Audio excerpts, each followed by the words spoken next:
just missed it. I just missed it. I missed the like the refresh on the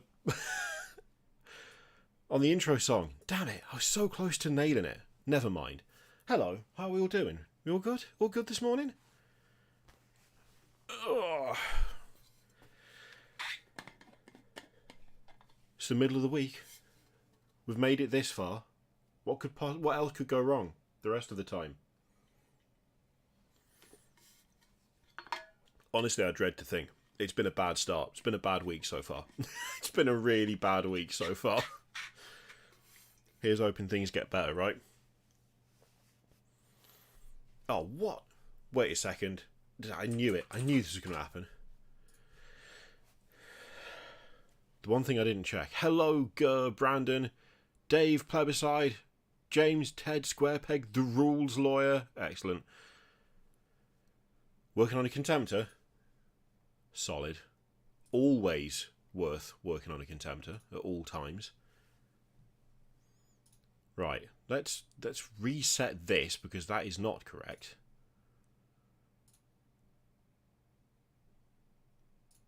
That didn't work. Hang on.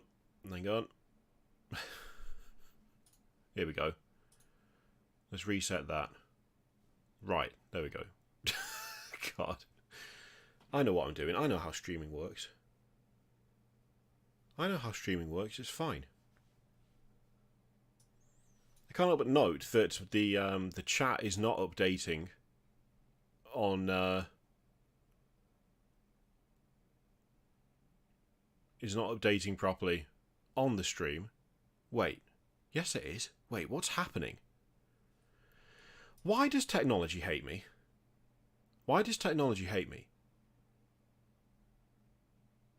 I'm seeing messages in the on-screen chat for OBS that I'm not seeing just in the general YouTube chat. How is this possible? What is going on? I need to reset that as well, do I? What is this? Hang on. Let me this is gone awry already. Let's refresh that. See what the deal is.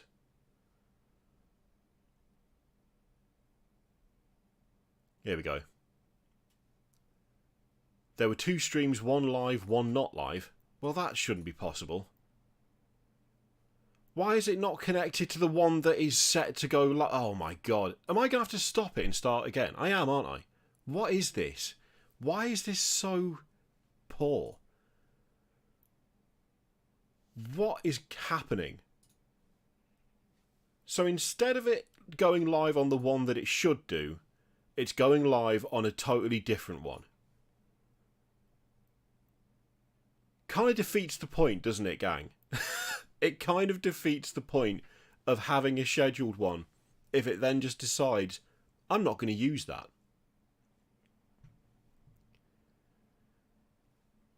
Like, that's not even me. I'm not responsible for this one. This isn't my fault. So if I click this one, it is literally just, it just doesn't do anything. Okay. Alright. Fine. We'll do it your way. YouTube. I'll just delete the one that I set up. It's kind of the whole point of it. I'm so...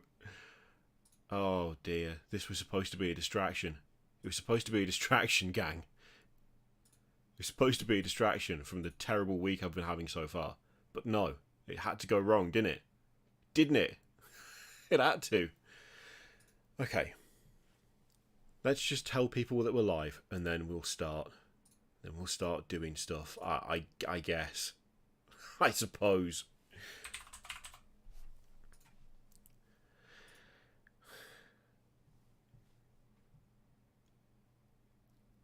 Is that the correct one? Is that the right one to restore? Is that the right one? Nope, that's wrong. Nope, don't want that. We want that one.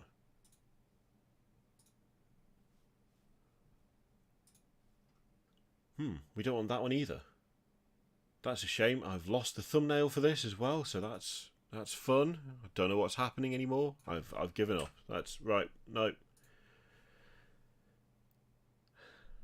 Look at the bright side. Another 70 years, you'll be dead. Well, at this rate, it's going to end up being sooner than that. To be totally honest with you. Hello, Irregulator. I apologise. I do not know why it decided to just launch a different stream to the one that was scheduled. I don't have answers for you on that front. Yeah, I've got nothing for you. I've got nothing for you. It just decided not to. So there you go.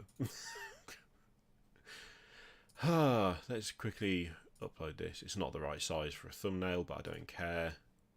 Set that right. Alright, fine, whatever. No, play beside, the stream key is the same. It should have gone live on the scheduled one, but it didn't. So, whatever. Right. This is going to be interesting, okay?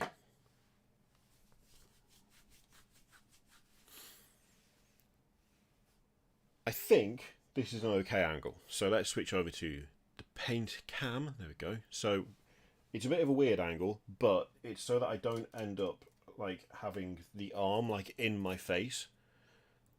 So it's going to be like that, and that way we can get the tank, we can paint the tank, so on and so forth.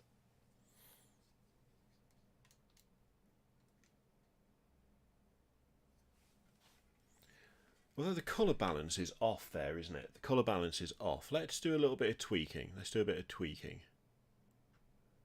All I've done since we went live is complain. And I apologise. That's not what I was going for.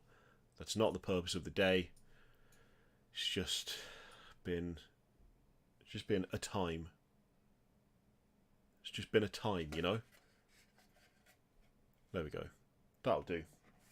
That's fine. The exposure is okay. It's a bit blown out, isn't it? Let's take that down. Nope, we can't take it down. Because that's going to make it all messed up. Actually, yeah, 7 is fine. We'll leave the rest of it on auto. So, here's what we've got for the day. We do have a cut-off point, provided I don't lose my mind before 5 o'clock. We're going to have to stop at 5, purely because I have children who need picking up, and I can't get away with just leaving them at their grandparents literally for 48 hours, or they're going to get very, very upset. But I'm really hoping that what we'll get in that time is a nice, solid 4 tanks painted. That's what I'm hoping for. That's the goal. But I have to see. I have to see how things go.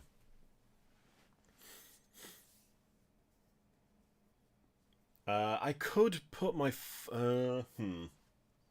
Technically, yes, but you would be able to see what the phone has got on it because of just... Oh, mind you, I could put it up there. You know what? Let me get a stand and I'll put my phone up there so that I can have the chat on my phone. That would be a good time to insert ads, by the way, gang. That's what YouTube has just said. So I just want you to know that I'm going to go against YouTube's wishes and not throw ads at you 5 minutes into the stream, because that seems like a bad thing to do. So just give me a moment. We will get a chat device up.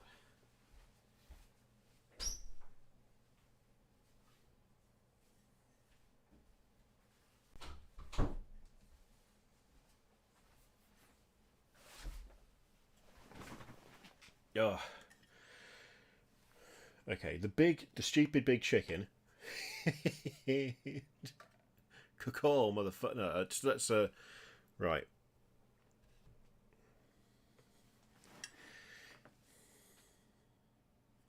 Oh, if you want something good to listen to, Igny's new album, listen to that. It's great. I love it.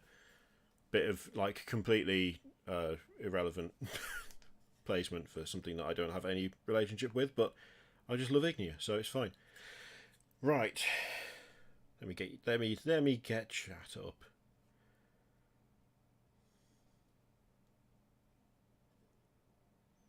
I don't want top messages. Give me all the messages, even the bad ones. That's. I'm jesting you. I'm jesting. I don't think that any of you are particularly bad. Well,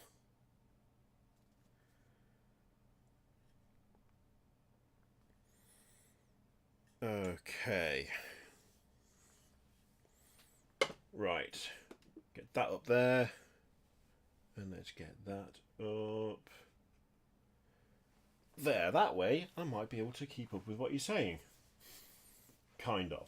Thank you for sparing us for that. Ah, right. Hello, James. Look, we'll get there. We'll be alright. It's been a rough start to the week, but it's fine. We'll manage. We'll cope.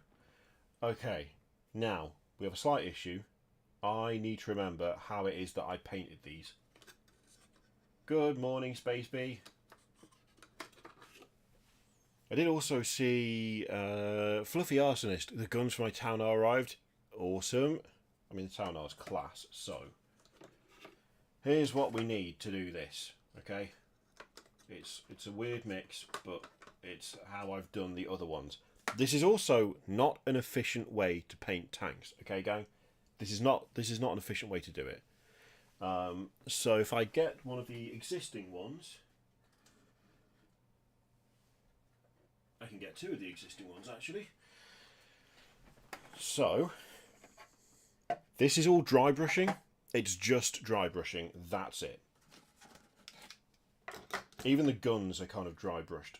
So this is the scheme that we're aiming for.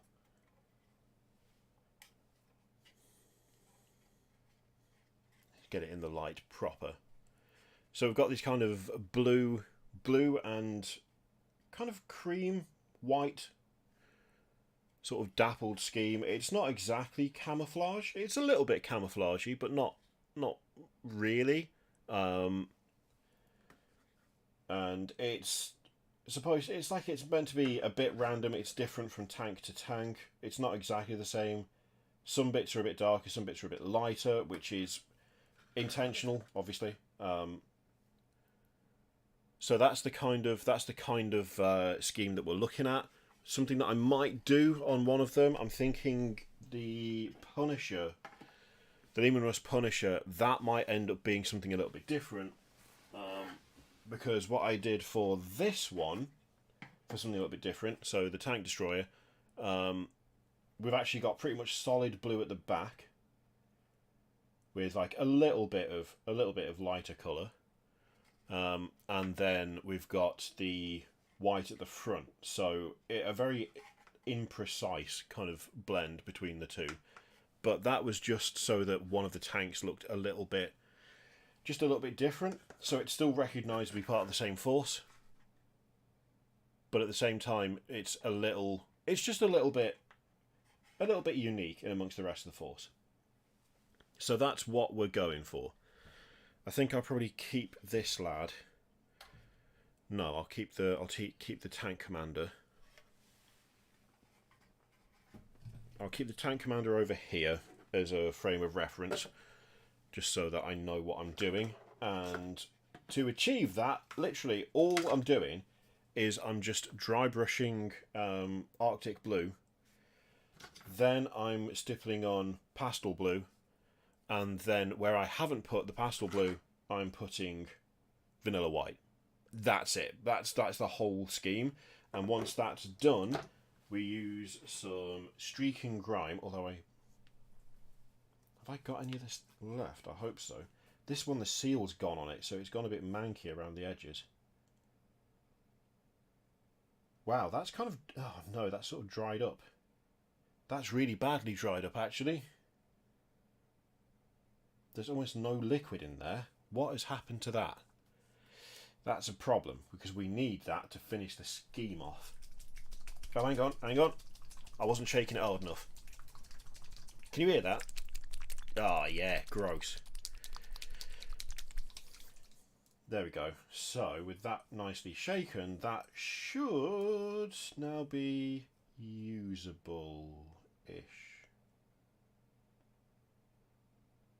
Well, it's slightly more liquid than it was.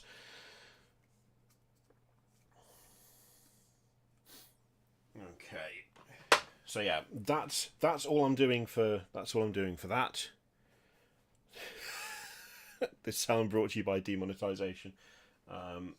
And I've also got classic lead belcher for doing the metals. The metals is literally just lead belcher. All I do is very lazily, roughly, not even properly dry brush, lead belcher. So that's what we're going to do, and hopefully we're going to get 4 done.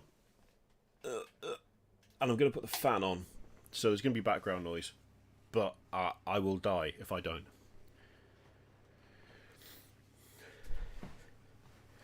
Now this is your not quite constant reminder, but it's pretty constant, that you can make Doreen talk. Basically $2, and Doreen will say whatever you say out loud, in theory. Sometimes with a little bit of a delay. Depends on how fruity she's feeling. Or how lazy she's feeling, I think is more accurate. Now, what do we reckon? Do we just batch paint them? Do we just get all of the... Do we do all the grey, like all the blue, then all the other blue, then all the white? Do we do it that way? Should we do that? That's probably the way to do it, isn't it? I will just quickly run you through what we have tanks-wise. Oh, the bolt has fallen out of that. Lehman Russ Punisher, which technically has got 1 Punisher Gatling Cannon and 3 heavy bolters, but you know what's better than 1 Punisher Gatling Cannon? 2. So I've just put 2 on it because that looks cooler. It's also got up-armoured sides using parts from the Baneblade. It's also got up-armoured front using parts from the Baneblade turret, and it's got a section of the cannon armour from a normal Lehman Russ battle tank covering the lower Punisher cannon. So it's stupid, but I love it. That's why I love it, to be honest. Then we've got 2 normal Lehman Russ battle tanks, just with a bit of extra stuff. So this one's got a few candles, and it's got a broken radio antenna. It's got a little bit of wood on the armour panelling on the turret, because that's a recurring theme throughout the army. And for this one, again, just a normal Lehman Russ, but I did do something a little bit different with the back of it. So I thought it would be fun to add like an extra bit of engine cover or something, like another access hatch at the back there. That's part of some Ossiarch Bone Reaper scenery. And then I put the exhausts on the top just because I liked the look of it. That's also got a big box of skulls on the front, held on with chains, because I thought that would be fun. And finally, we've got the Lehman Russ Executioner, which has got lance cannon and technically Executioner plasma cannon and 2 normal plasma cannon sponsons, but actually it's just got 2 Executioner plasma cannons. And I've added bits from the Redemptor plasma, whatever it is, to the turret and to the back of the tank to like increase, just make it look like it's got more plasma charge capability, you know. And it's got a bit of wood on the side as part of some extra armor, and it's also got this kind of blast shield at the front, which is just the hatch of a rhino. And that's pretty much the whole gang. And I think it does make sense to just batch paint them up.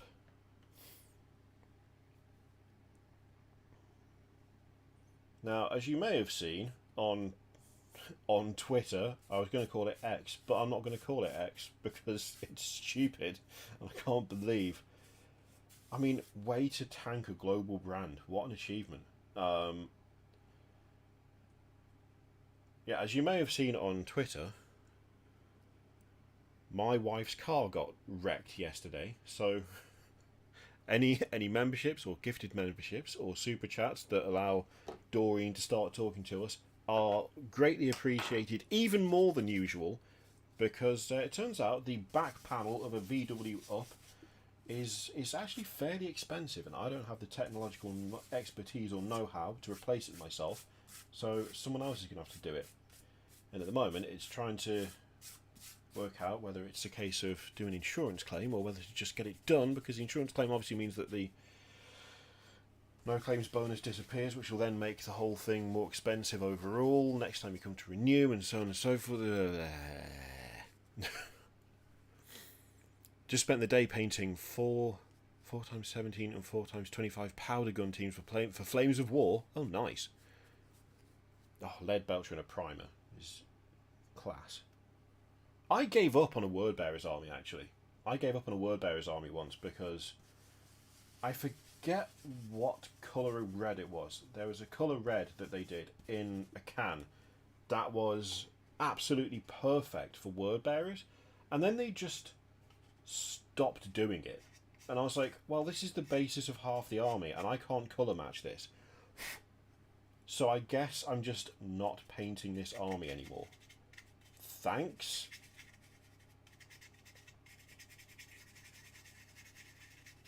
I can't remember what the actual colour, what it might have been, like Word Bearer's red or something, I can't remember.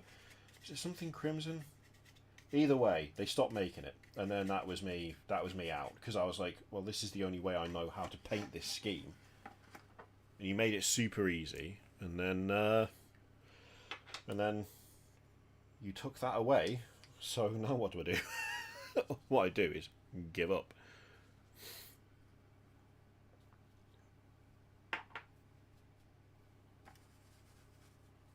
That's not enough water in there.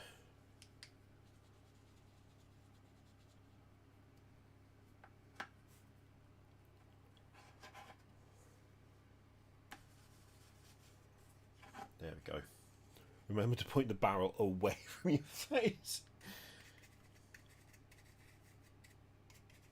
I will endeavour not to shoot myself with a Lehman Russ Punisher. If you're looking at this, by the way, thinking it looks super rough, it does. But don't worry, that's kind of the point. The whole thing is supposed to look a little bit like, not worse for wear, but I want inconsistent coverage. Thunder Warrior Kill Team would be badass. That would be great. Why haven't they done something like... Well, mind you, I suppose... I don't know whether they want necessarily to kind of go the Thunder Warrior route. Although, I don't know why they wouldn't, because it would be cool. And I bet those would sell out in an instant. Like actual Thunder Warrior models. Modern, reimagined ones. I bet they would fly off the shelves.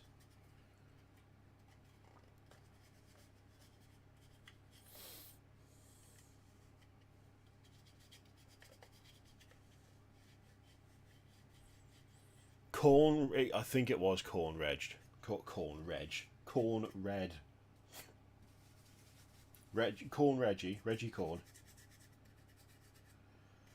I'm not too bothered about hitting things like the wood, because that's going to be gone over afterwards. Using the only wood recipe that I ever use now. I don't use anything else ever. Why am I not just taking... Oh no, I can't take this off. That's why. The only downside to this is that, like, I can't take this off because I can't turn it far enough either way. So we're going to have to get a smaller brush in to do around the sides. But it's a small price to pay.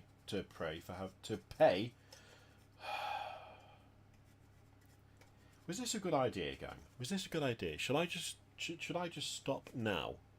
Should we just turn it off and I'll go and do something else, like cry into a pillow? Shall I do that instead?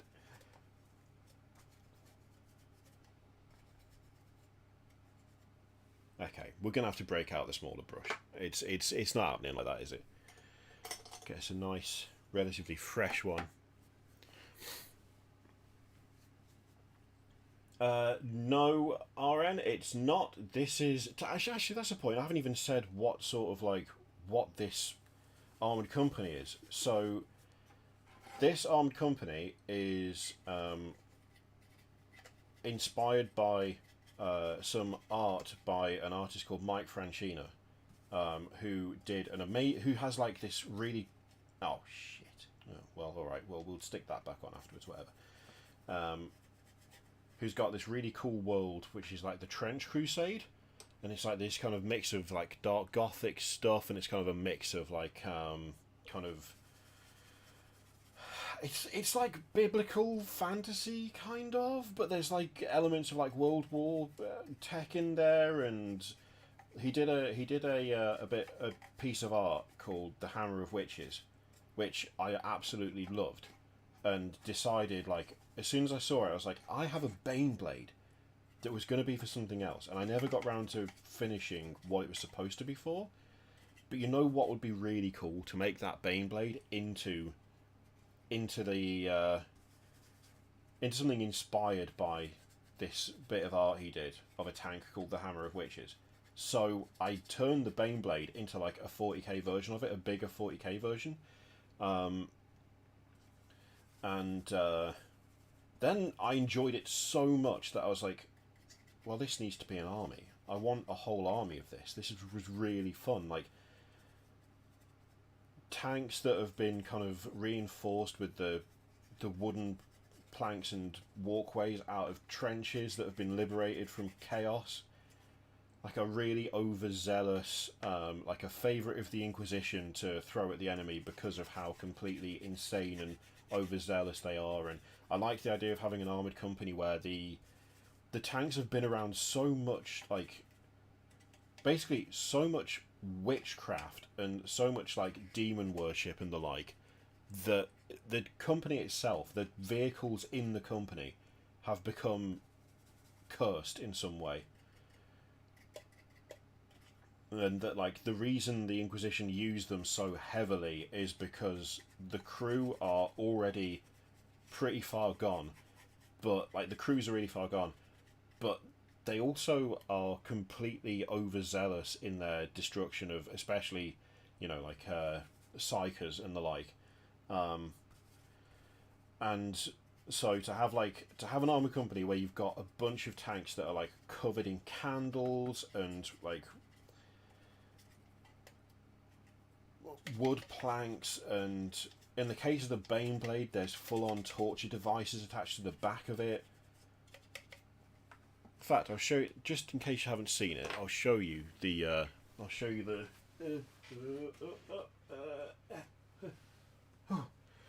okay.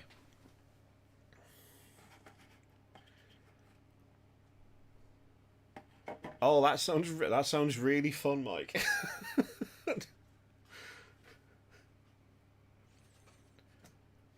40 printers is basically nightmare territory. So that's the Baneblade. And the Baneblade was based off a piece of artwork. And so the Baneblade, even though it is a Baneblade, has got fixed gun on the front. It doesn't have the turret because the artwork didn't have the turret. You know what? I will get the picture up, because then you can see like a comparison of it.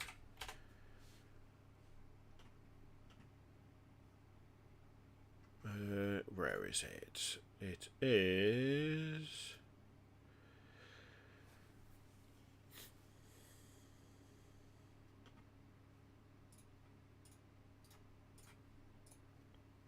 Okay, so I'm going to put this in its own window. Then I'm going to take this and I'm going to do not that. That. There we go. Okay, so that's the tank that I based it off. That's the Hammer of Witches by Mike Francina, and I saw that and went, I want to make that. How do I make it?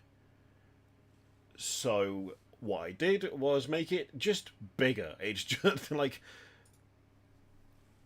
I turned this Baneblade into it. So you've still got, you know, the fixed gun on the front. It's also got the demolisher cannon as well, but we've also got the addition of the heavy bolters and the las cannon. We've got an additional heavy bolter turret on top, which technically doesn't do anything, but I wanted it to be there. I really liked the shell being, like, I really like the fact that there's a shell on the side as part of the kind of carving and the relief on the side. So I took a Baneblade shell and I cut it down and I put it in a little shrine from the Nighthaunt scenery range. Covered it in candles because, you know, Mike Franchina's was covered in candles, so I had to cover it in candles.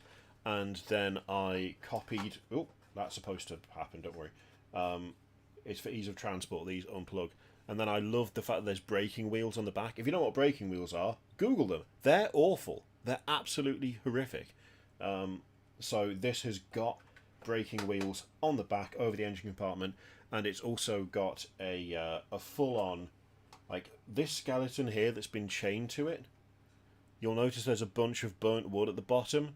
That's because it's been burnt at the stake, so to speak. So yeah, the whole catalyst for this whole army is that piece of artwork. I think without that bit of artwork, without this, my armoured company probably wouldn't exist, because I've always felt like doing one, but never had a clear idea as to what to do.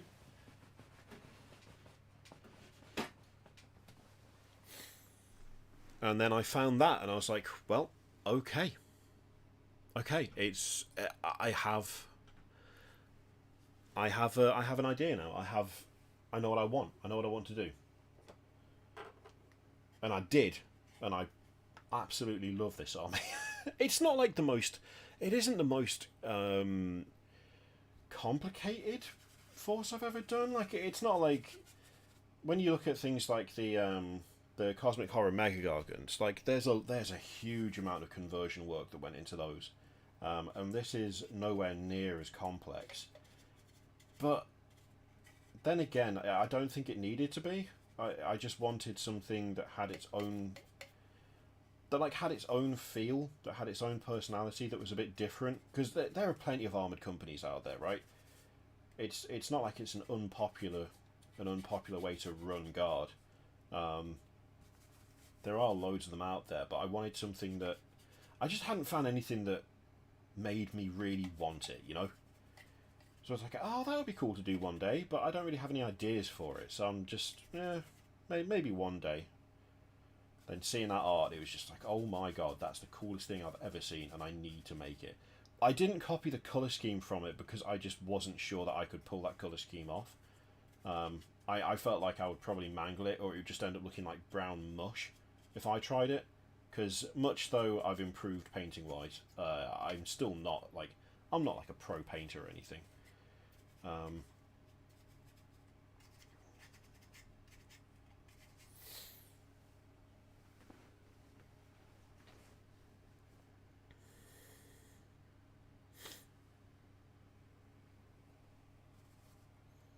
But yeah, it's all Mike's fault. Mike Franchina's fault. In a good way. In a good way. It's not a complaint. He made something cool, and I wanted to, and it made me want to do something similar, and I don't know. He does know that I've done it, and he seems to be in favour, so that's good.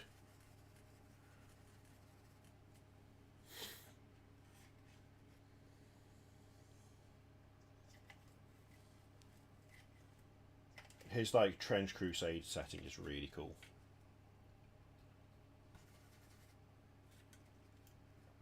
I've got some models from the Trench Crusade setting on the way, actually. At some point, I'm not sure when they're due to arrive, but it's gonna be fun playing around with those.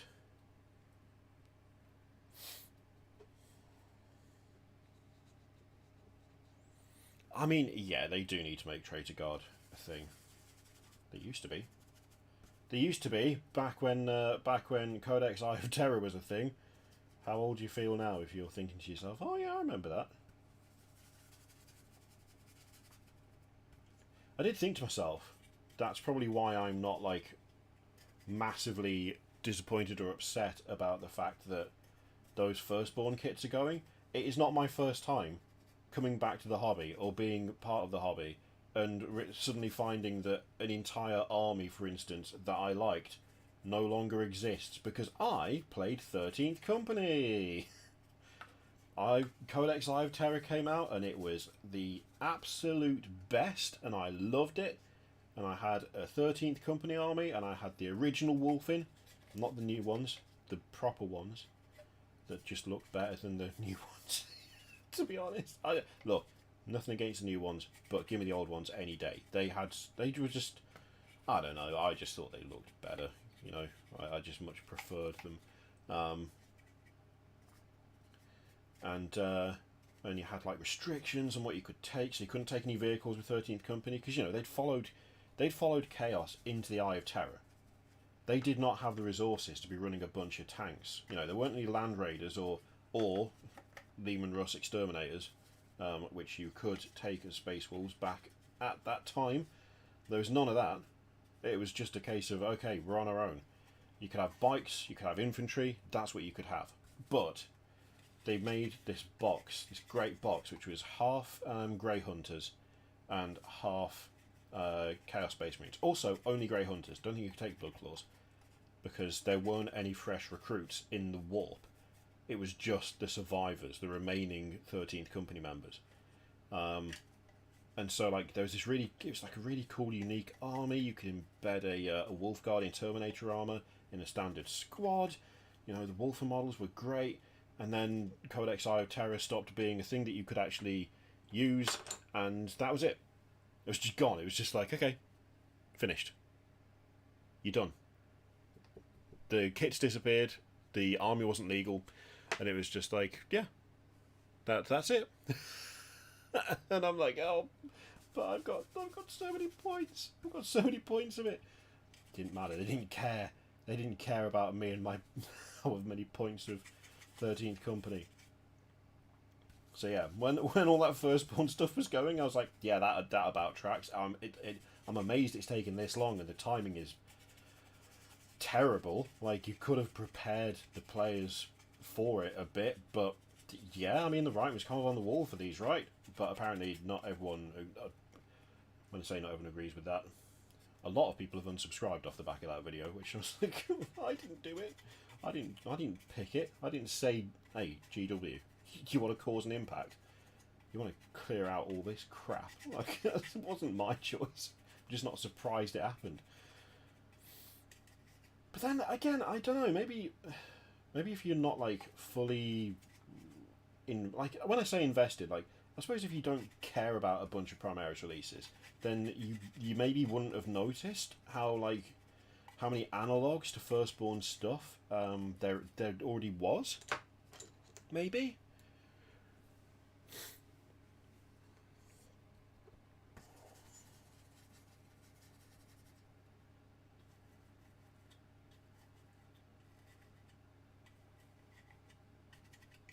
It's a weird one. It was a weird one, that, because I just felt like it was so telegraphed that no one should be surprised by it, but I guess not.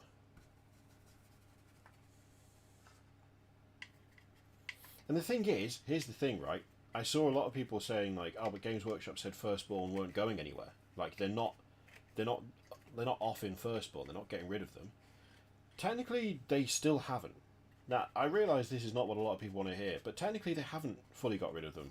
Because as long as the rules are still in existence in some format, they can say, well, we never got rid of Firstborn. You can still use them. You know, you can use your bikes as Outriders. You can use your Assault Marines as Vanguard Veterans, and totally not the actual Assault Jump Pack Intercessors that are totally on their way. Like, they can kind of stick to their word without having to keep production of Firstborn up, you know? Because as long as they're playable, as long as you can still use them, even if it's not in the capacity that you wanted to use them, they can still make the argument of like, yeah, well, I don't know what you're complaining about. You can still use all this stuff. It's like, yeah, you can. Not in the way that we wanted to, and you're not producing them anymore. But technicalities are, I mean, let's face it, a lot of companies live and die by technicalities. So,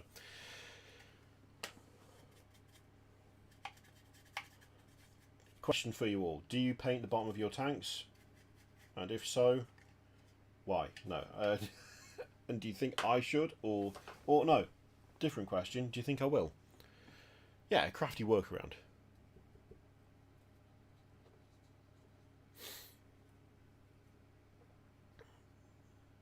Yes, complicated. This is a Lehman Russ Punisher, a modified Lehman Russ Punisher. You don't normally have two of the big cannons on it, but I thought that would be fun. So it's a Lehman Russ Punisher with, rules-wise, a no, yeah. It's a Lehman Russ Punisher with one Punisher Gatling cannon and three heavy bolters, but I've messed about with it so that the heavy bolters are represented by a second Punisher cannon, because why would you not have two? When a gun looks this good, really you've got no choice but to just, you know, add a second one on. Okay, there's still some bits that we're a bit rough on. This is like the most time consuming bit, basing the grey sections, because like I've really messed myself up with this one by putting the extra armour on before I painted it, because I can't get to certain parts of the tank. But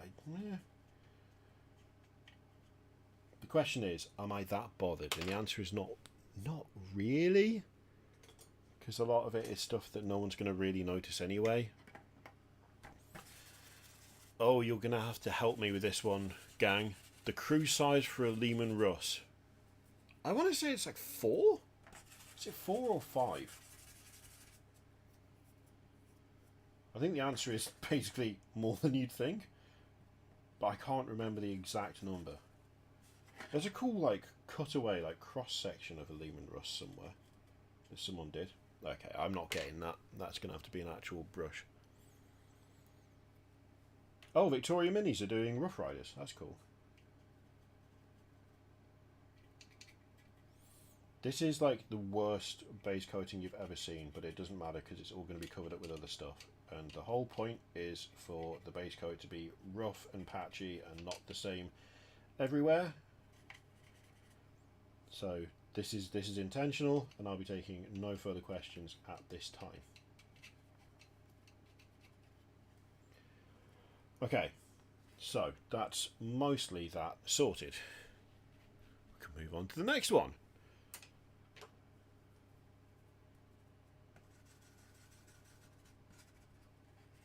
Let's just get a bit more under there, a bit on the side there, a bit in there, a bit there. We just won't turn the turret a certain direction when it's on the tabletop.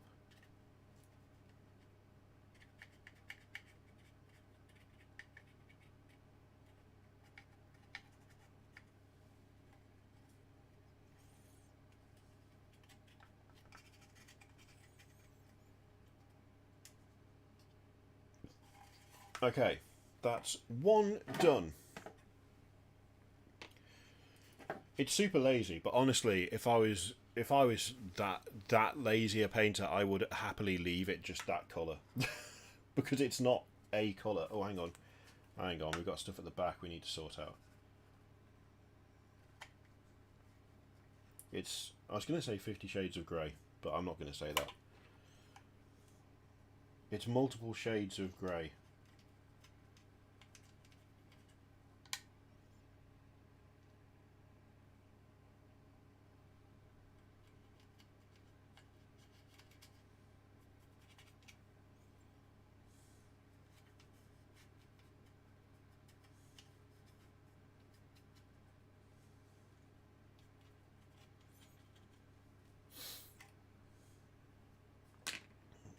Okay.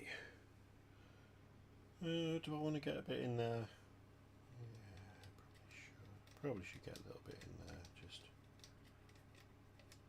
Just scrape it round a bit. Just a bit of extra colour in certain areas. Most of it's going to be covered by blue or cream, so doesn't matter that much. Right, that's that one done.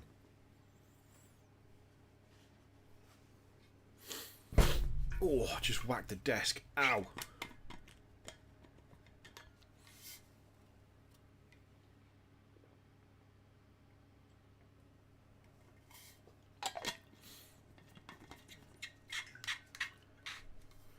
There's no 10th edition rules for the Mastodon. That's weird. Let's do this one next, because this is going to be nice and easy. Get the big chonker brush out for this. Ugh.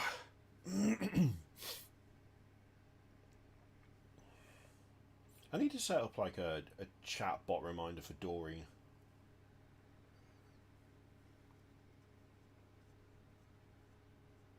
Just realised I don't think the description from the schedule stream that it decided not to use even carried over, did it? Oh no, it did. So it kept all the settings, it just didn't go live on the right stream. Awesome. Cool.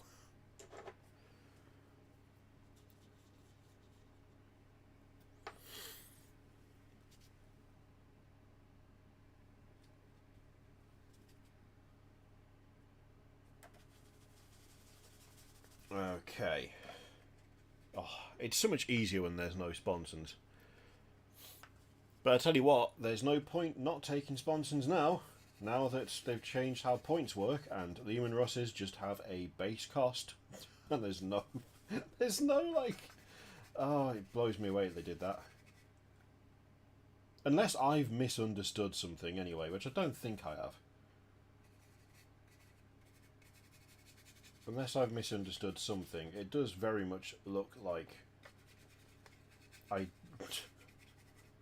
you just get free sponsons now, which, I don't know, it just seems a bit odd. Bit of a weird decision.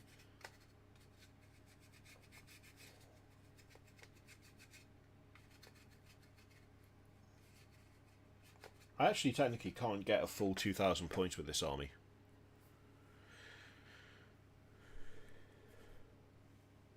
But it means like this, I deliberately built this to have no sponsons and to only have 2 guns, and now I could upgrade it for free if I wanted, but I'm not putting sponsons on it because it's supposed to look like a tank destroyer, and that doesn't have... It's not supposed to have sponsons, so it's just less efficient for no reason now. It's just like, okay, fine.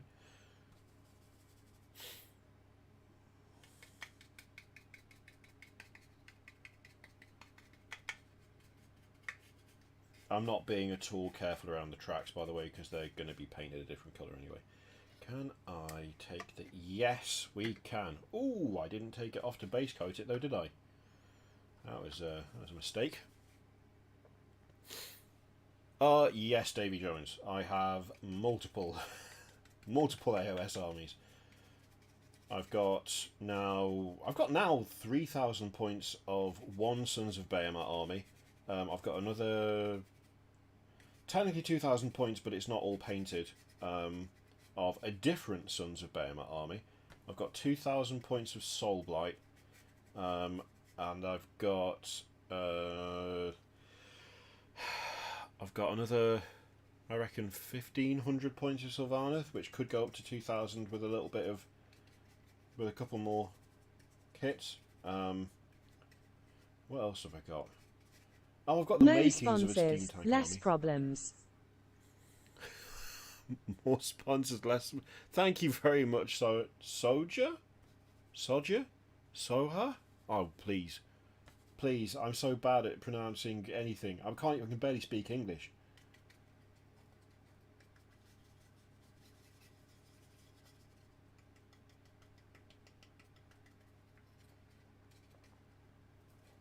Was I at least close? Was I at least close there?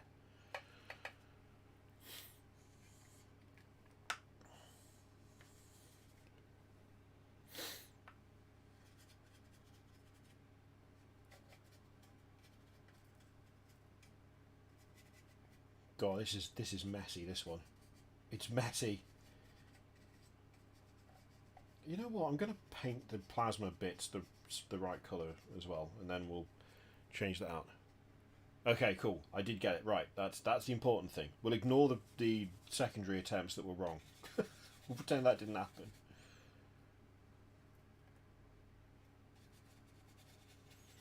Something I meant to do before I started today was drill holes in the bottom of all these tanks so that I could put them on the painting handle, and then I just didn't do that, so that's not a thing that's happening. I assume so, Prometheus. It's not the most efficient way to do what I'm doing. I'll say that much. Like, I'm not suggesting that this is the way to paint tanks, but I started painting these before I got an airbrush. You could arguably achieve the same result or similar result with an airbrush in less time, but I didn't have that. Like, that wasn't an option when I started painting this army, and having already painted the Baneblade in this style, I wasn't going to then switch up and use a totally different style for the rest because it just wouldn't match. And I also was really happy with the Baneblade, and I didn't want to repaint it. I wasn't going to like strip that and paint it for the sake of painting the other stuff to be a different method. Like, I wasn't. I was having none of that, so instead we do a lot of dry brushing. But luckily, I like dry brushing and it works for me, so. But yeah, I don't see why it wouldn't work on other tanks. I mean, to be fair, Sakaran, let me have a look. I don't have a Sakaran, but I do have a Land Raider Achilles Alpha. I think that's what this one is. I forget. So that's painted. I mean, this is painted the same way. This is also.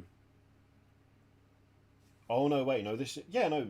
I can't remember how I painted this. I can't remember how I painted this. I think this was a mix. I think I did some dry brushing and I did some airbrush on this. But this is painted in a slightly similar style. But yeah, it's also not a thing you can use anymore. So it looks cool though. It's an awesome tank. This was going to be for my word bearers that I stopped doing. So you can go back up there.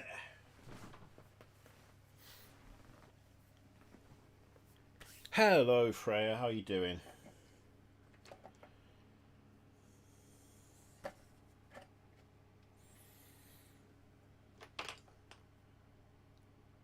I've got a never finished Vindicator as well, painted just using dry brushing, although that looks very different to these tanks.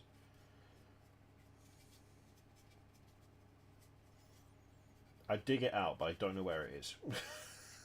I just never got around to finishing it, and I put it away somewhere, and it'll be buried under 100 other models.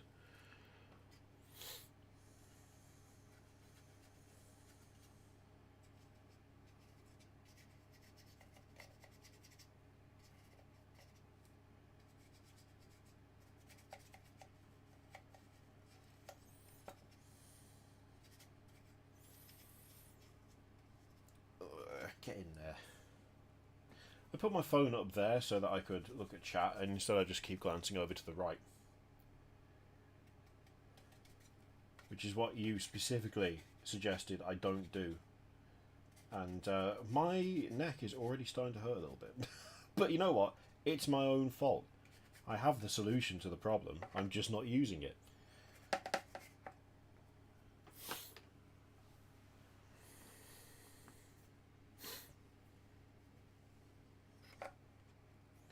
Yeah, the fact that there's so much that Chaos Space Marines don't get, that Space Marines do, despite the fact that for a long time they were the same Space Marines and shared the same equipment list, is irritating. And it's always been irritating, and it will remain irritating, probably forever. Nice relic Terminators in that codex you got there. Can we have those? No. But what? That armor was more in use when we split off than it is now. Why would we not have any, but still have plenty of the other type of Terminator armour? Look, shut up and take your lumps, alright? You left. You don't get to have the cool things. But this is a fictional universe, and surely it would make sense for such things to have parity. No. James Workshop will not allow it, and as such, you can shut your face. Then again, they do need to be different. They do need to be different, but on the other hand, they don't need to be totally different. And there's things that should be shared, because they were the same side with the same equipment for a long time. Well, probably not as long as the Emperor hoped, but you know. It's one of those things that I swear has just never stopped being annoying. Sucks in Chaos Leviathan, yeah. Well, I mean, to be fair, Leviathans as a whole are straight gone out of competitive now, aren't they? So, yeah. I mean, you know, Space Marines still get to use them in a bit of casual gaming, but it's gone out of competitive now. They can't have the cool toy either. Just got some big, you know, parent taking away stuff from squabbling children's energy. Neither of you get it. Well, but we weren't doing anything wrong. Tough, neither of you get it.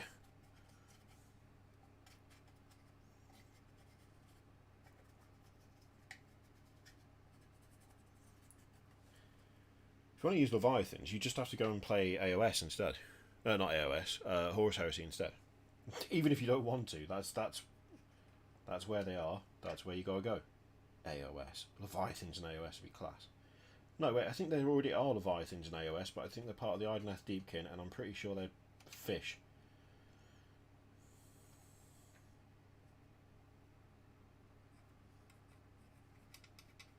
This poor brush. I'm absolutely annihilating it, just ragging it down the edges of stuff. I should probably use an older, more knackered one than one of my good ones. But it was the closest one to hand, and now I'm committed, and I've already started using it. So like, why? No, I'm not going to use it for that. Is it turtles? Is it the turtles that they are? Is it the turtles that they are? Great English.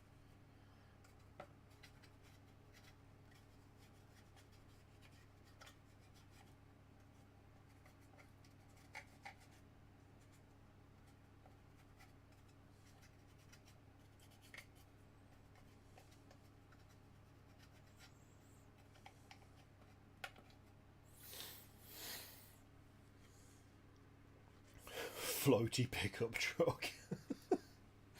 Okay. Now this thing as well, we'll just go wild with the big brush.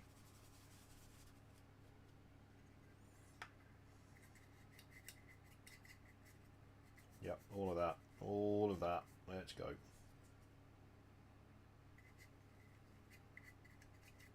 Oh, the cables are covering a load of... That's annoying. Why did I make this? Just making it harder for myself.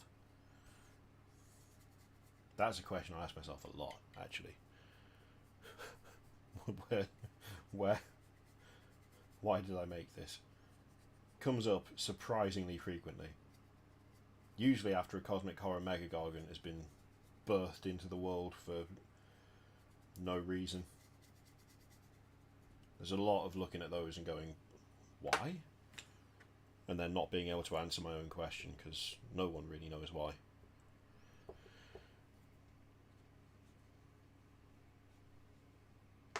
There's my new squat here. Oh god, I forgot about that. The Necromunda one. Well, I was gonna, you know what? Yesterday was a bit of a wash because of I was trying to finish up a patrons and members exclusive video, but then of course we had the whole wife's car got wrecked situation, and I was like, okay, well, I'll do the old AOS stuff in the morning.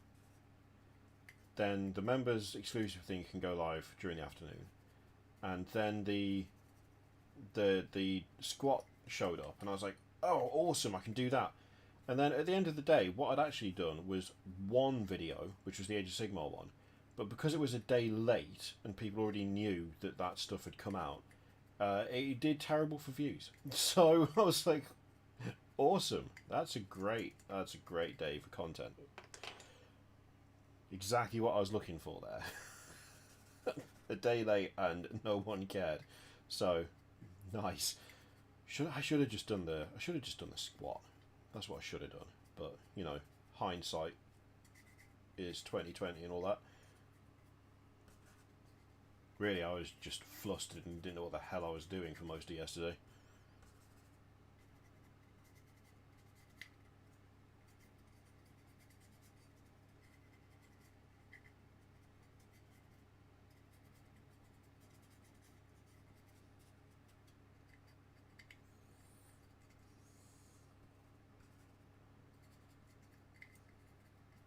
Okay.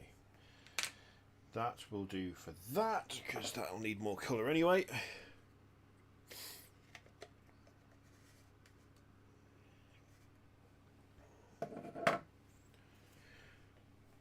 Yeah, wife's okay. It's just her car is got a big hole in the back of it.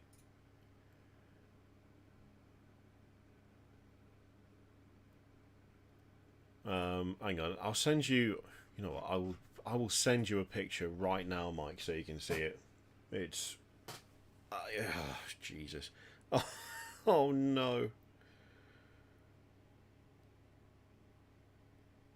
Oh dear. My wife has just messaged me. She cycled to work because obviously she can't drive her car, and the back tire on her bike went completely flat, so she had to push it there, and she was late. Oh my god. What is this? What is this week? What is happening? What is happening? Absolutely dire week so far. I don't like. Which also means probably I'll need to go and pick the bike up at some point later today. I don't know. I don't know. Oh, gang, it's not great. It's not great. You know when you have those times in life where it's like, oh, it's just one thing after another. Please stop. Please stop. And then it just doesn't stop. It's one of those. It's definitely one of them. Good morning, Synergy. How are you doing? Good, I hope.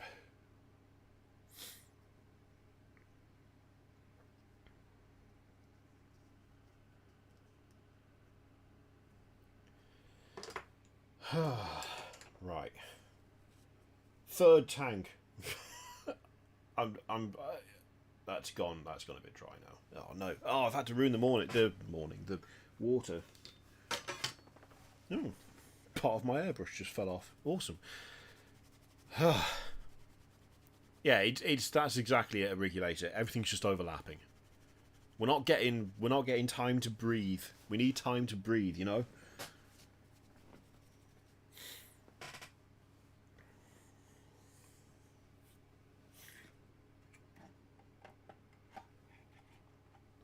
Right. Let's get... Oh, God. I'm getting flustered now. I'm getting flustered. Okay, we're going to stop talking about miserable stuff now, because I feel like I've just complained since we started, and I'm not trying to. I'm trying to do the opposite. I'm trying to do the opposite of just constant complaining. We're here to paint stuff, not bitch about things, so I'm going to shut up. It's leave your problems at home day.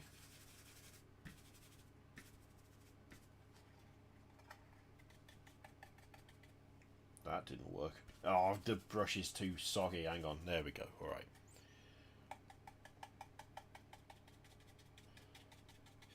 So, I mean, we're what, 3 tanks in after an hour? That's not terrible. Well, that's true, I am technically at home. Yeah, my office is attached to my house, so I guess actually... Office? Studio? I don't know. I don't really know what to refer to this room as. Reminder to like the stream. Oh, what a legend, Monkey Mail. Love it. You heard Monkey Mail. You heard Monkey Mail. It's time to get liking. It's time to get liking the stream. Monkey Mail has spoken. Doreen has spoken. Monkey Mail contacted Doreen and said, look, love, you need to... You, specifically you...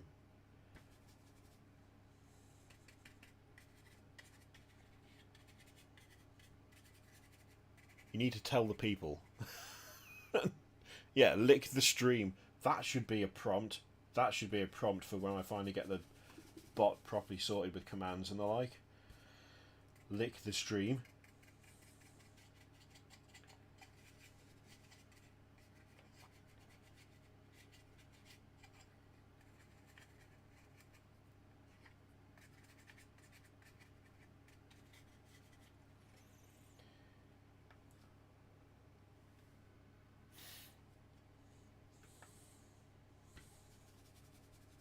I'm oh yes, there we go.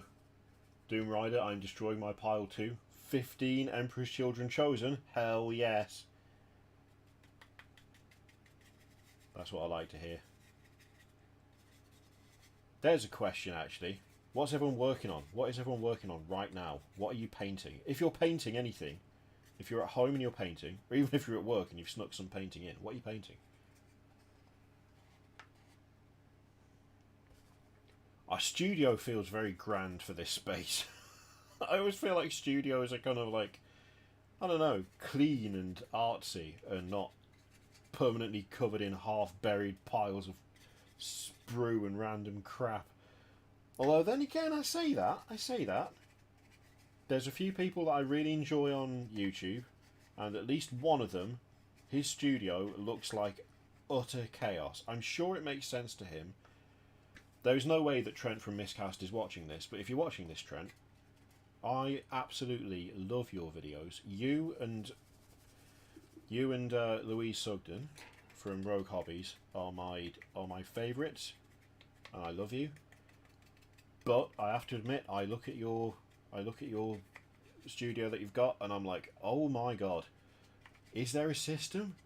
What is the system? If there is a system, can I know what the system is? Is that allowed? I would love to know what the system is for this, because it looks like there isn't one. And that's not a criticism, because this room is an absolute state 90% of the time. I just want to know if it's organised chaos. So, 3 crisis suits, support missiles, 6 word bearers, an entire Vansar gang. Nice. Studios can be all of those things. That's fair. That's fair. When I get home, more bandits for Pathfinder. Awesome. Assembling a Dawn tank, working on a squat army. 2,000 points of Necrons, but we can work on Chaos Knights, then Tyranids. That's a lot. You've got a lot going on there. Just finished the last of the Breachers. I'm working on Nullifactors for Word Bearers. Awesome. 5 Hellblasters for Black Templars. Nice.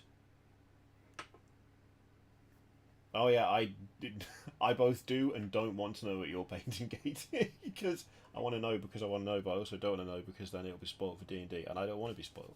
I like being surprised. I like looking at things and going, what the hell is that? And I'm glad I didn't know about it earlier, because I would have run away. Batching out Marines, Star Phantoms chapter, Mantic Rat Ogres. Yeah, Trent's great. I love Trent. I haven't been able to catch any of Louisa's streams yet. I want to, but it's just the timing of me being free and her streaming is never really lined up, which makes me sad, because I'm assuming they're really good fun. They do look like they would be. We're working, not painting right now, but my current hobby project is painting up Heart of Gerterain. Nice. 2,000 point Orc Army. Solid. Do it, the Devil Jace. Paint. Construct and paint. You know you want to. Just look at it this way. Once it's done, you won't have to do it anymore. Sometimes, when it comes to enthusiasm, that's the only way to make myself do stuff. It's like, yeah, but if you get on with it and do it, then it will be done and you won't have to deal with it anymore. It will be finished. That'll be it. You can then not think about it. And, you know, that doesn't sound particularly inspiring, but if it works, then it works. Just finished building a Vanus Assassin, onto the Scathach Wraith Knight. While on topic, what's your opinion on Forge World? Love from Germany. Oh, the Scathach Wraith Knight. Which one's that? I can't spell. Scath. Yep, that came up straight away. Oh, that! Oh, that's class.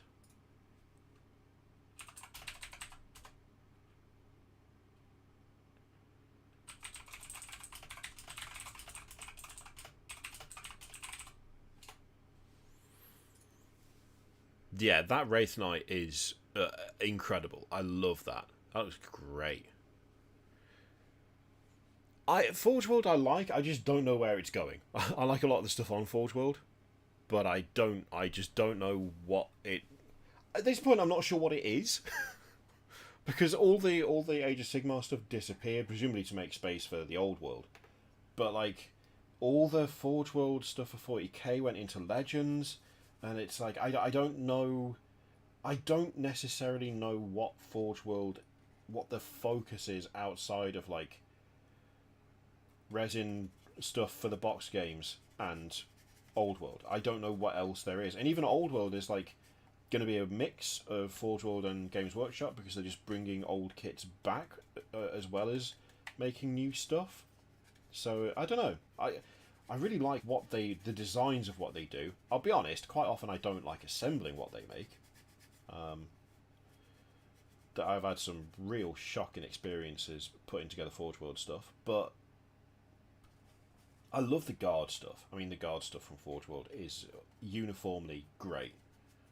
Like, it's all really good. I really want to make sure I get hold of, like, a Malcador and like a Malcador Infernus specifically. I want to make sure I end up with one of those before they disappear, if they ever do disappear. This is the problem. I don't know if they ever will, but I'm assuming at some point, probably, they'll vanish, and I really want to make sure I've got one before that happens, if it happens.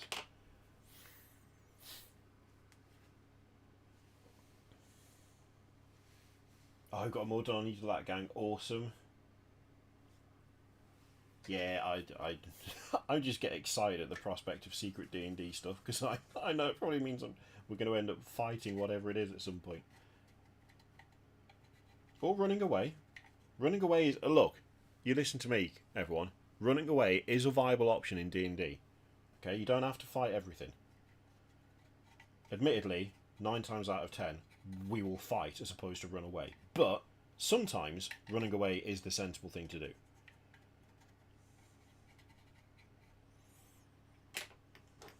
The problem I have is that a lot of the time I don't want to run away. I want to punch things in the face.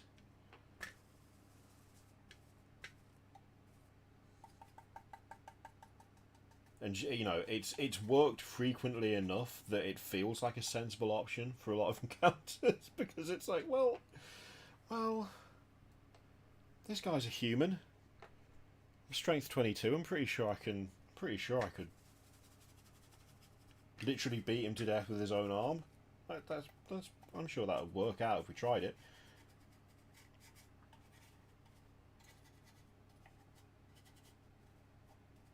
But just because you can doesn't mean you should, I think is the moral. Although if you can and it would be fun, then that's where things start to get muddy, isn't it?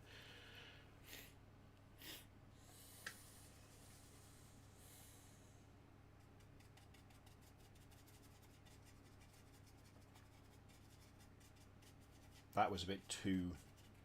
That was too wet, that brush. I should have got more off before I started going at this, but we can fix that by just Stippling it away a little bit. This is like the least... You know what? You see some people paint and it's like, the careful blending, the non-metallic metal. Look at the way they've shaded that recess. And then instead I'm just here, like, attacking a tank. Like, I just stabbing at a tank with a dry brush. Like, that's like what I end up doing most of the time.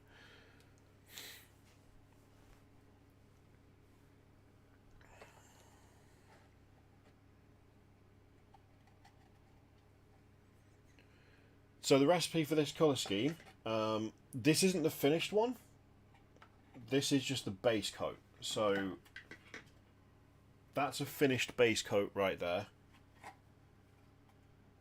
So sprayed white and then dry brushed and stippled with Arctic blue from Scale Colour.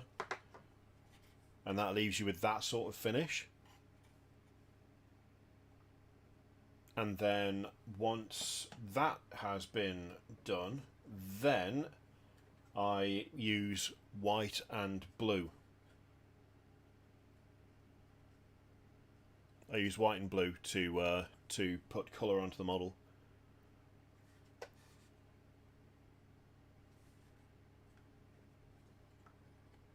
Also, this comes off way too easily. I forgot there was a bit of a rust step as well. We've got a bit of like built up rust powder and stuff. This is the tank commander, by the way. That's why it's even more fancy. That's why it's got the Forge World tank body on it.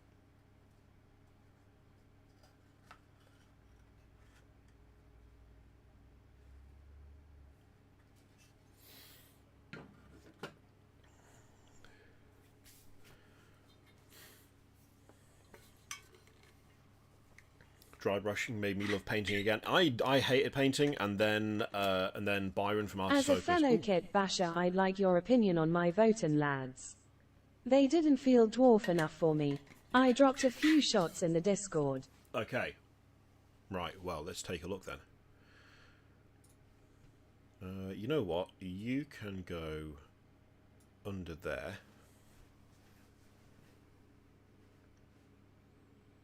You know what, Monkey Mail? That reminder to like the stream. It did the trick. It worked. I'm not buying Nitro. Go away. Go away, Discord. I'm not buying Nitro. I refuse. So let's have a glance. Honestly, I reckon you've nailed that. That looks great. They look way more dwarfy.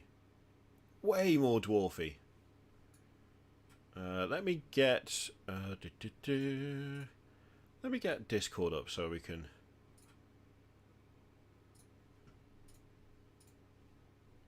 So here we go, gang. I'm gonna capture, get rid of that.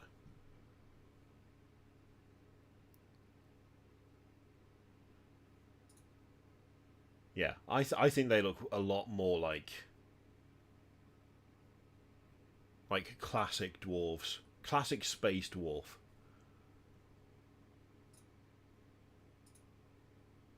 Yeah, those look good. Those are some cool changes.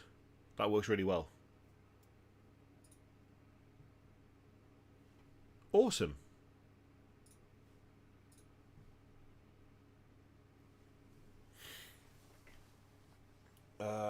Where did we get to? This is nearly... We've nearly got there. Oh, the back is totally lacking in anything. That's not what we want, is it?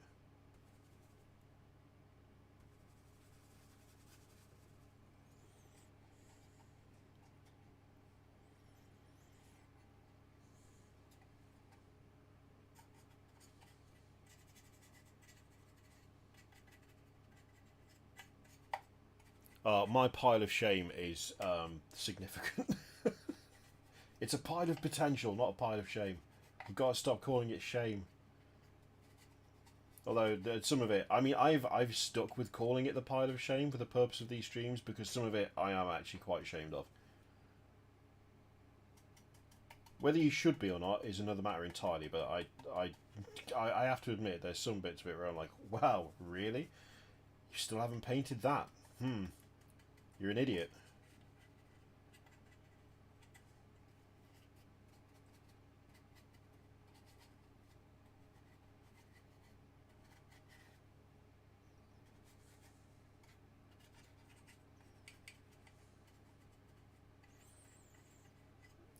Okay, we've got to get in there somehow, haven't we? This brush refuses to stay not like stiff. Oh no. I'll pretend that didn't happen. Ignore that, it's all fine. We definitely didn't just break off part of the thing there. Don't need to worry about that. It's all good. All very, very good. It's all fine.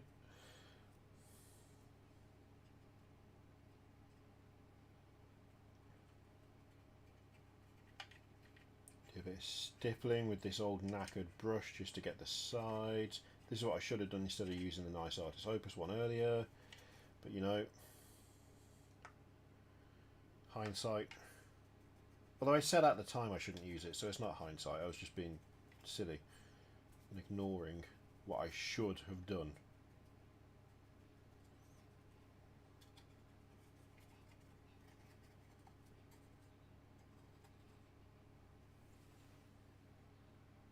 I thought someone was knocking at the door. It's not. It's two magpies having a fight outside my window.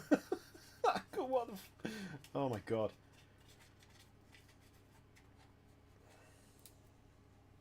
Okay, that's most of the body of that done. It's fine, because we're going to be covering it with other colours. It really doesn't matter if you don't go, like, super, super careful with it.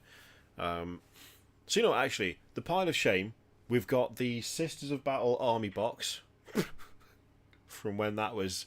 from when that was released. Oh, boy. Oh. That is going to be turned into the Combat Patrol, using an old Razorback that I had lying around from the old packaging.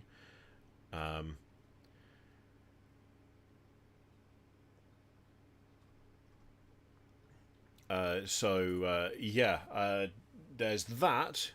I need to make 5 more Revenants for my Sylvaneth. I need to paint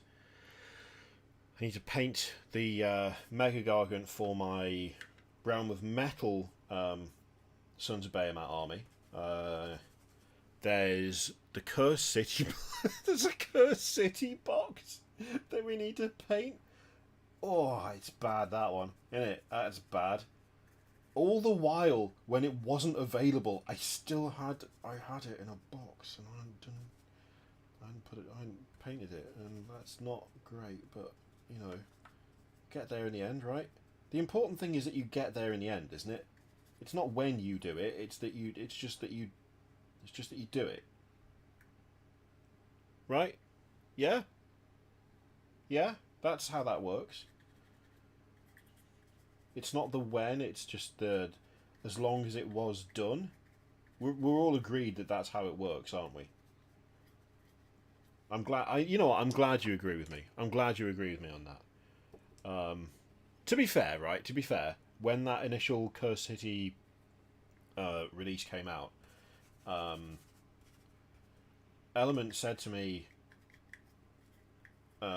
we've held one back for you, but I'd already ordered one, and so I was like, well, okay, but I don't want it. Can I give it away? And they were like, yeah, of course, that's fine. You can do what you like with it. But I'd ordered a box, so I'd already like placed the order. So when they said we've held one back, because I didn't ask for it because I figured it would sell out immediately, and I didn't want to take a free copy for myself.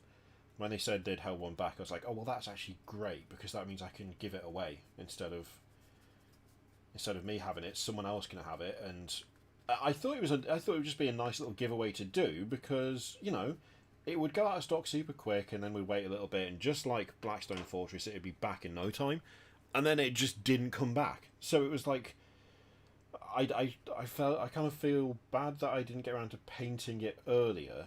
But at the same time, I'm super glad that I was able to give one away, because it turned out to be incredibly rare, even though none of us knew that was going to be the case. So that like Curse City giveaway is one of my favourite things we've done in terms of just giveaways on the channel, because it ended up being way more significant than I thought it would be. I thought it would just be like kind of, here you go. It'll be back available for everyone else, but it's nice to do a giveaway now and again. And then no, it just didn't come back. So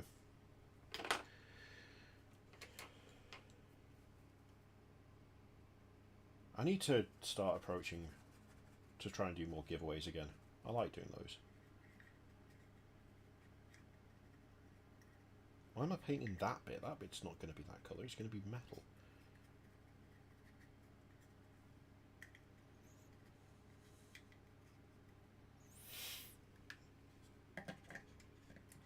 Okay, that's that one.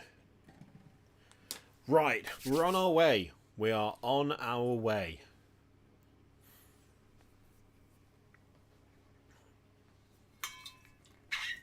Ugh. Got one more before we start doing other colours.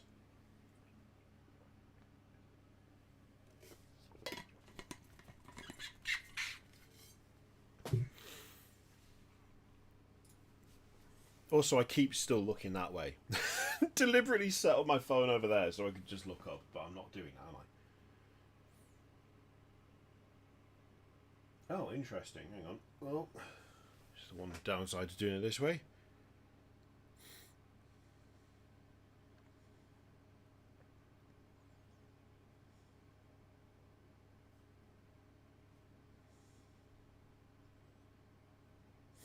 Interesting.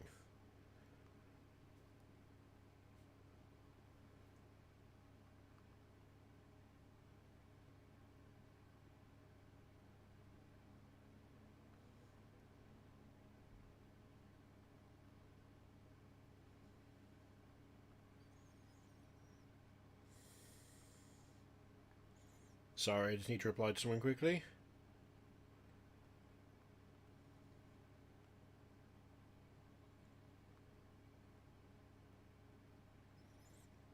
Yeah, there we go.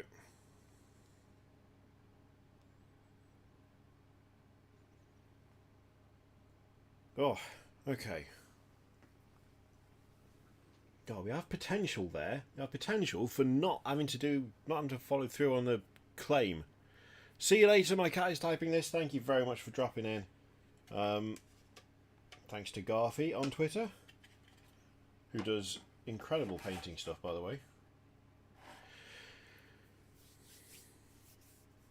Some of us still have dreadfully unpainted from 12 years ago. Oh, wow. No, Ruskin says I still don't fully understand what happened with Curse City other than like production issues, or changes in price or like importing stuff. I think Peachy mentioned it on one of the Painting Phase podcasts. But I forget the exact kind of behind the scenes knowledge that he had for it. But yeah, it was just, from what I can tell, there were issues with the production of Curse City after the initial run, and it was supposed to be part of the catalogue going forward, and then it just never was. But the problem isn't that it wasn't part of the catalogue going forward, it's the fact that everyone thought it was because that's what they said, and then it turned out to not be the case. Especially after the marketing. Like, the marketing for it was insane. It was... they did such a big push for Curse City, right? And they did a really good job. Like, I think it's some of the best marketing they've ever done. They did for Curse City. And then it came out, sold out immediately, because they'd done such a good job marketing it. And then they went, and it's gone. And collectively, you know, we all just sat there going, I'm sorry. What? What are you talking about? What do you mean it's gone? Why is it gone, though? You said it was going to be here forever. And then instead of addressing the fact that they said it was going to be here forever, instead they just deleted all reference to the fact that they'd said it was going to be here forever. And yeah, that's not how you do that. It's just not how you do it. Thank you very much for joining us, Brandon. Enjoy the rest of your day. I hope it goes good. Oh, God. Come on. This is not... I'm going to snap that heavy bolter off before I can move the sponson. That's a real pity, because that... Do I just do it? Do I just snap it off? Because it should shift. But it just don't want to. Come on. Come on. This is not what you're supposed to do with this. This is not what you're supposed to do. But it's absolutely wedged solid. Oh, come on.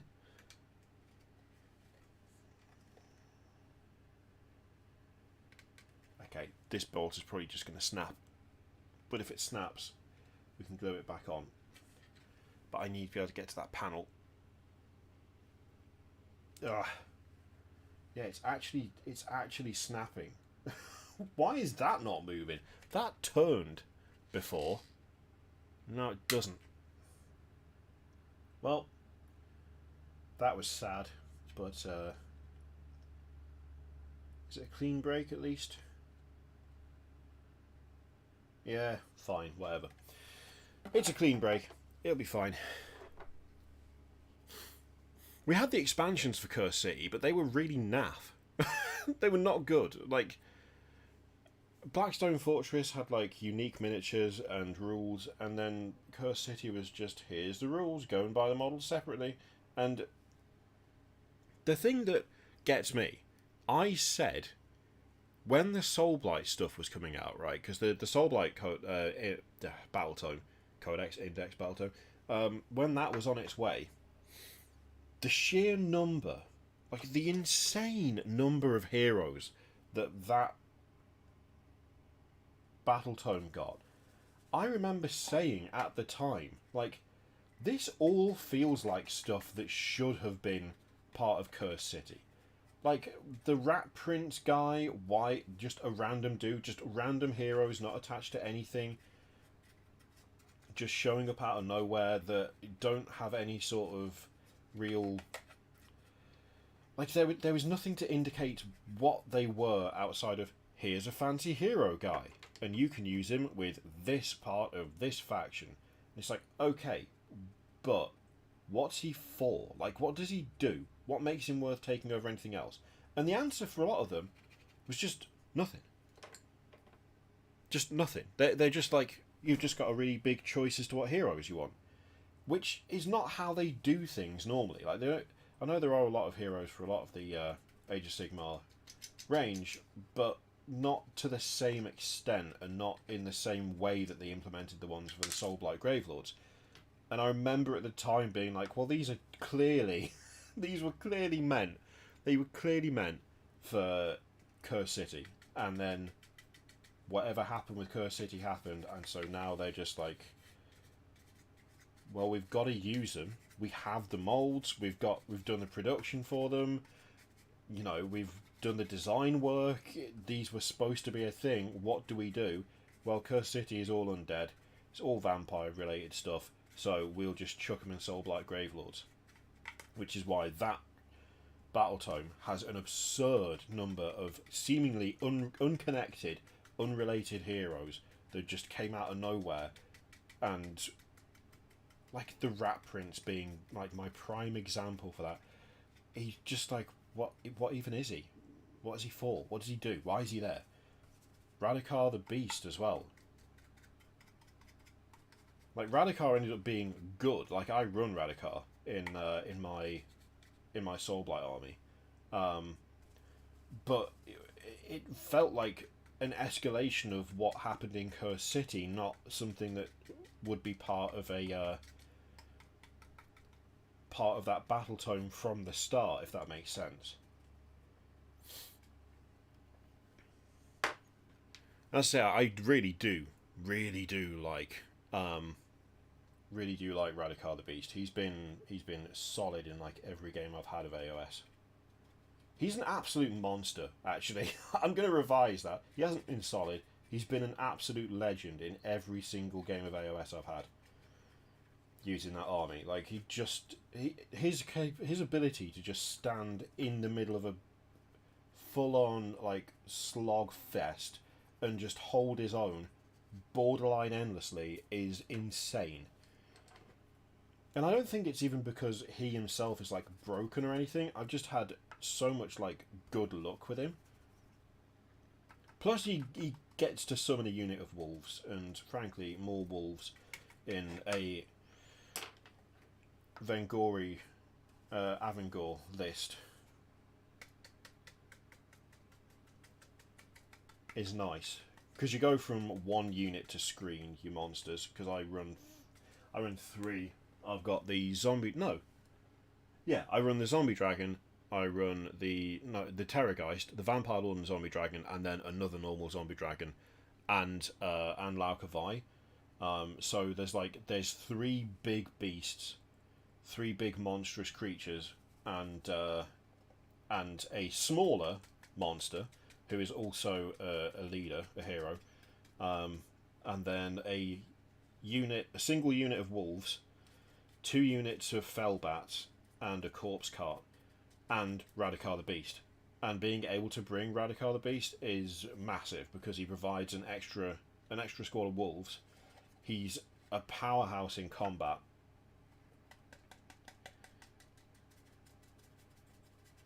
And like just that extra ability to screen that you can place after the battle started, like you can be fairly reactive with it. It's really, really good. I really enjoy using him. He places the screen, then he gets stuck into a fight, and he just won't leave until either he or everything he's fought is dead. And quite often, he's not the one dying, I've found. Oh, excuse me.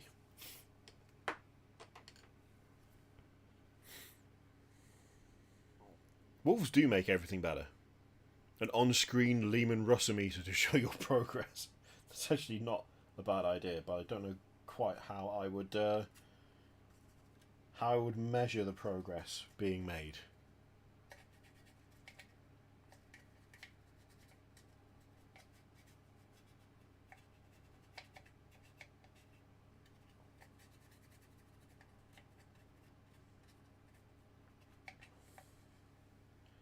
I will say, I think we're making good progress here, to be fair. Again, I keep not knowing what time it is because I've not got my clock up. There we go. Yeah, that's all right.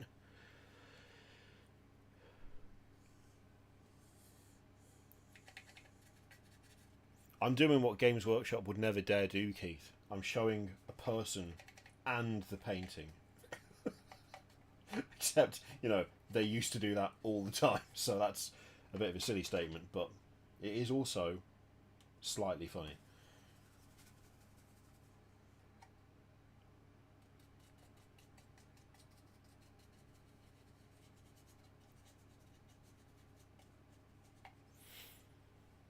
Belladama Volga is good. It's like she's a decent hero. If you're running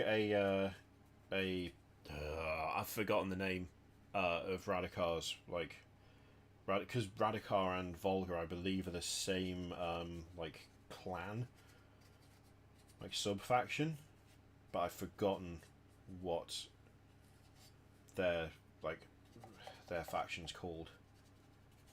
But she's, if I remember right, she's a wizard, isn't she? She's got spells.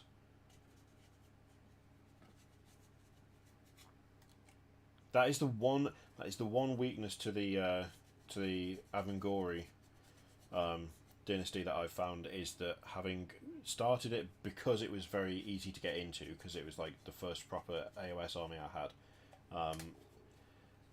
Like the list I've got is not very flexible. It's not very like technical either, and it's definitely like weak casting wise, because there's one wizard in there, and it's Laukavai, and she is, for what she is remarkably like not tanky, I've found personally.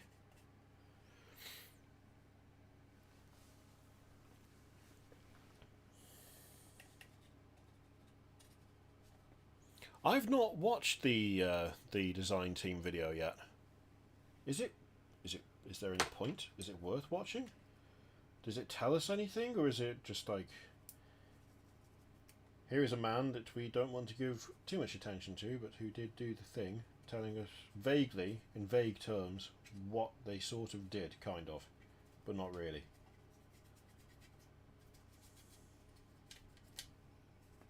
Imagine if they came on, if they got a designer on, and the designer went massively off script. It was live. It would have to be live. It was like, yeah, we just took the files and we just shrunk them down by like 80%. Oh, what? There's other stuff you did, right? Nope. No, absolutely not. No, we just shrunk them down, made them so they're just one piece instead of having to assemble them. That was it. Really easy Tuesday, actually. Really made up for the issues we ran into when we just upscaled the Terminators a bit. Like, obviously, that's not how it works, and I don't believe that's what they did. But it would make for a hell of a viral interview, wouldn't it? Imagine the reaction to that. yeah, we just shrunk them down. Didn't really do anything else. What else you got? How fast can you be fired from a job?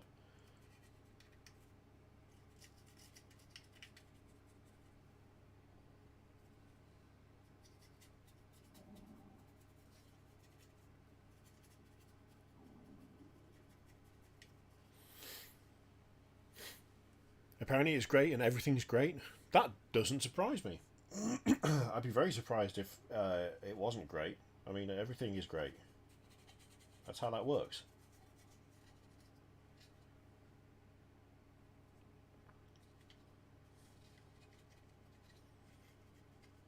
I have to admit, I've always wondered, like,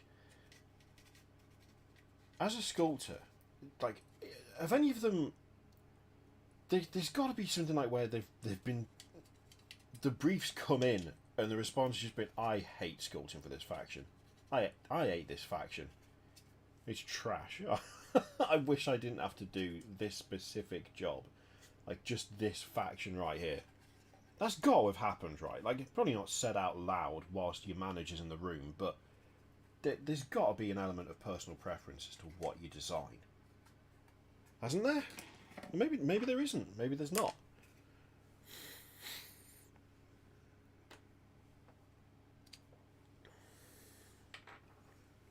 I can't wait for Legion Imperialis, or as I call it, Advanced Titanicus basing supplies. I mean, you're going to be spoiled for choice, aren't you, basic-wise? Absolutely spoiled. There's so many things that you'll be able to do now. Finally, you can have wrecked tanks all over the bases without having to go on eBay and find epic miniatures and then butcher them whilst feeling as though you're committing some sort of sacrilege, given how long that particular game has been out of commission for.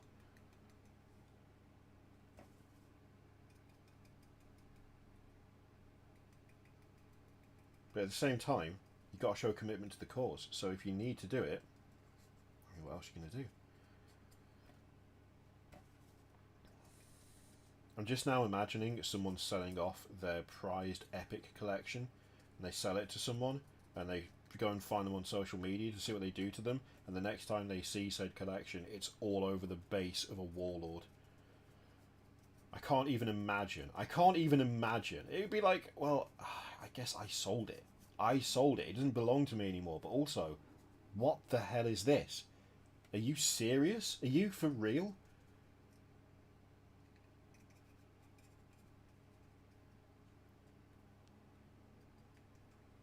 Okay, there we go. Right. Oh, man. We have 3 tanks.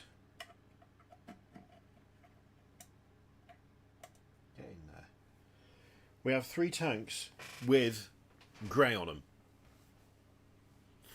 3 tanks with grey. That's not a bad start. That is all right.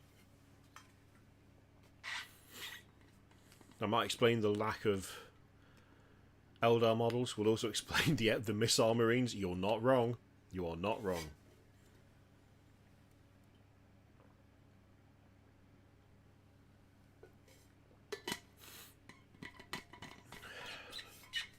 Not a bad start right there. How are we doing on the member goal? I didn't think to look. Though I shouldn't have looked, that's just made me sad. How are we doing on the member goal? 0 out of 10. Oh well.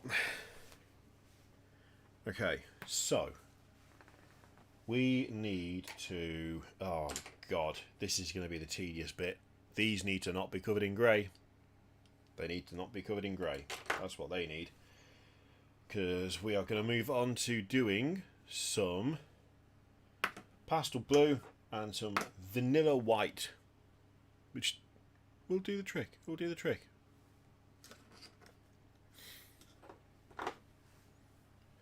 The colour scheme, Sam, is this. You know what? If I turn the brightness down on this, will the camera pick up the colours better? Oh, okay, that's actually just better overall. That's better overall, isn't it? Yeah. I should have done that earlier. It's not as good for me, but it's better for the camera. Okay, I've just been blowing the camera out. So yeah, this is the colour scheme we're going to be going for. Kind of blue and sort of creamy white, kind of. But I'm wondering whether to do one of them more akin to this. More akin to this one. So this one has just got blue on the back and then white at the front. So it's still it's still recognisable. It's still clearly part of the same force, but it's just got a slightly different approach to it. I think this might be... It's hard to pick favourites, to be honest. I've got a few favourites out of this army. The Baneblade is probably number 1. This is number 2. This is definitely number 2, because I love this. This is probably number 3. No, the Punisher is... I don't know. It's hard to pick. You shouldn't pick favourites, right? You shouldn't pick favourites. Love all your kids equally is what you should do. Okay. We need to sort these brushes out. It's going to take a moment. Right. Hey Kiri, Oh, long-time listener, Doreen's. first-time caller. Keep up the good work.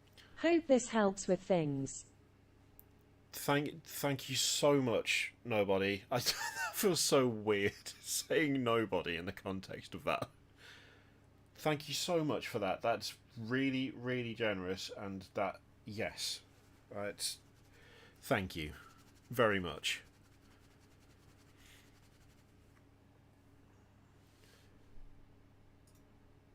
It will be put towards the rear window fund. It's such a you know what? I'll be honest, right? Just whilst I'm cleaning these, this isn't an interesting thing to look at. Saying thank you nobody sounds really passive aggressive. It does, but it's not what I mean. You know that's not what it's supposed to be. Yeah, I'll be honest, gang. I nearly put this off. I nearly just was like, I don't think I'm up to this today. But I haven't painted anything for ages. Like I don't know whether I was going to mention it in one of the other streams, and I don't think I ever got round to it. This looks really dodgy. I'm drying my brush. All right, it's nothing. I'll do it. I can't do it up here. I need to lean on something. Yeah, I haven't painted anything for a while. I've been having like really severe imposter syndrome recently, where I go to paint something and then I go, yeah, but you suck at this. So what's the point? And like the back of my I guess it's like for me, it's always been like a depression thing, where like the back of your head, the back of your brain becomes louder than the front. So the back is where all the nonsense lives, and it's where all the bits that you shouldn't listen to happens. And the front is the rational bit, where you can see what's happening and you're able to deal with it. But the back of my head recently has been very in the camp of, why do you paint stuff anyway? Because you're no good at it. Like, what you paint ends up being not good, so there's no point. And it's been very difficult to shift past that recently. That's been a weird thing to deal with, because I've actually been pretty happy with my painting overall for quite a while. I've been pretty happy with it. Like, I used to not paint well, but now I feel like there's any number of models over here that I can pick up and go, I painted this, and I actually think it's all right. But you know, sometimes the back of the brain becomes louder than the front, and doing this was kind of a bit of a way to try and force myself into painting something, to try and be like, okay, but actually, I can't. You know, just paint something. What's going to happen? Just paint, and framing it as a kind of tackling the pile of shame and getting rid of some of these, not getting rid, but actually painting some of this stuff that has been sat around waiting to be painted for ages, was a fun stream idea, but also could be a way to just kind of just force me to ignore the bit that's been telling me not to paint stuff. And it's worked. Like, it's worked.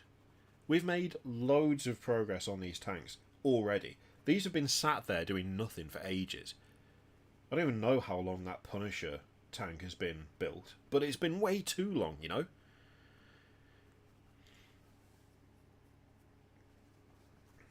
But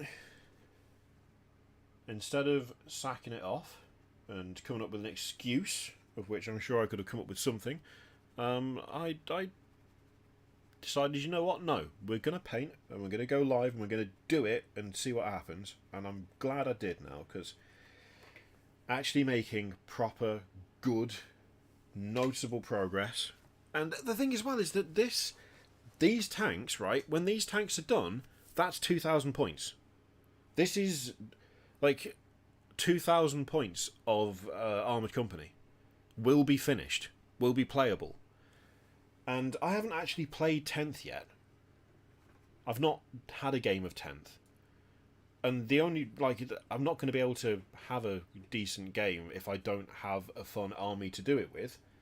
And this is going to be a fun army to do it with. So once this is done, I feel like I can actually take the step and play the game again. So,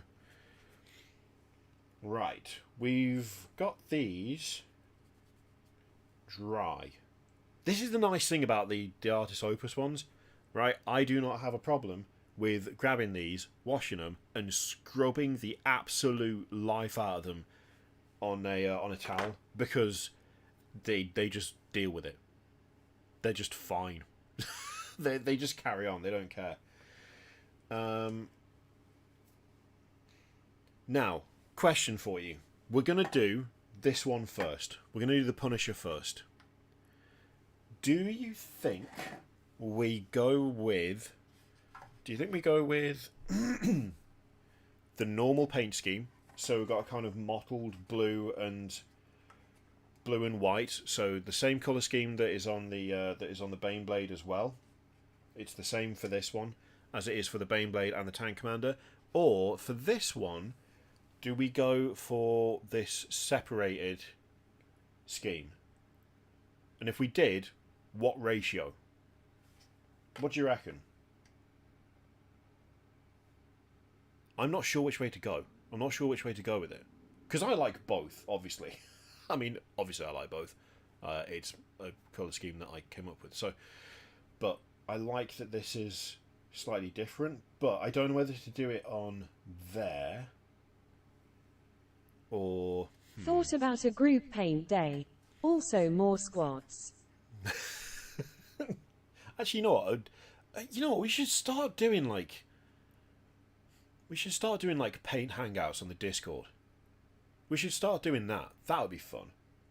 Maybe we could make that a monthly thing. Maybe we could make that like a monthly members and patrons thing. A group hangout for painting. Like, just take a day, take a weekend day, and just paint. That could be a lot of fun. So tank killer style for anti-tank units, you reckon? That's fair enough. We'll do this one. So yeah, separate with 3060 as a line tank, make it like the Russ. What if we... Okay, so we'll do this one for the Punisher, but for the Executioner, do we do that colour scheme? That could be the way to do it, couldn't it?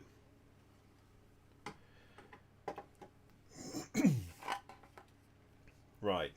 Funnily enough, this is now going to be followed by... Can you guess? Can you guess? You guessed it. But shut up, Windows Security. It's going to be more dry brushing. You're shocked and alarmed, I can tell. This is the command tank. I've already done the command tank because it's the Mars Alpha pattern one. I was only buying one of these because, oh dear God, they're so expensive. But I wanted the tank commander to look extra fancy. So we've got the extra armor plating. We've got the extra bit on the back, and then the gun. Technically, this is just a normal battle cannon, but I added the thing on the front, like the muzzle brake or whatever it is on the front of it, just to make it look more fancy. That's literally it. Functionally, people got really annoyed about that as well. People did not like the fact that I put that that extra on the gun. They were like, "Why is that on there? That's not what that's for." And I was like, "I don't know what it's for. I don't care. I don't care whether it's appropriate or not. Does it look cool? Yes. I mean, look at the size of the gun itself. What even is that? What even is the cannons on the Lehman Russes are already stupid. I just made it slightly more stupid. Okay? What are you coming in here for realism when you're painting a Lehman Russ? If it fired, it would flip over backwards. What are you talking about? Shut up. I had it there. It was only like I paid basically no attention to it. It just made me laugh because it was like that's not how that piece of technology works in real life. And I'm like, yeah, the Lehman Russ would bottom out the second it went off road. It's fine. It's not a realistic game. Okay. Some bits I like to be realistic. Some bits you just have to accept that that's the way it is, and the way it is dumb. And the Lehman Russ is a prime example of that. I mean, to be fair to the Baneblade, at least it has suspension. Look at that. What is that? What is that travelling over? What is that travelling over? That would be defeated by a small amount of lumpy grass. There's just no way. Look at it. There's no... Look. Realism? No. Cool? Hell yes. Self-propelled anti-tank regiments were attached to armoured division. Oh, okay, that's cool. Beached! I vaguely remember the Conqueror, but I can't remember what it did or anything. But I recognise the name. I just put way too much on this brush.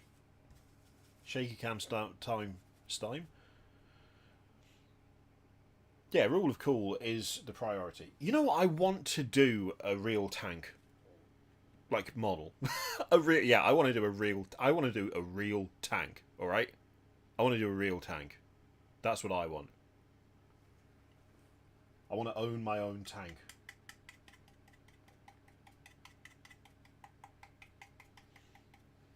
This is the bit I really like. This is the fun bit where you get to just make up the whatever pattern you fancy putting on here. It's such a fun way to paint tanks. Is it necessarily the way that you should paint tanks? I don't know. Probably not. It's not the most efficient way. Is it fun? Yes. And if you're not having fun, then what's the point? If you're not having fun, why bother? You know? Yes, the Volkite Lehman Russ. I'm going to... If that's still available, you know what? Once all the various horrendous things are dealt with, I 100% want to get one of those. I would love that. It's just like an expansion as another executioner.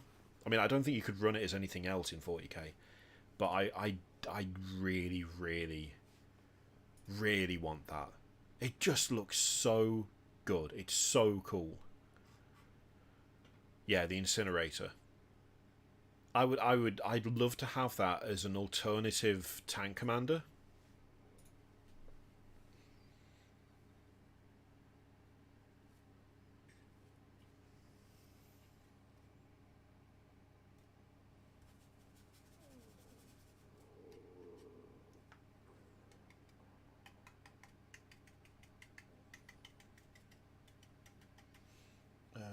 Okay, we got that up there. We'll do a little bit down here, just on the corner. I went to take the turret off and I can't. I went to take the turret off and I just can't do it. That's annoying. Never mind. This one tank, I really didn't think about this. It just fully prevents it from being removed. But I was like, yeah, let's make this like up armored on the front. I want it to look really, really beefy.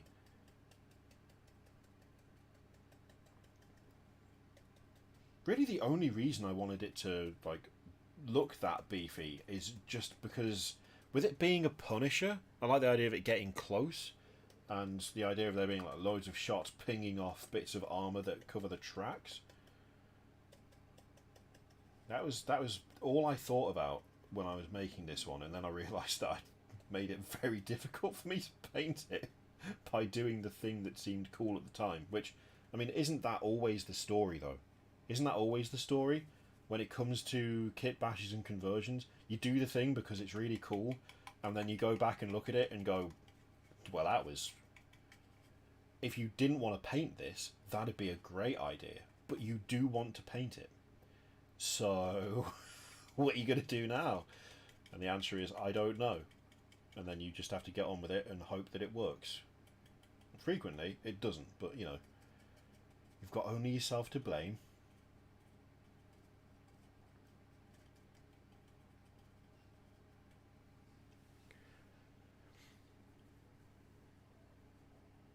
Hello, Jacob. How you doing?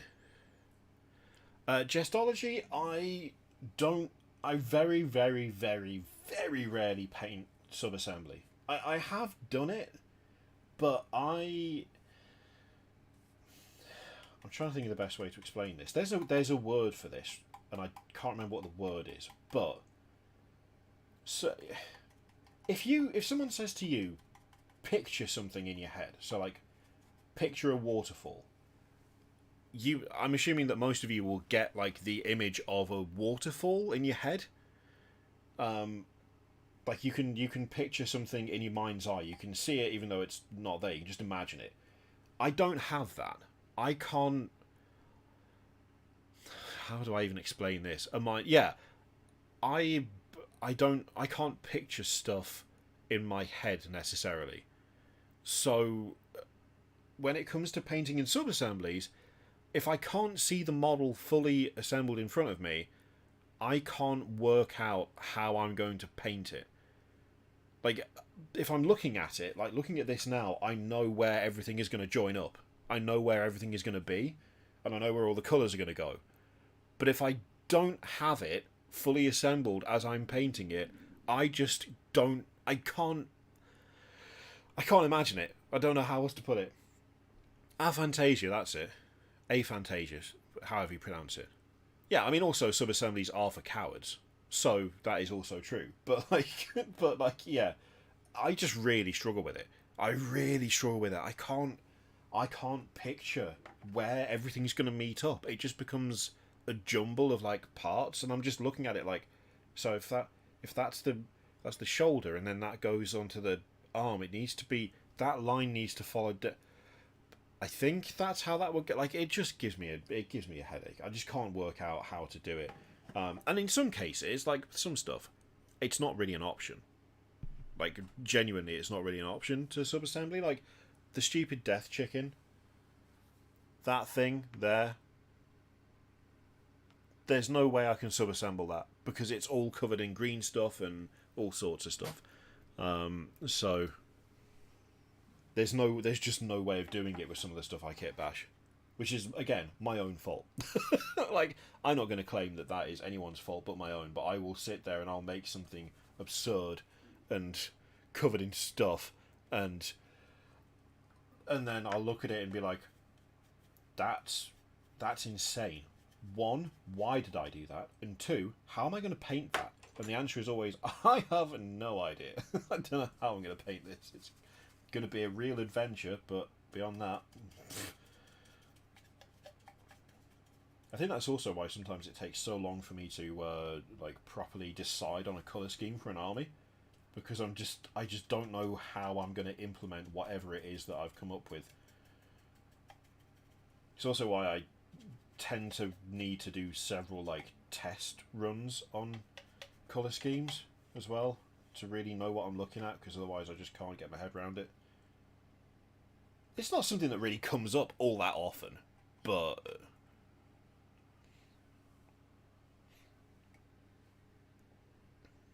if I don't assemble up front, I know I'll just end up with glue on top of all the paint. That's also true. I am not a tidy assembler of models. If you want super glue marks all over your stuff, then that's a great way to get it. In my case, it's just going to end up being a horrendous mess because I'm going to screw up assembling it. I always do. It doesn't matter what the kit is. I could have assembled a kit 100 times. I will still mess at least one bit up at some point. I don't want to do it. It just happens. They just fall apart in my hands. For guard, if you guys have any wishlist time model, I just want for guard. I want. So you know what? Something like the Gorgon. I think you've pretty much nailed it with that. I'd love something like that.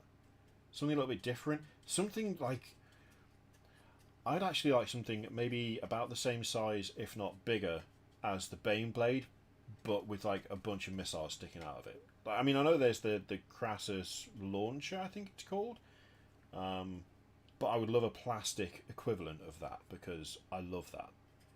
It's awesome, and it needs. We need more. We need more of that type of thing. I really like the kind of boxy old look of Imperial Guard stuff. Having that with like a modern thing on there, like a properly modern looking weapon. I don't know. I just think that would be really cool to have in plastic. It's something that I've toyed with doing myself actually. Someone beat me to it though. Having a Baneblade with the back-mounted missile launcher off a Warlord. That'd be great. That'd be awesome. But someone already did it. So I was like, well, I can't do that. Someone's already made it. So I shouldn't make it. But then again, my Baneblade was just someone else's art that I just turned into a different thing. So, hypocrisy much? I felt like that was different though, because it was art and not a model. I was just like, it's inspired by, it's not the same. Which technically it's not the same, but still. I don't know why I've applied that thinking to that specific thing, but then not to a model idea that I wanted to make, and then just decided that I wasn't allowed to because someone else had done it. I don't think they're going to sit there and go, well, that's some extreme infringement right there. Probably just think, well, that's funny. More than one person has done this insane thing.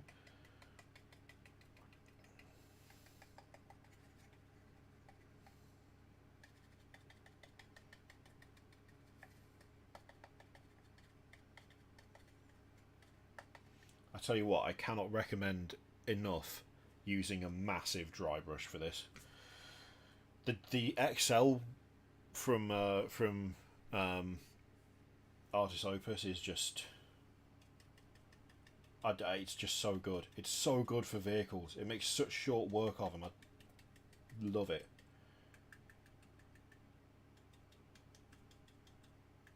Mind you, I love all the Artisobus brushes, to be fair. They're the only good ones that I use.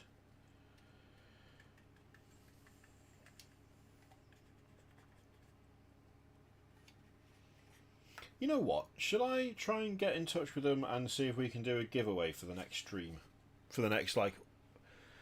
For the next WIP Wednesday, for the next Pile of Shame Destruction stream. Should I see if I can get a giveaway set up for it? I'm sure they'd be down with it.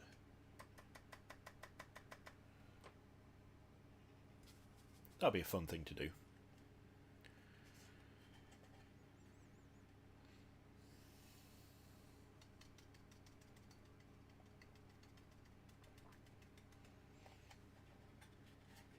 Oh god, yeah. There's so much scenery that we use for D&D that is just... It's just been dry brushed to within an inch of its life. Like, I've just sat down and just gone absolutely wild with a massive dry brush, and that's all that's happened. I've not done anything else. It's just that. Because painting scenery can sometimes be a little bit of a drag, unless you just go absolutely wild with one of these giant brushes, at which point it suddenly becomes a lot more tolerable because it takes hardly any time. Especially if you're doing stone. It's so good for doing stone. It's the best.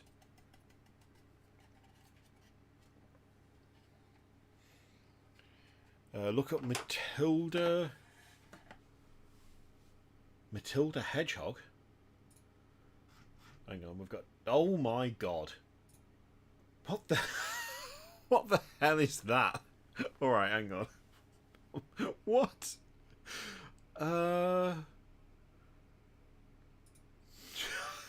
I mean... That's absolutely absurd. What the hell?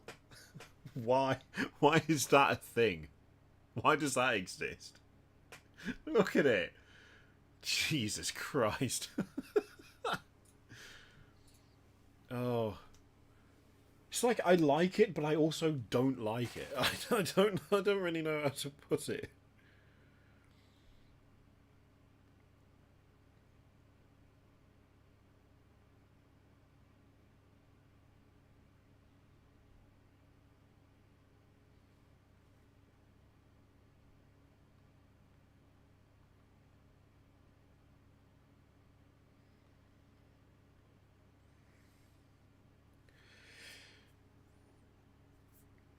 Oh man. It's absolutely ridiculous. Right. Come back here. I'm finding there's only one downside to using my phone for the chat, which is that I'm not looking at it. I'm just looking. You know what? I'm going to give up on the chat on the phone idea. All right. Let's be real. I'm not looking at it. I'm looking over here every time. But to be fair, it's actually not too bad because I'm sitting at an angle, so I'm not like straight into the desk. I probably should be, but I'm not.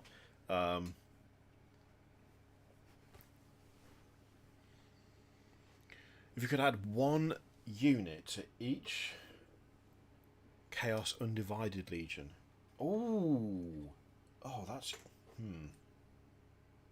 that's difficult. I mean, Alpha Legion has got to have some sort of like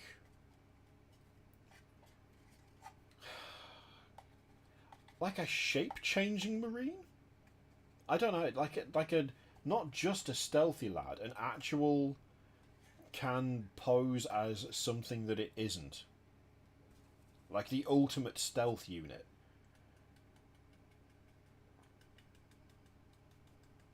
Maybe not an actual shape changer. That's not actually a good idea. But like something that is just completely undetected up to a certain point.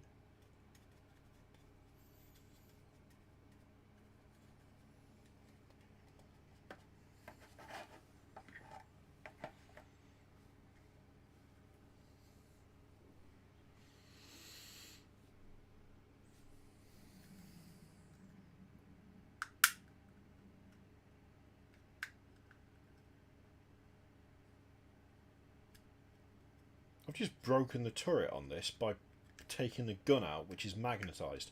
How is that even possible? Alright, we'll fix that later.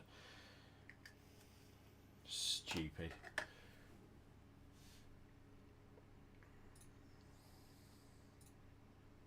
Oh, the land fortress looks good. Yeah, that's cool.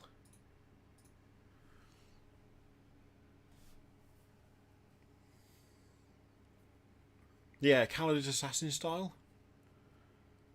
Alpha Legion needs to be a how I have your models now. Oh, you know what? models that the Alpha Legion should have are not models that you bring to the fight. They should just have the option to have a squad of yours under a certain points limit have been always their squad. That's what the Alpha Legion need. They need to just be able to go, I think you'll find those intercessors were in fact ours all along. Tough. It's not a model, but it is very Alpha Legion. Although I feel like that would cause extreme saltiness. And also, you shouldn't touch other people's models unless they say you can, right?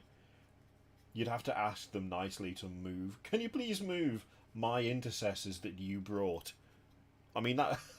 to be honest, that's pretty funny. I don't think I would be mad if that happened to me. I would just be like, okay, that's... yeah, that's great. You got me there. You got me there.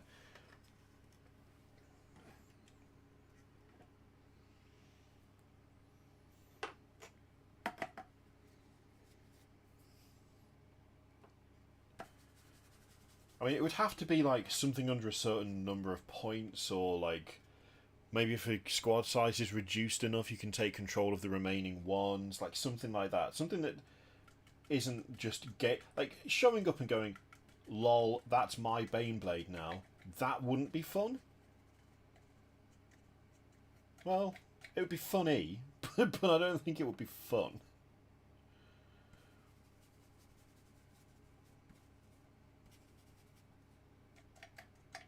Nope, that's out of there, isn't it?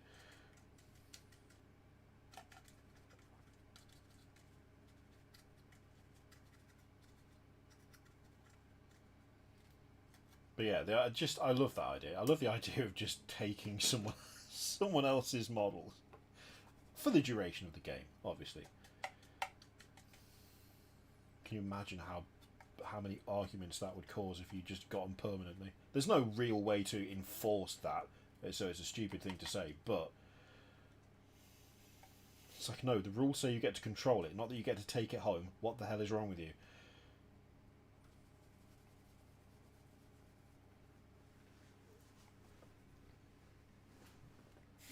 Those Tyranid warriors are in fact Alpha Legion. Look, unlikely and impossible. Then it's not the same thing, is it? It's not the same thing. Oh God.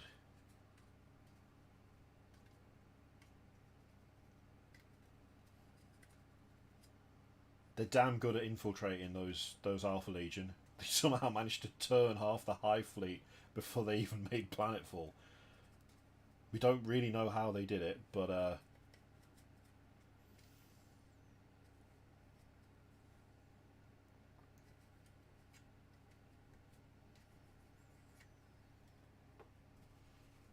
God, what a great idea. I mean, if Games Workshop don't implement that, they're cowards. They're just cowards. Give the people what they want. The people want to be able to take control of other people's armies in the game. Give the people what they want. Oh, imagine the meta though. Imagine the effect that would have on like tournament play. People taking deliberately bad units so that the Alpha Legion had to use them instead of good ones. I mean, this is a whole different way of playing the game right here. We've basically invented a new worse version of 40k, where at any time any of your stuff could be used against you. Imagine the shell shock of someone coming back to the game and finding that they were allowed to do that.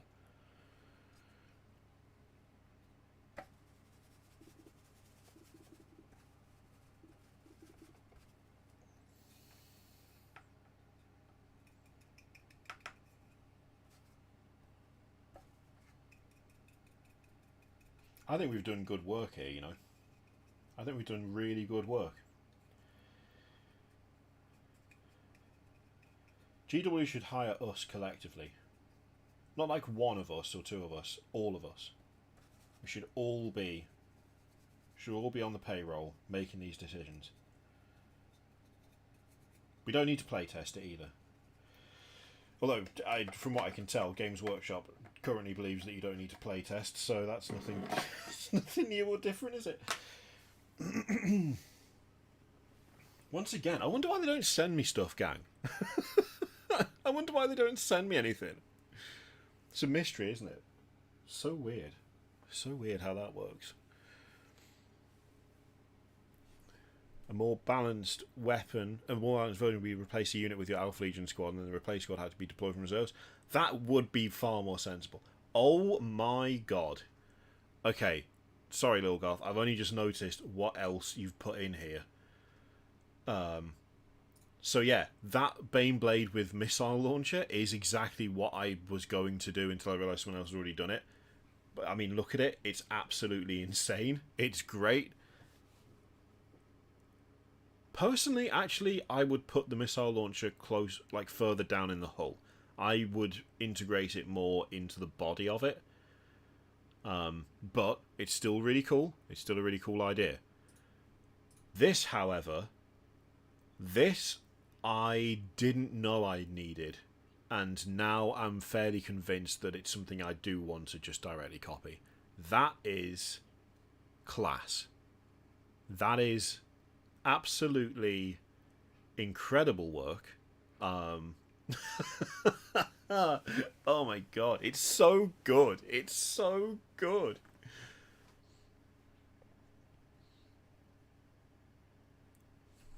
Insane. 10 out of 10, that. Absolutely 10 out of 10.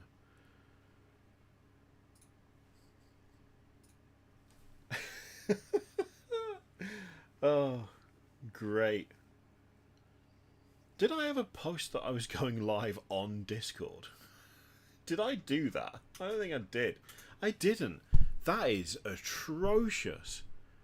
That is terrible, gang. I can't believe I didn't tweet that. I can't believe that I didn't say that I was live in the Discord. I mean, I'm assuming that you assuming that people already know, but I should change that now just in case.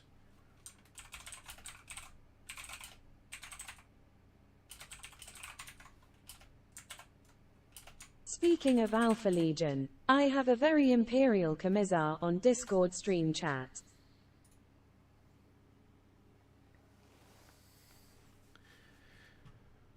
Sorry, hang on a second. Oh, I have a very Imperial Commissar on Discord. Okay, alright, let's have a look.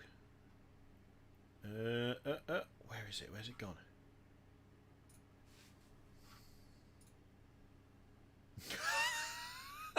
That 10 out of 10. Thank you very much, Blunticulus. That is 10 out of 10. Look at that. That's so good. It's so clean as well. That's so clean. Oh my god. That's great. I love it. Oh. It's incredible. Incredible work. I'm going to be literally thinking about that and laughing probably for the rest of the day. Seriously.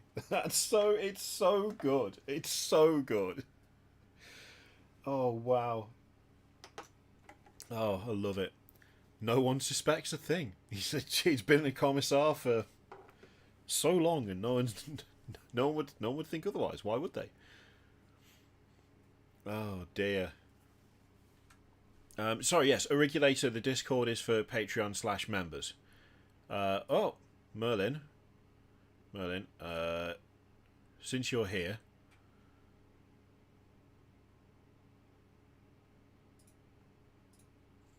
You've been recruited. Although, to be fair, you already moderate the Discord, so it's a sensible recruitment and it makes sense. No one suspected him to be a traitor. Also, Merlin, how are you doing? Are you okay? Oh, ow. I'm getting a bit of back pain. I'm getting a little bit of hobby prawn side effect here. Getting a bit of hobby prawn. That's not ideal. You don't want hobby prawn. Oh, I can't even raise the desk. I can't raise the desk up because I've got the cable for the camera like looped round it. Oh no. Oh, it's bad. Okay, I'm gonna have to stand up. Look. Okay. I want to see if I can get the. Oh, there we go. Shall I see if I can get the? See if we get the crack through the microphone, because there's gonna be some crackage here. There's gonna be some severe crackage. Oh, that's better. Do a little bit of. Oh, there was some clicking there. There was some real clicking. Oh, that's better. There we go. There we go. That's better. I don't know if you got any of the crunching through the microphone, but there was some good crunch there. There was some good crunch.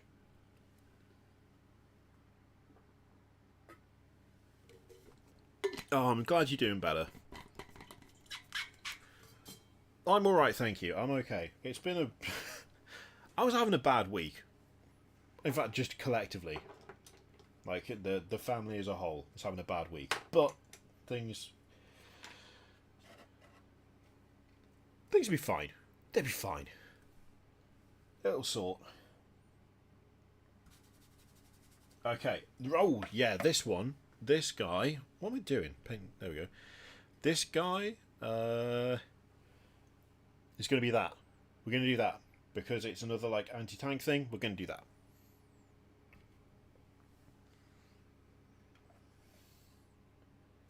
I'll be honest, I'm disappointed with the level of crunch.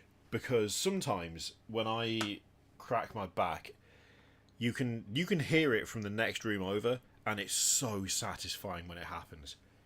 It feels so like it just feels so good, and I didn't get that this time, which is a pity. But you know, you can't have it all. Maybe next time. And for this one, we're just gonna go absolutely wild with blue along the back. Because we're going to do it the same way that we've done the other tank hunter. So blue on the back and white on the front.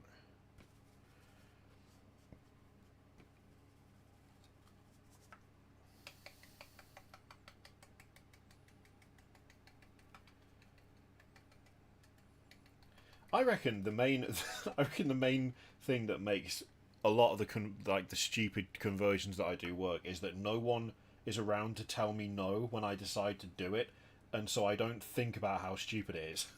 I just go, I mean, that'd be funny, that'd be cool, let's do that, and then I do it, and then there's a collective response of what the hell is wrong with you, and I'm like, well, it seemed like a good idea, and no one said to not do it, but of course I've never asked.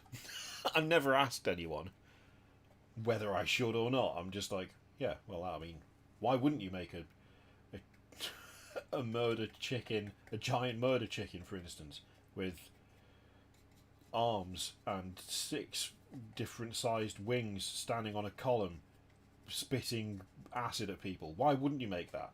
Of course, the answer is to like why wouldn't you is because it's stupid. But no one said that to me at the time, so here we are. Same thing with tanks. I had 2 Punisher Gatling cannons. I had 1 Lehman Russ that I wanted to be a Punisher. What else are you supposed to do? It's a cool looking gun. The only thing cooler than 1 Punisher is 2 Punishers. So you just put both on the same tank and you're away. You're sorted. It's that kind of attitude that makes me terrible to play against, because I rock up with the most ridiculous bullshit conversions, and then someone has to go, look, mate, excuse me, what is this? What does this count as? What am I supposed to be looking at? And then I go, well, where do you want me to start?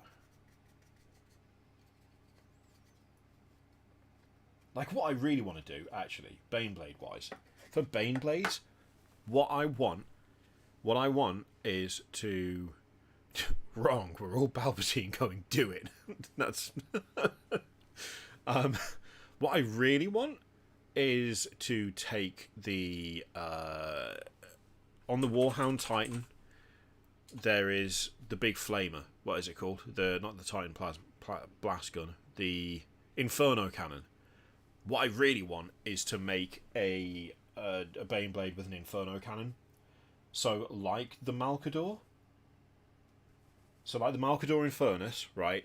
But using a Baneblade, and it's still going to have a big tanker of fuel behind it, but take one of those, like, big canisters from, like, the Mechanicum, the like Mechanicus scenery or whatever it's called.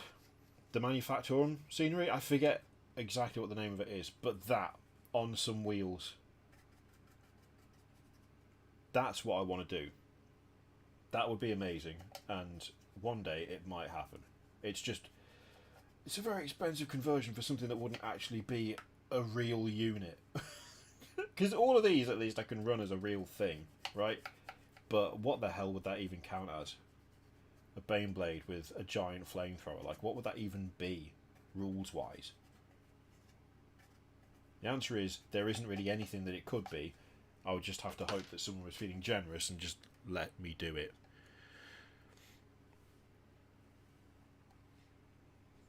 Good night, Scott. Thank you for joining us. Yeah, they're coming along, aren't they? They're coming along.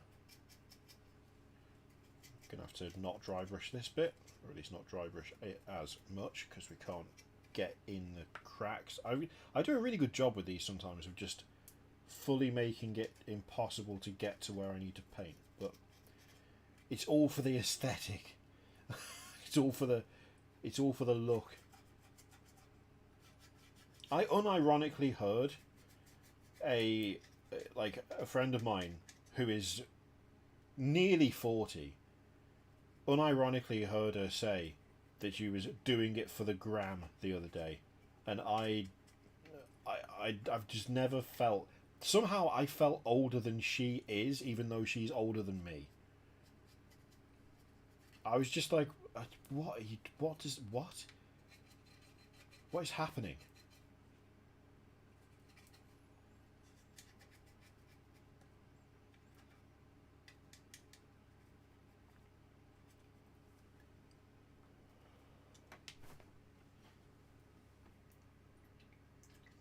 I mean, doing it for the gram, that's not a millennials thing, is it? Isn't that whatever the current I don't even know what the current generation is. Is it Zoomers now? I don't know.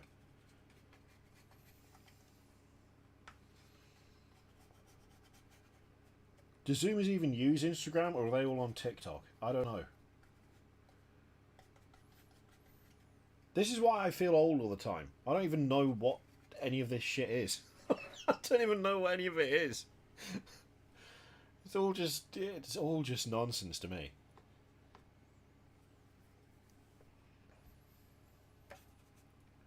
I'm mostly just upset that Twitter is dying a death because it's the one platform that I understand. And even then, it's starting to lose me. It's starting to lose me because of all the extra crap that's being thrown on top of it.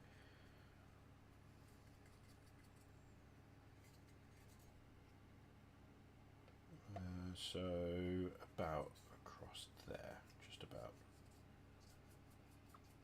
Yeah, Twitter is really starting to... it's at this point, I'm there mostly to watch the bonfire. I've got a deck chair, I've got a few drinks, and I'm just parked out on the lawn watching the house burn down. It's the same thing with the Brexit vote, to be honest. It's like, I'm only really paying attention to this because, you know, if your house is going to burn down, then you may as well watch it happen. May as well get some entertainment value out of it. Might as well feel the heat for a bit, you know?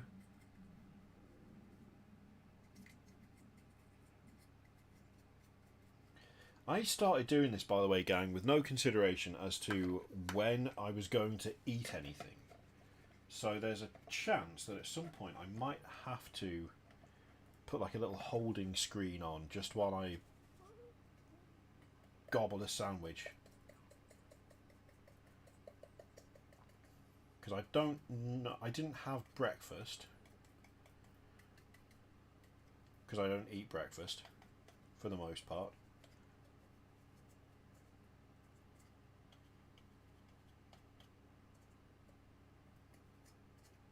So I might have to get something to eat, or I'll end up probably passing out or something, which is not great. I don't think you're allowed to pass out live on YouTube. I don't really know how they enforce it, but I'm pretty sure it's probably frowned upon, right? It's probably frowned upon.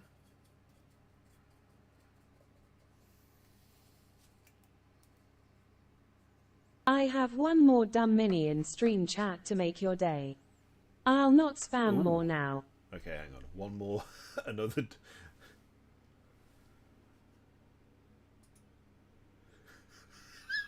Okay, no.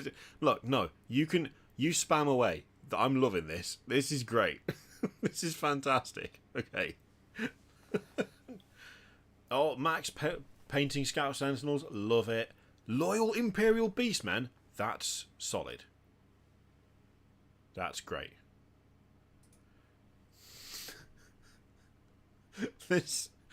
I love this. This is so good. It's so good. Oh, wow.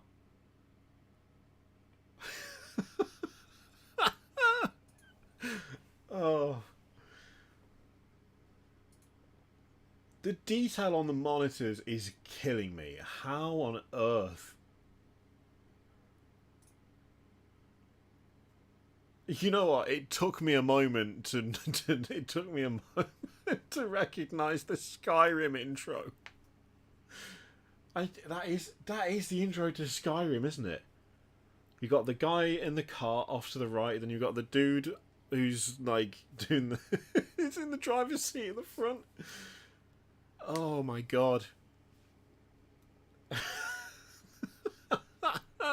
It's so good. Wow.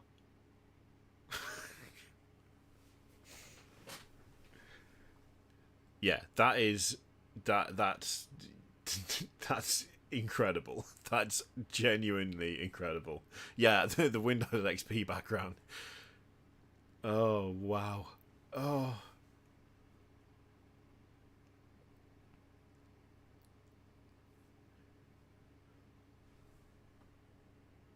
I mean, either way, it's fantastic. Also, is that a blue screen of death on the laptop? Is it? Oh, I can't tell. My eyes aren't good. Wait, so hang on, the book on the table. So we've got the mug with the red skull on it. Is all of that stuff free-handed? Because that's... oh my god.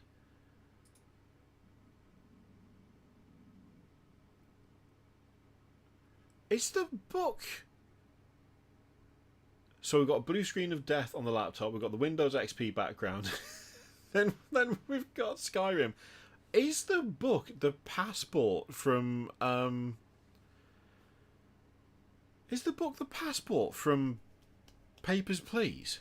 Or am I way off base? The logo, like, I don't know. It's... Oh, the Infantryman's Primer. That makes a lot more sense. It's not the passport, is it? No. It is the primer. That's great. Oh, God. That's so good. I love it. Love it. That's amazing. That's so good. Oh wow. Yeah, the wood paneling on the wooden floor. Jesus. Oh god. It's so it's just so well done. I don't know what to do. It's their toilet paper. Look, the infantryman's primer it deserves respect. Okay, right. We've got to clean brushes now because otherwise the white is the cream, the vanilla, the white. It's not going to be. It's not going to look good.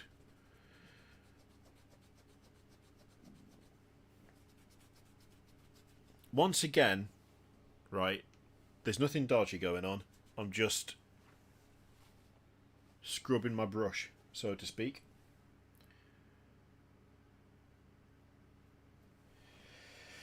Actually, already got most of it out on this one. Hello, Lifeguard Leroy. Yeah, that's the best way to do it. Just if you go on the about page of the channel, there is an email address in there. Just chuck me an email.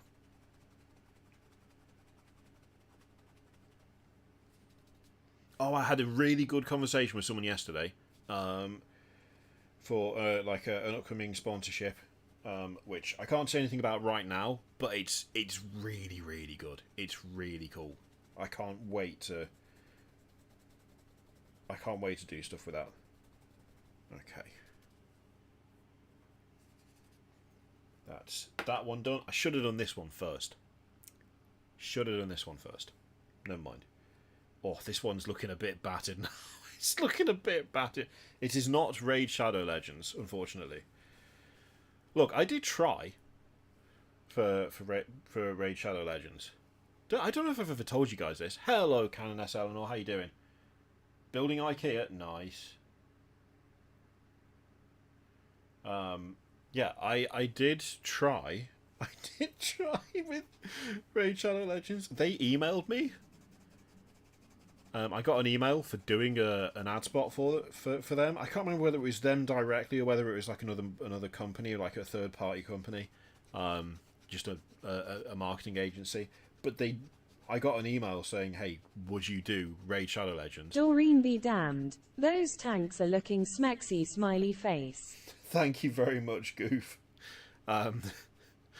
Yeah, I replied back to the email with a link to the Warlord Titan on Forge World, and I was like, "Yes, I will do you an ad read if you buy me this with these options." In fact, I don't even say with these options. I think I just linked the Titan. It's like, buy me this and I'll do you an ad read. They never got back to me, which I wasn't surprised about. I assumed the answer would be no when I did it. But I figured on the off chance that they said yes, that would be the best. That would be like the best, like, I don't know, it would just be the best Raid Shadow Legends interaction ever, wouldn't it? I mean, it's still an ad read for the game, but being able to say this video is sponsored by Raid Shadow Legends, and the reason we accepted this sponsorship is because they bought me this and holding up just the Warlord Titan in a box. That would be pretty funny.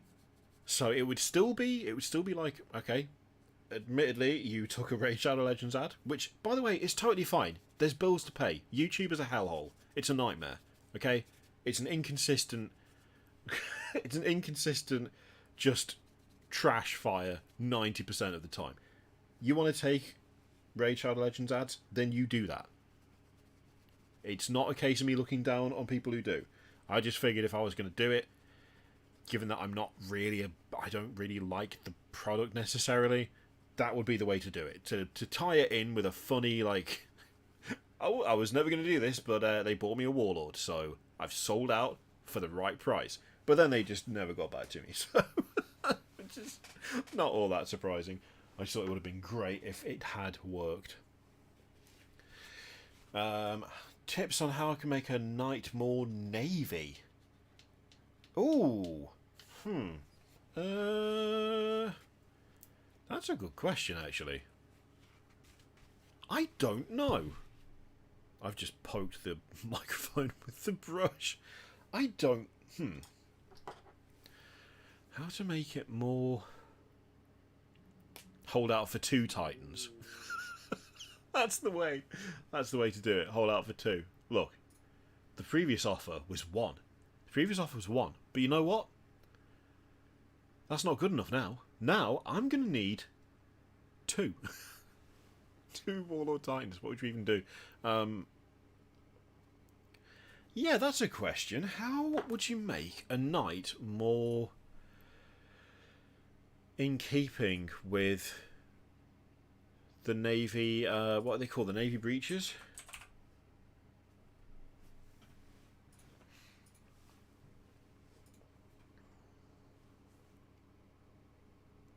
Because ideally you want to tie it in with... That is tricky.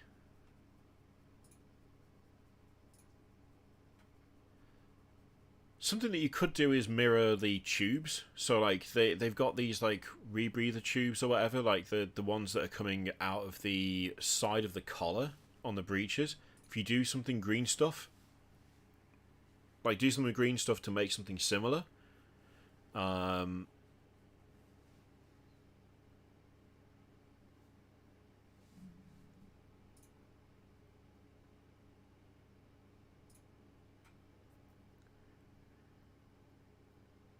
You could add... If you've got, like, plasticard and stuff... Yeah, if you've got plasticard and stuff, you could extend the shoulders a little bit into the carapace, so they're actually joined, so that it matches the kind of, like, upper armour sections of the Navy breeches.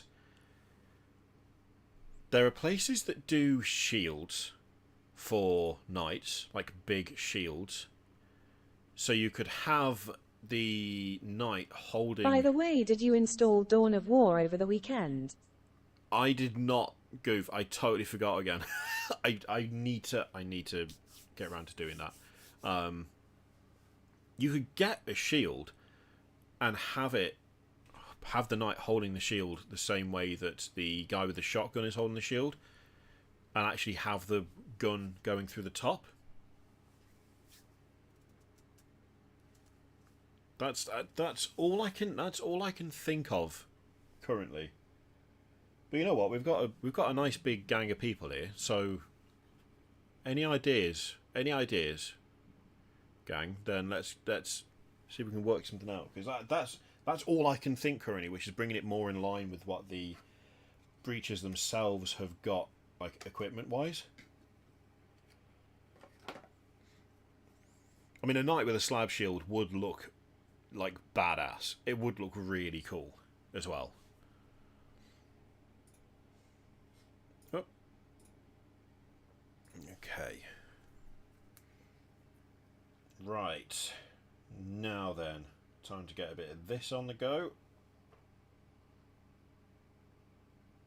Oh, you know what? I've just realised I haven't at any point put any thought into what is going to go on the screen whilst I scoff a sandwich. Shall I just make something in paint?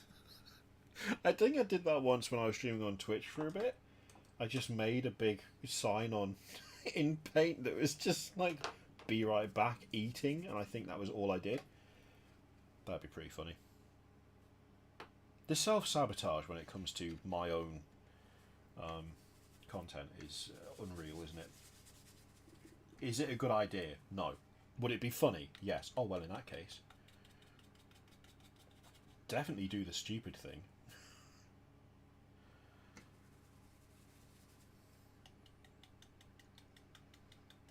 Oh, there we go. There we go. That's there. Yeah. Oh, yes.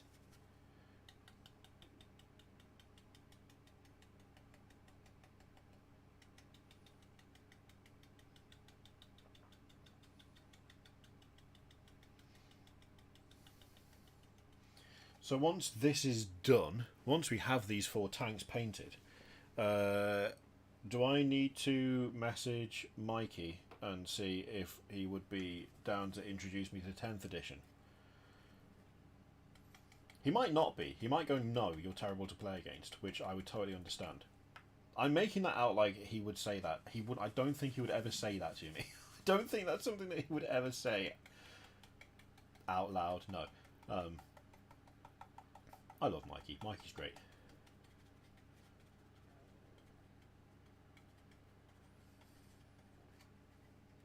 He's lovely.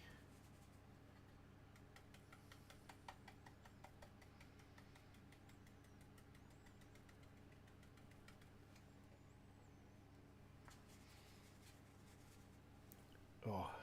Hello, Jess. How are you doing? I'm really hammering away at this tank now. There we go.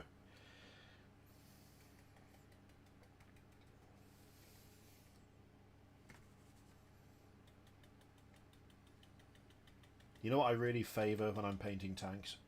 Care and precision. No. Just immediate lies. Absolute fibs from top to bottom. That.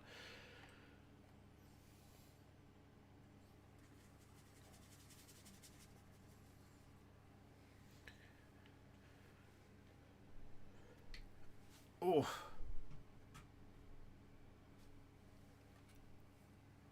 Breakfast at 5 to 1? I mean, to be honest, I reckon cereal is one of the few foods that you can get away with at any time of day. Cereal is the ultimate meal. Doesn't matter when it is. Doesn't matter when it is. You can get away with a bowl of cereal no matter what's going on.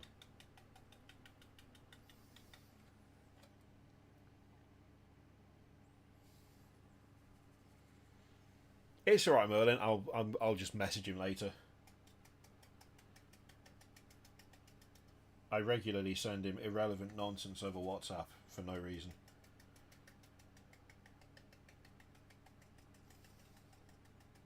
Usually phishing attempts. Like if someone's trying to scam me out of the channel, or is trying to install some sort of dodgy software by offering a random PDF to download, I frequently just send him messages that are like, look at this absolute waste of space. He'll just be minding his own business and then he'll get a screenshot with LOL attached to it and that's it. Probably disturbing him from doing important things, but, you know. Sometimes you just get a dodgy email and you think, you know what, I've got to share this because it's so not... It's so clearly not right, is it?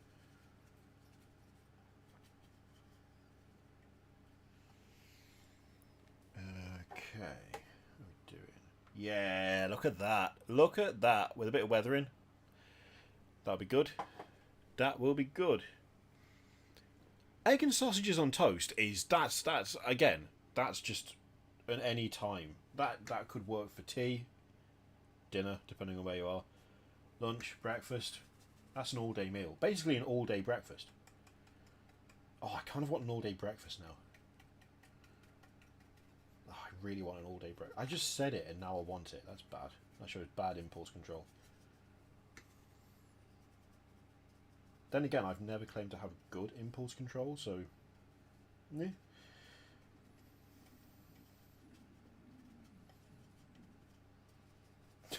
My stomach is going mad now.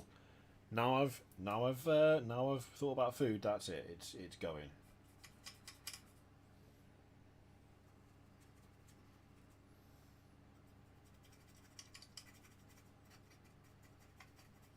I do have a really tiny dry brush that I'll probably be able to get in here, but I don't want to...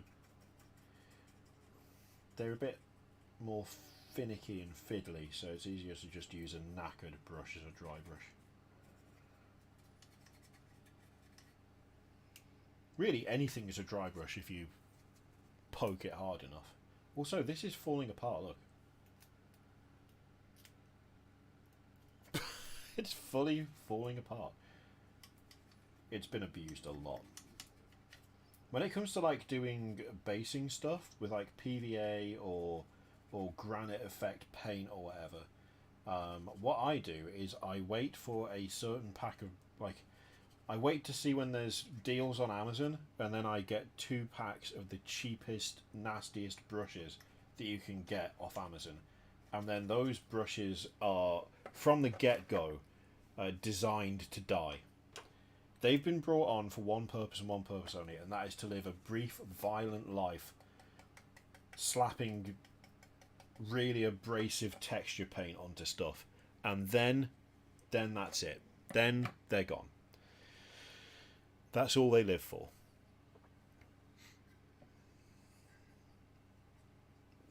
All day breakfast in a tin. Oh no! You'll just stop it. Stop talking about food. Stop.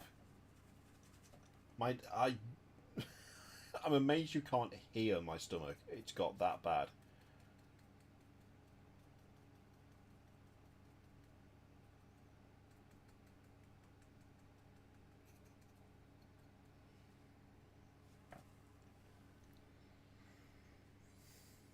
Yeah, they're basically Thunder Warriors.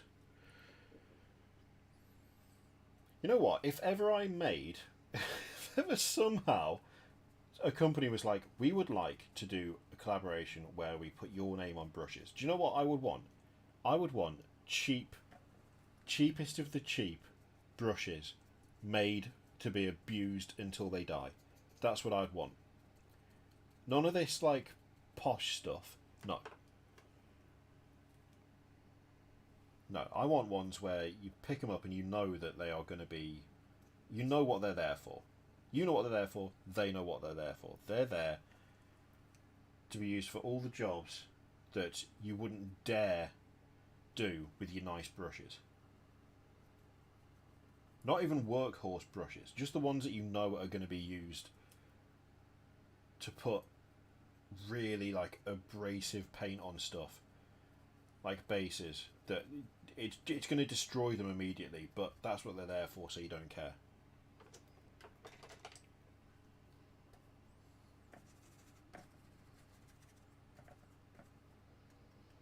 I love my Artis Obus brushes. I use them all the time. Do you know what else I use all the time? Cheap, nasty brushes. Because I don't want to use my nice ones on Vallejo earth texture. You know? I don't want to do that. That's bad. That's going to wreck them. And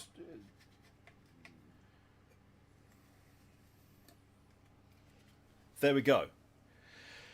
We've got a bit of colour on this one now. I'll be honest, I don't know that we're going to get all 4 of these finished today. This might extend into next week's as well, because we've still got the other 3. We've got to get the kind of more cream colour on. And not only that, but we do also have to paint all the wood, the candles, the guns, the OSL, the chains, the exhausts, the tracks. Then we have to do the streak and grime. Basically, there's a lot. There's a lot to go. There's a lot. There's a lot. AliExpress makeup brushes are amazing for that. Yep.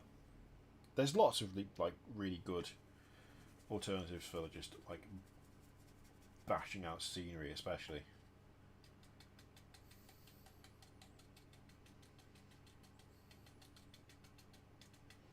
Now this is not going to be as solid on these ones as it was on that one. That one is like bulk colours that need to stand out properly.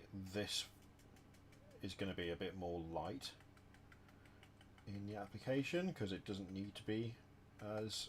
It doesn't need to cover as well, basically.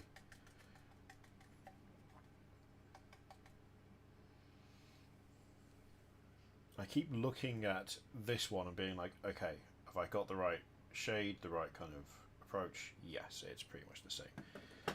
So that's fine.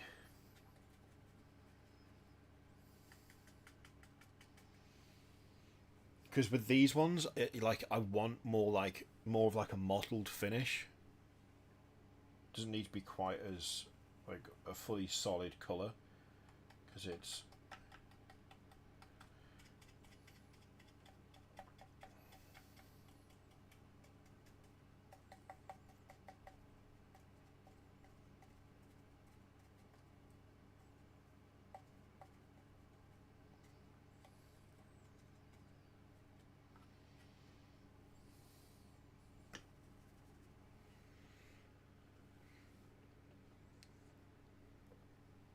There is a bit of like a bit of cloud camouflage going on them actually. I've not really thought about that before. I just wanted something relatively light to kind of offset how much like candles and like the sort of brushed metal of the guns and stuff. I wanted there to be quite a bit of contrast on them. Not brand name contrast, just, you know, normal use of the word.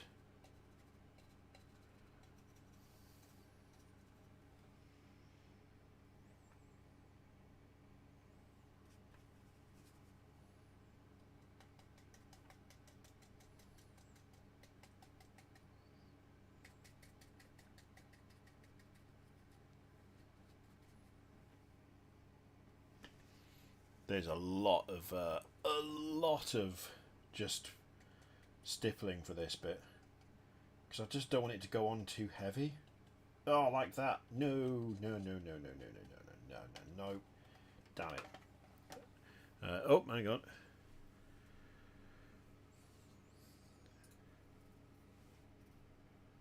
Oh, nice. Yes, okay. So, going back to the discussion of the Navy Knight earlier, that, I mean, it's quality, isn't it? Looks awesome.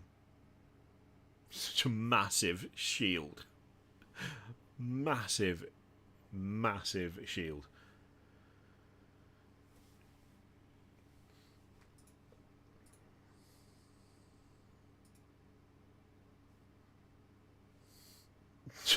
What the hell is it? Oh my god. Oh, that's got a potential to get me in trouble based off the reaction to the video the other day, but god.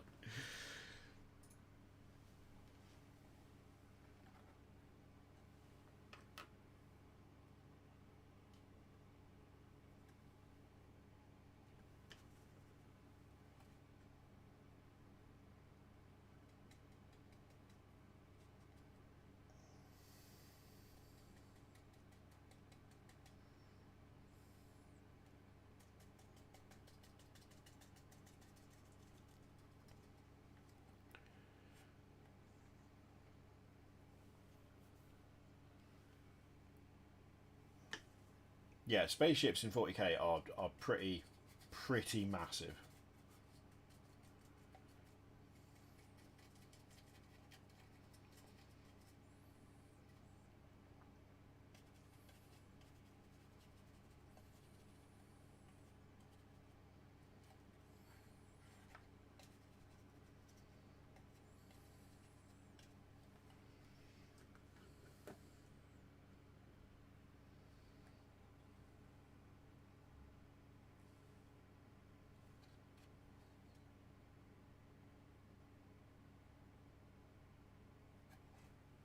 Yeah, we're on track.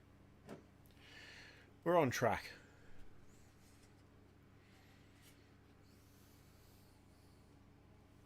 When do you reckon they're going to bring back Mordheim? I mean, I know technically Warcry is sort of Mordheim-esque, but like, it's not Mordheim, is it? I feel like if they did bring back Battlefleet Gothic, that would just print money for them, and I don't know why they haven't got around to doing that yet.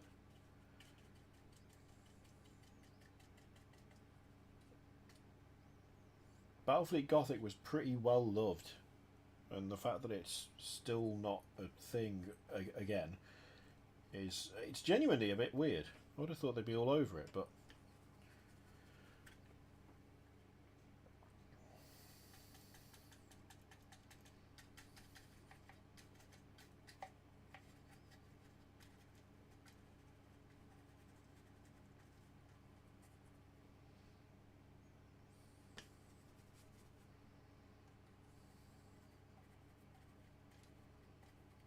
get rid of that.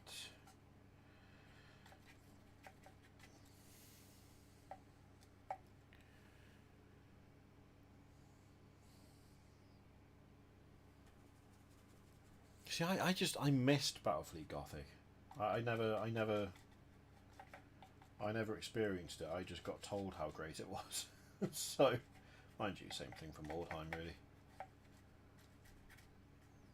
But given how like cool and like gothic Mordheim was, it just strikes me as being something that I would be very. I would probably enjoy, both from a modelling and playing perspective.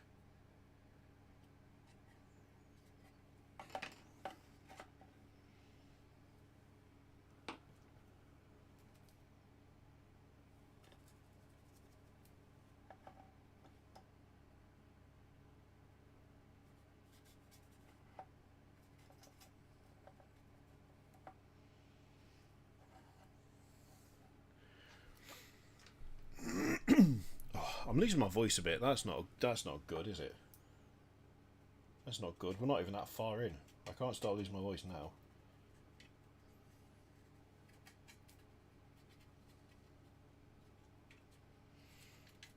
No, I was talking down into the table. That's probably not helpful.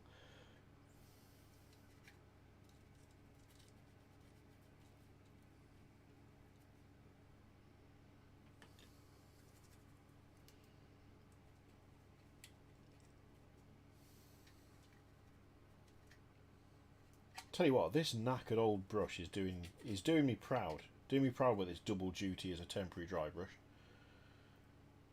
I feel like maybe I should have put more blue on this one. It's ending up very light. But then again, I don't want them all uniform, so I suppose it doesn't really matter, does it?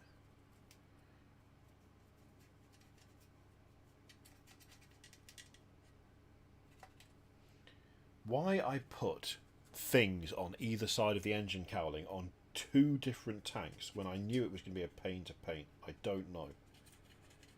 It's absolutely naff idea that I'm starting to regret, because I've had the same issue twice now where I'm trying to paint it and I can't get to it, and it's my own fault. There's no one to blame but me.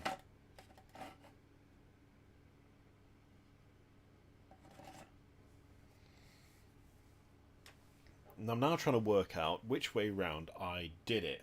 Did I do it blue or pale before? I can always go back with the blue and blend bits in more if I want to. It's looking close enough, to be honest. It's looking close enough.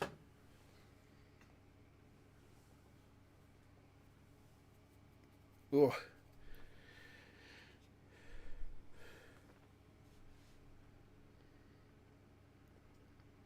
Oh, we've got a size comparison. Okay, hang on a little goth. Let me just... So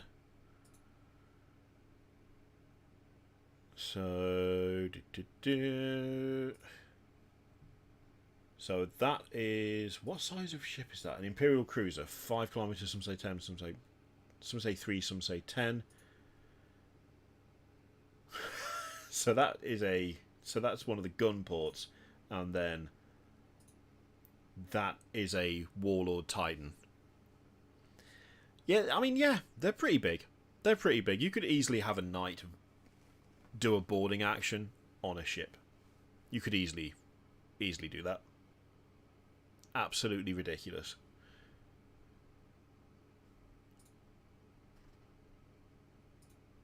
Squat tank with that gun. Yeah, it's just... It's awesome, but it is also silly. But then again, that's 40k for you. Awesome, but also silly. That's actually way lighter than the first one I did. That's a lot lighter. Maybe I need to tone it down a little bit. Although there is grime on this one, so... it doesn't matter, does it? Hello, Lachlan Reed. How do you mean with getting your Space Wolves? Are we talking paint-wise? Bits-wise? Kits-wise?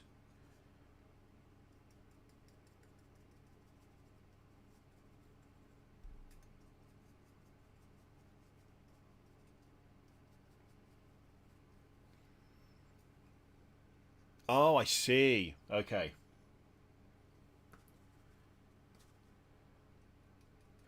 Wait, yeah, they've done the poster. They've done the poster for Space Wolves, haven't they? But they've not actually covered the Space Wolves proper yet.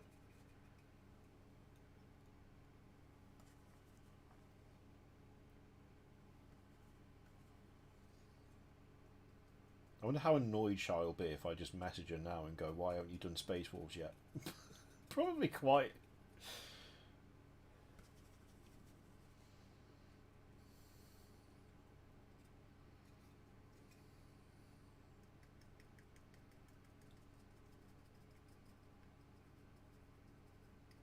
I could always mention you by name. Just be like, "Hey, look, this isn't me asking necessarily. I'm asking on behalf of someone else. Where's Space Wolves? What are you playing at?" I maybe won't go with what you're playing at. That could go down not great. But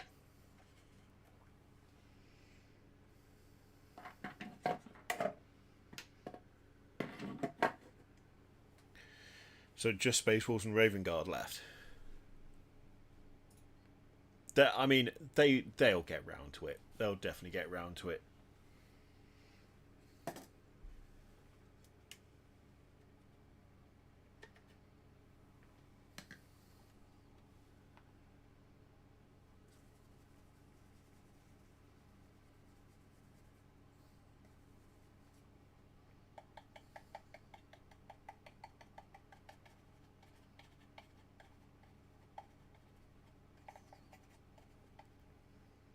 Everyone should be asking Space Wolves. I mean,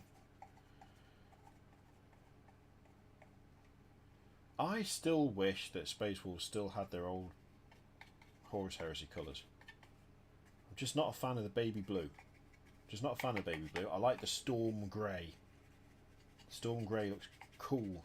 Looks cooler than the baby blue. But I would be unsurprised if I was in the minority on that one. Hello, Bright Hammer. Hope you're good.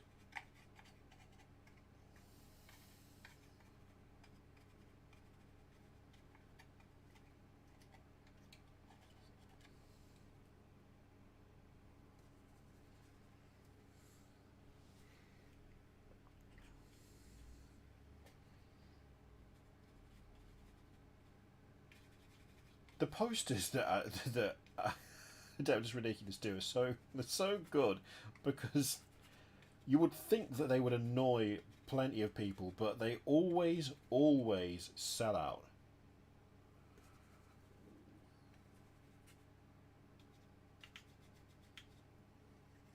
Then again, I've always been really blown away by how nice and welcoming that community is. YouTube can be a rough place sometimes when you're guesting on other people's stuff, but yeah, I feel like by and large they've built up a nice bunch.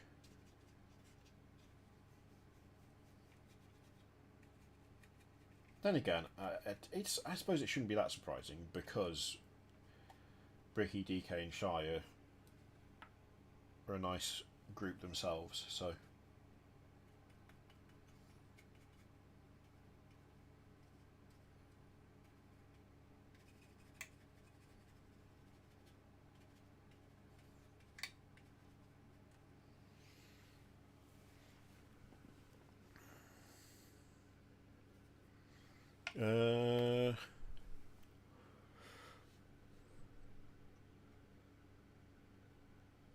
Wise, but yeah, no, that's fine. That's fine, Merlin. Hello, one of the Invisibles. Thank you very much. Okay. I'm starting to get. I don't know how to phrase this. I'm starting to get I don't know, dry brushes cramp. Is that a thing? It is now. You know, when you just it can be a bit hard on the old wrist, can't it? Doing a load of dry brushing, especially when you get onto stippling and the like.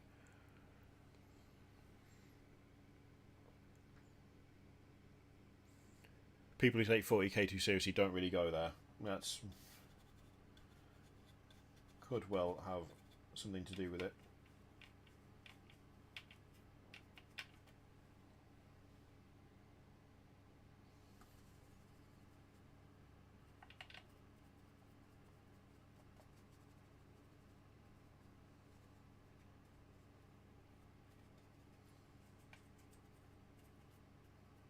Given that a central part of that podcast is that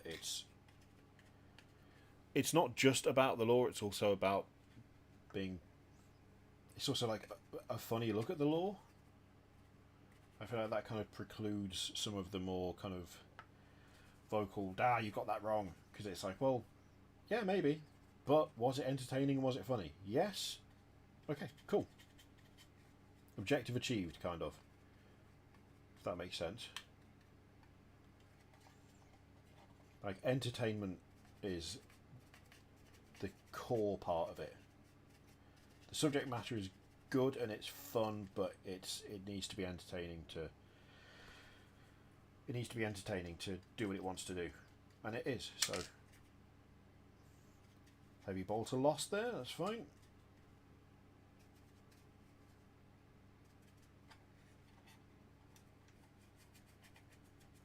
Get that all the way in there, and get a bit down there, a bit there. Okay.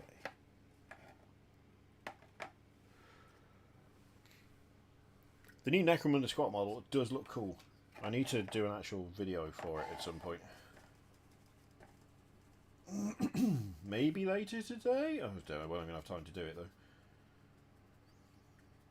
If I have time, it'll be later today. If I don't, then you will know that I didn't have time, because it won't be later today. And after all, we've got all these tanks to paint first.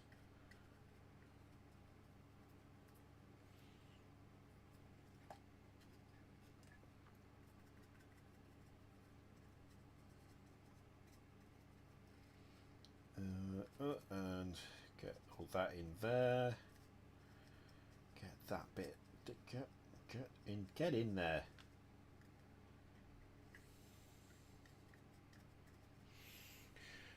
Right. I have Crusader, Initiate, and Neophyte off crusading in my room somewhere. Could I still finish a 20-man squad with a second box? I believe so. Yeah. Yeah, I'm dry brush whacked. Oh my god, that's hard to say. We need a shorter version for those of us who can't speak. And by those of us, I mean me.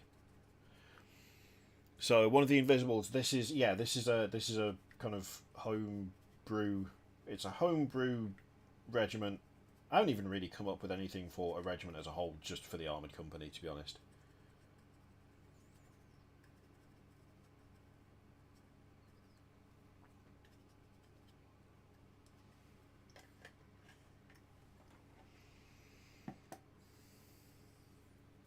I kind of want to do the grime before doing everything else, which is silly.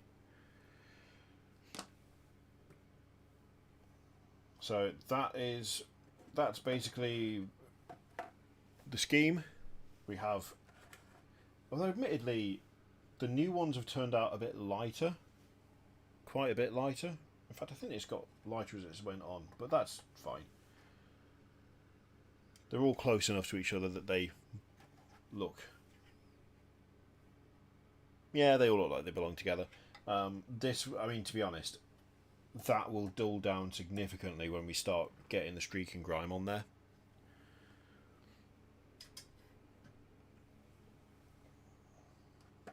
Oh, you can move back over there. So the candles are because, you know what? We'll do a quick recap. We might as well, because we have people here we didn't have here before. So the Armoured Company as a whole came into being because I made this. This is my Baneblade. I actually called this something. I forgot to say earlier, but I actually called this something. This is the Witch Hammer. And it is called the Witch Hammer because it is based off a bit of art by Mike Francina. And the art is this. And he called that tank that he drew the Hammer of Witches, and I saw that and thought it was amazing and wanted to make a version of it in 40k. So I did. I took a Baneblade I had lying around from another project, and I turned it into this, the Witch Hammer, which is very, very similar to the artwork, just quite a bit bigger because it's a Baneblade.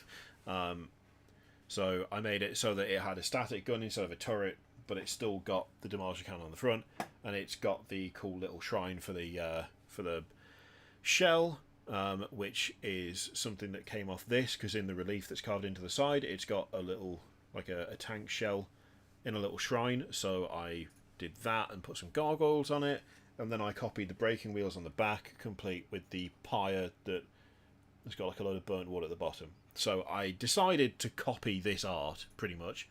I wanted to make a 40k version of this art, so we ended up with this Baneblade, and I love the wood on the sides as well, so I copied that, and then decided that I wanted to do a full armoured company.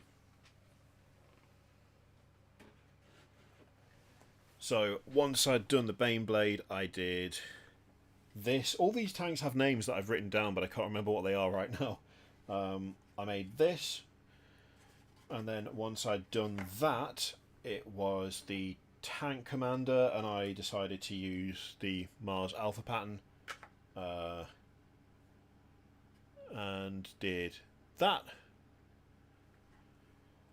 And then once I'd done those two, I wanted a tank destroyer or a tank hunter, so I made this little lad, who I love. I love this one. I love it. Got a little kind of self-made little kind of view finder thing up the top there, because I thought that would be fun. Placement wise, I don't think it makes any sense, but who cares? Who cares? Also, these have got purple accents and like purple purity seals or purple cloth. The Baneblade has got purple accents and cloth.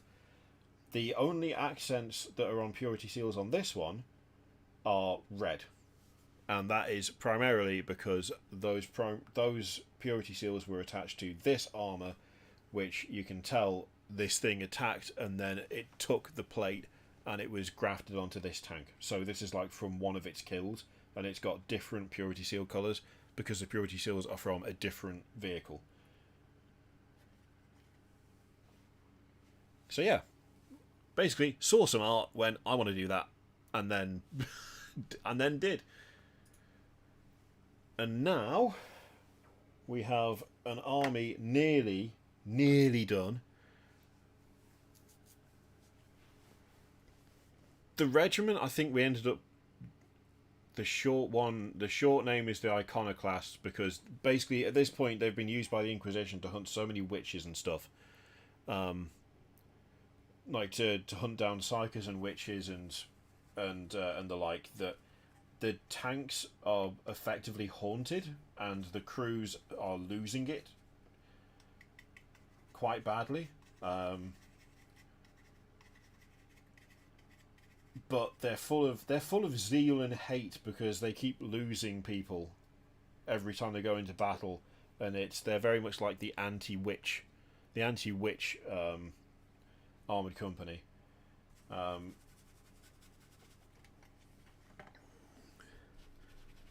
But someone pointed out it'd be cool if there was a reference to like the Salem witch trials in there. So I think the like proper company name is the Salem Dragoons we decided on.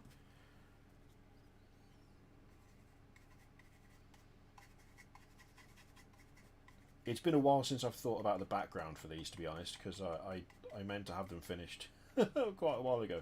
Oh shit, no, that's happened. Boo, no, stop.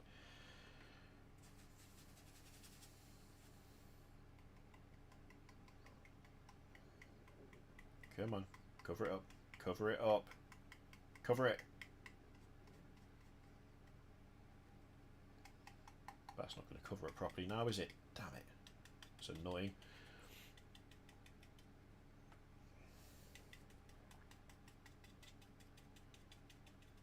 I really like the idea that they're not like there might be some kind of chaotic stuff going on, but they haven't become necessarily corrupted by it yet. They're just it's just made them like even more zealous. Like the tanks being kind of semi-haunted and full of the memories or kind of apparitions of dead crewmates and stuff. It just makes them hate the witch and the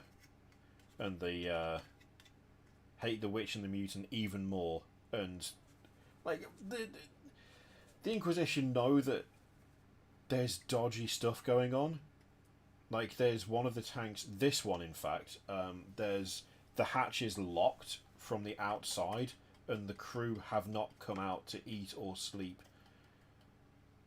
for literally months, but the tank still seems to go straight towards enemy infantry and mow them down with like extreme prejudice, so they've just left it. They're like, okay, we're just going to pretend that we've not seen that, because that thing has got a really, really high kill count, and it seems to be really intent on continuing to absolutely murder anything we point it at that isn't loyal to the Emperor. So we're just going to pretend that everything's good and ship it off to the next fight. No, tell the tech priest to not try and remove that clasp, because we don't know what's in there, but we do know that whatever it is absolutely hates psykers. So let's just pretend that that's all fine. So like I've yet to come up with a name for the Inquisitor that's kind of recruited them and is using them for these like horrendous meat grinder missions. But there's some distinct like hypocrisy going on where it's like, well, clearly this armoured company is severely messed up. There is obviously something desperately wrong here, but it's like, but they're also unquestioningly loyal and will go into areas that other guard units would prefer to be well away from because of how awful they are. So we're just going to leave them to it.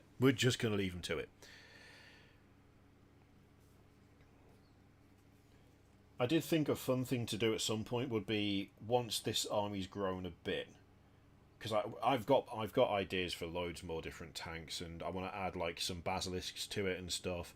But having some Cawdor gang members going around, and their job during the battle is to keep all of the candles on the tanks lit, and they're like part of like a penal support group. So kind of like a penal legion, but they are there to keep the candles on the tanks lit during battle. And if the candles go out, whoever was responsible for that tank is put to death at the end of the battle. And if they successfully keep all the candles lit, then they have a chance to pick up a gun and to fight for the Emperor, and potentially even freedom, maybe. But obviously, it's impossible because you can't keep candles lit on the back of tanks mid-war. So, you know.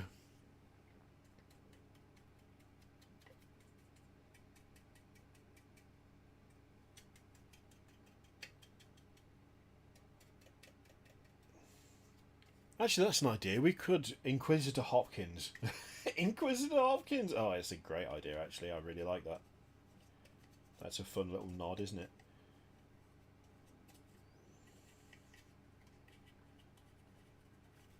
Yeah, it's basically all the mad grimdark of 40k, but with hauntings as well.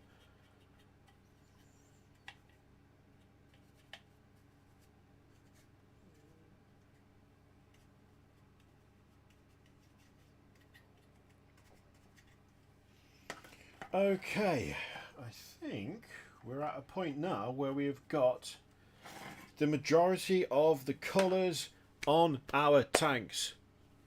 Kind of. Look at that. We've got four tanks with their colours on them. That was, you were in, no wait, that's upside down.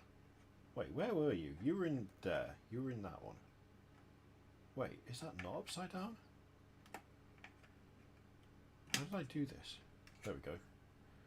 You're in there. And you were in there. Okay. That's pretty good. That's pretty good. We've got the 4 lads. We've got the 4 lads with their colours. Some a bit rougher than others, but the important thing is that they mostly match this. They mostly match that, although that is a bit darker. I might have to go back and repaint that one to some extent. And they match that. So, yeah. Actually, under the light, that's so close. It may as well be the same. I just got overzealous with the vanilla this time. Oh, good luck assembling the Saturn 3. Jesus Christ. Sorry. That was a massive noise. I whacked the giant bottle on the bottom of the desk. As you could probably tell from the horrendous noise it made.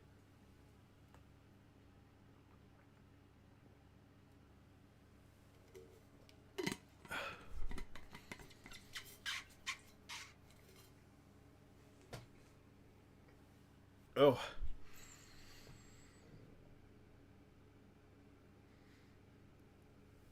God. Right. You know what? I'm gonna have to get something to eat before we carry on, because I'm massively hungry. It's also 25 to 2, which has gone really quick. So, I'm going to very quickly shove some sandwiches down my face, and then we'll come back and do... I reckon we'll do wood and metal next. Wood and metal. That sounds like a plan. But I've got a nice be right back screen. Hang on. Look. I've got a nice one. I'll use the nice one. The nice one's better than an MS Paint one. Elevator music. Do you want me to actually put like elevator music on? Okay, hang on. Let me see what I've got. Let me see what I've got.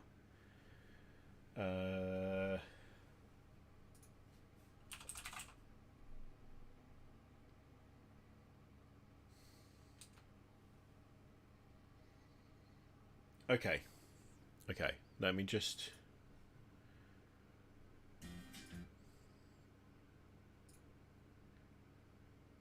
Here we go. We've got the be right back. We're gonna have some quality music. All right. I'll be back in just one moment.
Right, that's enough of that. We've had enough. Oh dear. I ate really quickly. Now I have terrible indigestion. But then someone came round and knocked on the door as I was finishing eating. And they were like, oh, I just wanted to let you know that when I saw your car yesterday, the back of it had been smashed. And I was like, yeah, I know. I'm very aware. We've moved the car since. The car is now on the drive and not parked outside the house like it was yesterday. Thanks, I guess. Sure.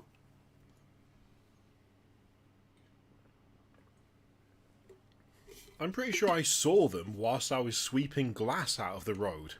So I don't know. I don't know whether they just had like temporary amnesia. I don't know. Weird.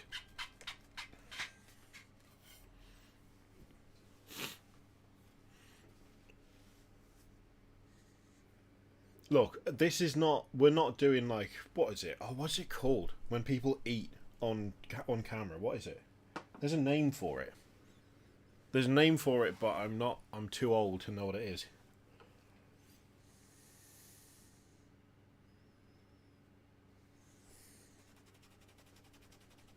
No one wants to see someone eat a sandwich. That's it. That's the one. Yeah, no, we're not. That's not a thing that's happening. Absolutely no way. That's obviously there's a market for it, or it wouldn't exist. Although that's not true. There are plenty of things that exist that don't have a market, and yet somehow it's still a thing. But that is one that I just do not. I don't get it. I don't get it, gang. I don't get it. Just don't understand.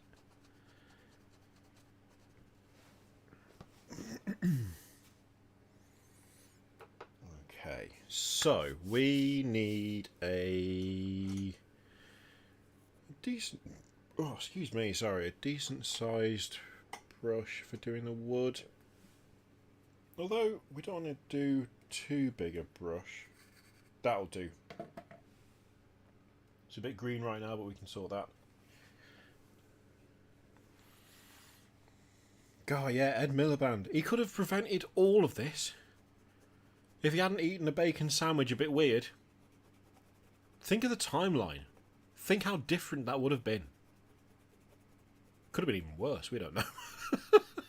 It seems unlikely, but, you know, could have been.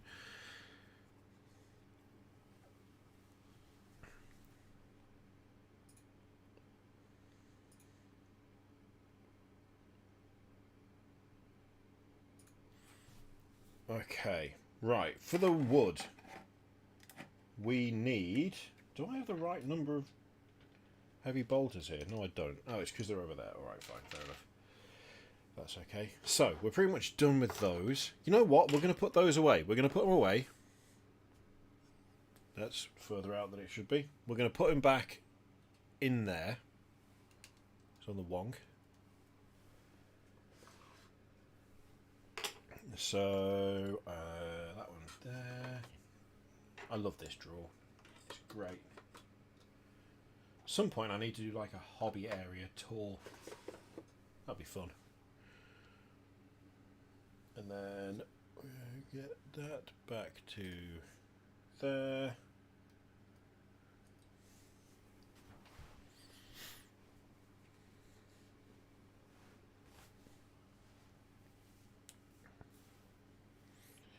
Right, so for wood, we need that, we need that, and we need that.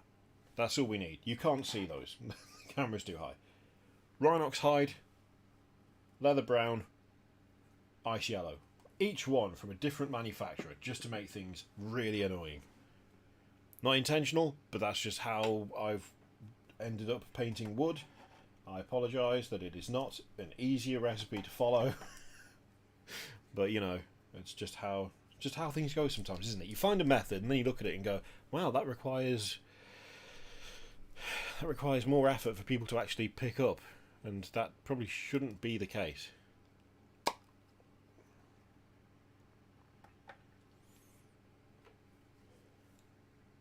Remember, if you want Doreen to abuse me, then that's what super chats do. I'm waiting for Doreen to lose it and just go off on one. I feel like it's likely to happen. She's always struck me as a bit of a wrong un, Doreen. Maybe I'm being harsh, though. Maybe I'm being harsh. Am I being harsh on Doreen? I mean, she is a bit Tory. Like, she won't talk for less than $2. So she's clearly something going on there. I can't even remember how we came up with the name Doreen. For some reason I feel like it was Doreen or Doris, but for the life of me I don't know why. For either option.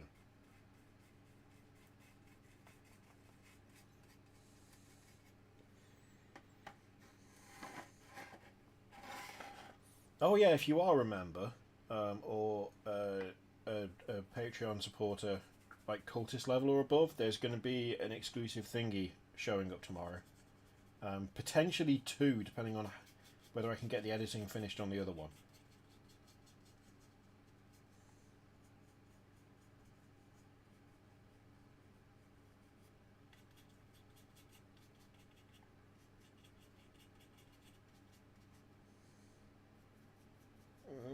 Okay, I should really use a normal brush for this bit, but I can't be bothered. I've already got this one out and it's fine. Besides, we can just do all the wood in one fell brush?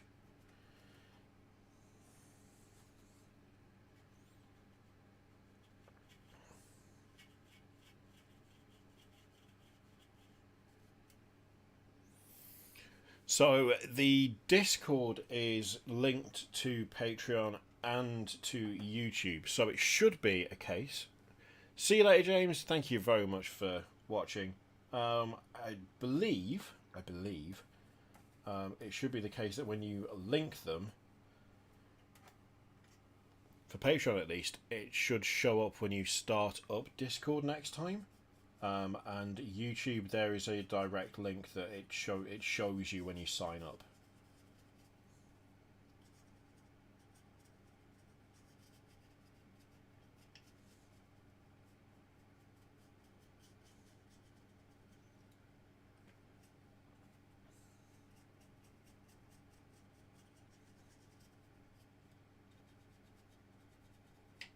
At least that's how I've been informed that it works.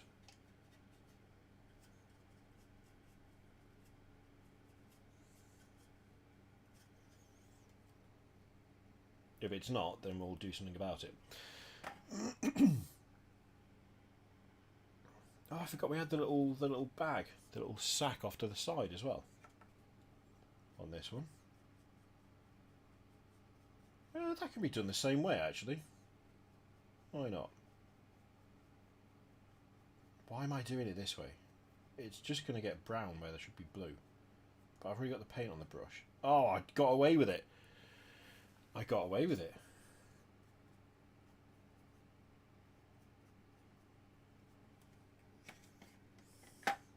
Pretty much tried to make life more difficult for myself and somehow didn't. What a nice treat.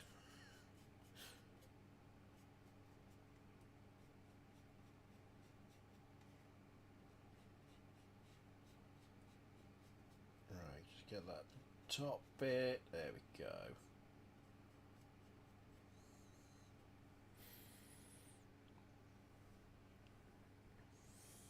Oh yeah, how things are supposed to work and how they actually do. It's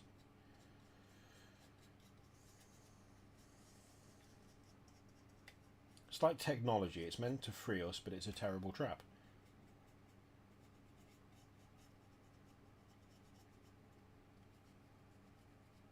Especially when you get deranged nutters buying things like Twitter, which went from a valuable place for multiple governments, companies, charities, like a way to rapidly give out information to just an absolute hellhole almost overnight. Incredible.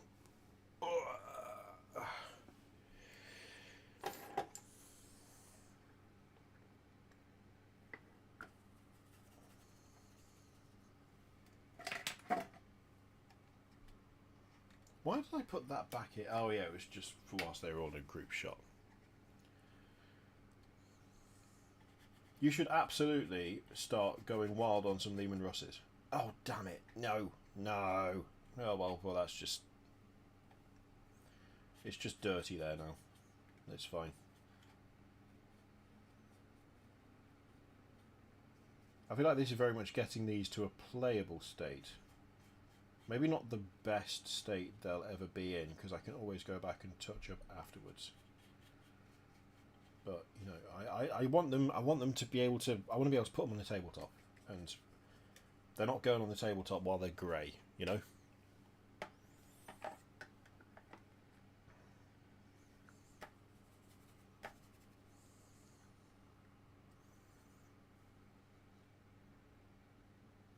Come on, camera. Focus. Focus, camera. Come on.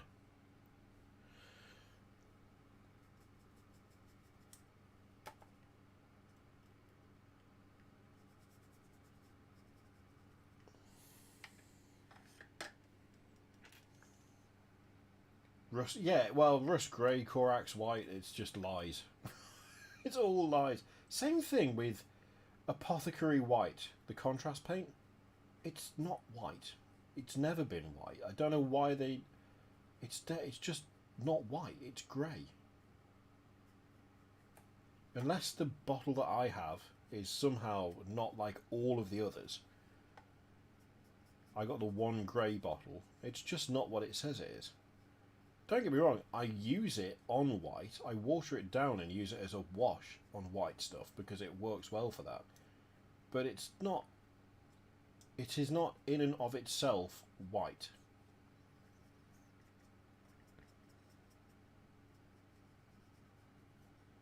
Same as Corax White. Corax White is just cement.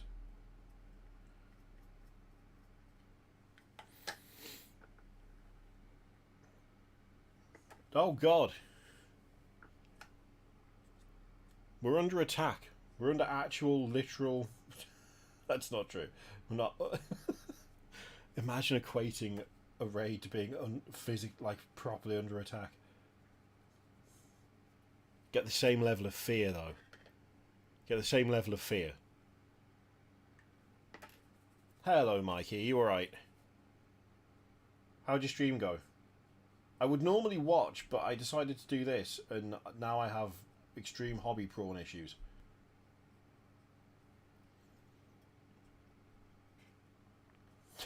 This is a redirect. You know what? Let's stick with raid. Let's stick with let's stick with raid. Raid sounds a bit better, doesn't it? I have come to redirect you. It's like, oh, okay, thanks. Mikey raiding is like being under attack. Oh, I mean, to be fair, redirect party. Yep. To be fair, there's like an hour. There's an hour until 3 o'clock. That's a long time. It's a long time to hold it in. It's a really long time to hold it in. Oh, yeah, that's a great idea. My channel is under attack. We should do that. I should rename the stream right now. I'm not going to, but I should. I'm just not good enough at the clickbait stuff. I've been trying to learn from Mikey, but he has a grasp of it that I just don't have. I think it's because he's younger than me.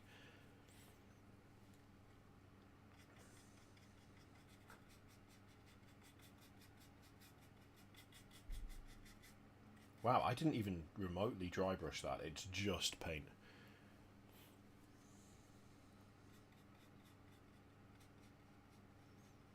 I forget what was it? Was it Blackjack Legacy Gaming that did the video that was like Games Workshop's killing my channel? And when he was talking about it in the video, it was like, because I don't want to only cover Games Workshop, but that's the only thing that gets views. I thought that was a really clever use of that. If that is what I am remembering. If I'm not, then, you know. See, Steve, I don't have TikTok. I don't go anywhere near TikTok. I'm not 100% sure on what... like, I know what it is. I know what it is, but I also don't really know what it is. Do you know what I mean? Just chronically online.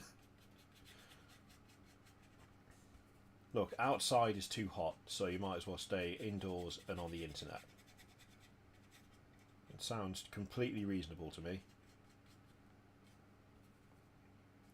If you got the opportunity to just stay indoors on the internet, why wouldn't you take it? You would. You definitely would. Or at least I would. Well, I do, all the time.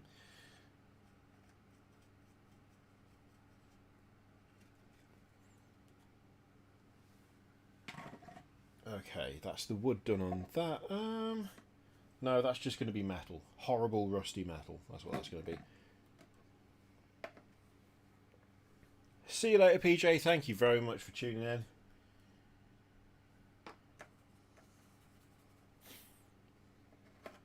I mean, the thing is, I see, like, occasionally YouTube will go absolutely insane and, like, recommend a TikTok compilation or something.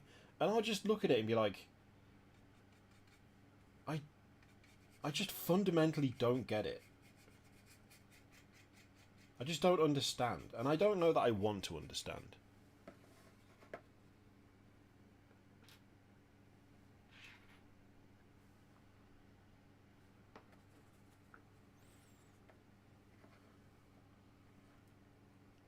Yeah, it's true. It's actually been pretty mild for the most part. Everywhere else is on fire, apart from England, which is mostly rain. Like, it's been... You know when everyone goes, oh yeah, typical English summer, it's always raining? It actually hasn't been doing that for quite a long time, and now it suddenly is, and it's quite jarring. It's quite the shift. There's nothing to get, you just laugh at videos. I mean, that's half of it. I like that's half of YouTube as well. Not always that you should be, just that it happens. Oh yeah, Mikey. I tell you what. Here's chat, gang. This is the way to do it. This is how we do it. Okay. We were talking earlier, Mikey. Once I've got these 4 tanks painted, I've got 2,000 points. I've got like 1,935 points of Armoured Company. I haven't played 10th yet. Can I come to yours and you can teach me 10th and we can record it? Do a first game of 10th on camera. I want you to know before you say yes or no to this that I don't think I've played 40k for well over 6 months now. I think it's been that. It might be longer. I've been playing AOS. I've played a fair bit of AOS, but I've not played 40k for ages. Just not played it for ages. Which is bad, because that's like hard, like most of the channel is 40k based. But I don't know. I've had a lot of, you know.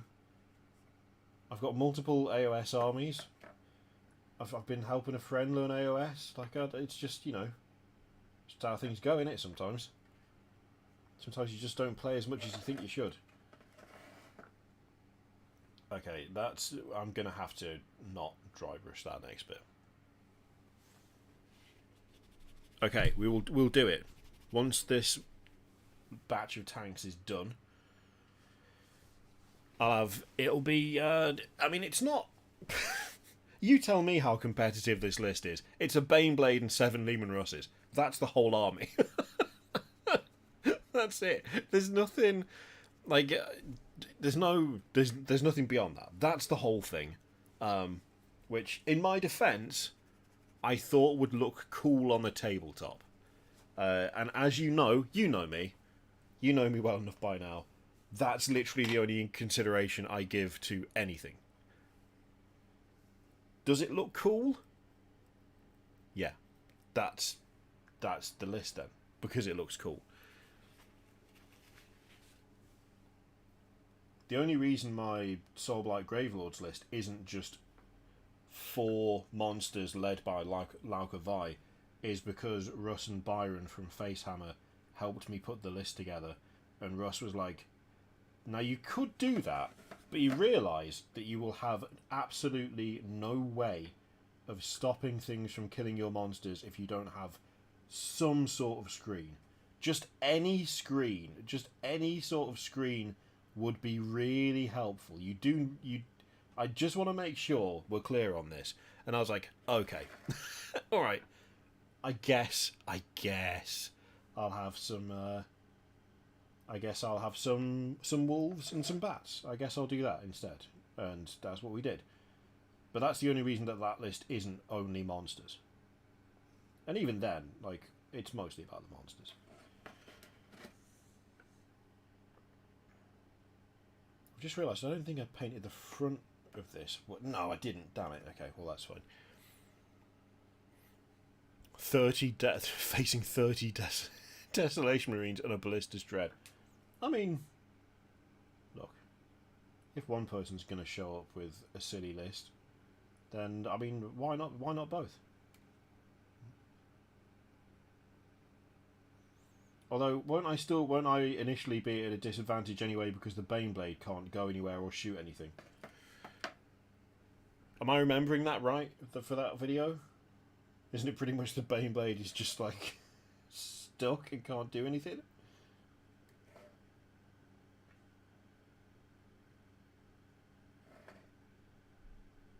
Or is it just that it doesn't have line of sight for anything?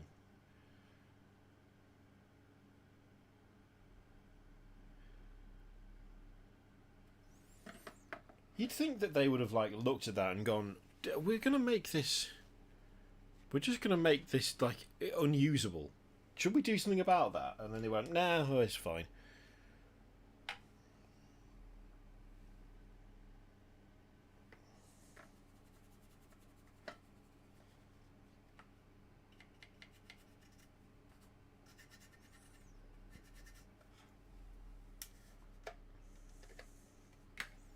That makes it easier, doesn't it?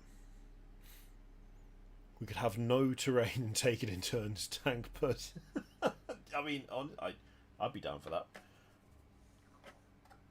This is once again a list that was put together with no expectation of ever winning anything. I just really liked the idea of a Baneblade accompanied by a fleet of Lehman Russes, and that's kind of what we've ended up with. And I mean, in some ways, relatively restrained, this army, compared to some I've done. Because, like, at least 1, 2, 3, 4. 4 of the 7 Lehman Russes aren't, like kit bashed to within an inch of their lives. Like, they're relatively what you would expect to see from them. And even the ones that have been kit bashed, like, it's fairly sensible, and it kind of makes sense for what it is. Which for me, it's an achievement. It's an achievement. Not making something stupid is an achievement for me. I think it counts. I think it counts as such. That's going to dry out. The seal's gone at the back of it.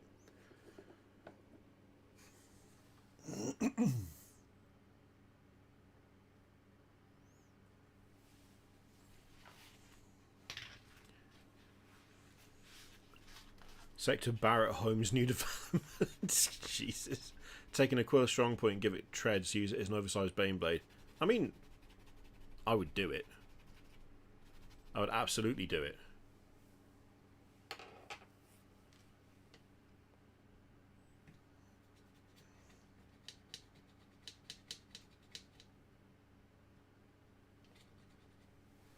Oh, there we go. Right. Oh no. No, my artist brushes are starting to really fall apart now. It's almost like they were horrendously cheap. at like £5.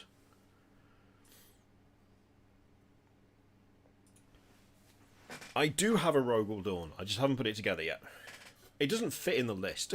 And to be honest, what I want to do, I want before the Rogel Dawn, I want to finish this. Because this is technically part of my armoured company. But, like, that needs to be done too. And I want this done before the Rogel Dawn because it would be fun to have air support. Not that I can really fit it into the list, but you know. There we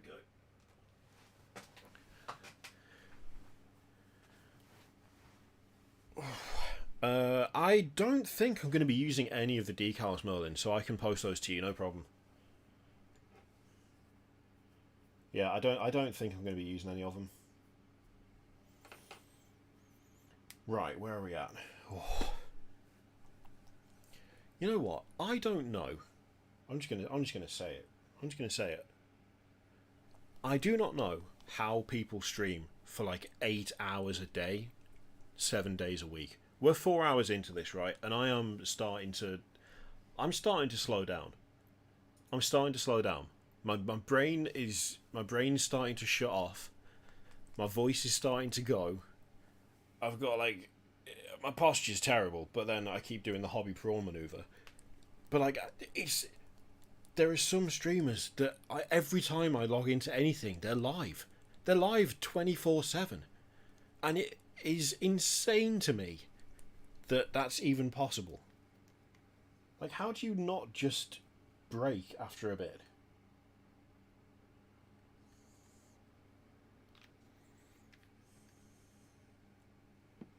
I'm also not doing a very good job of drinking water, to be honest, which isn't helping, but...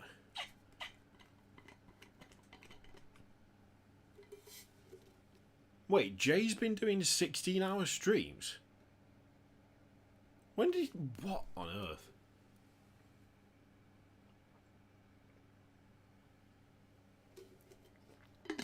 Has he changed what time he streams, then? Or is he just streaming all through the night? I'll be honest, I haven't had time to go onto Twitch and watch people for ages. I used to watch Jay a lot, but I just haven't had the time. Yeah, AC. I think I might have seen AC accidentally stream for like 12 hours. AC is another really good streamer. I really like his stuff. He's great.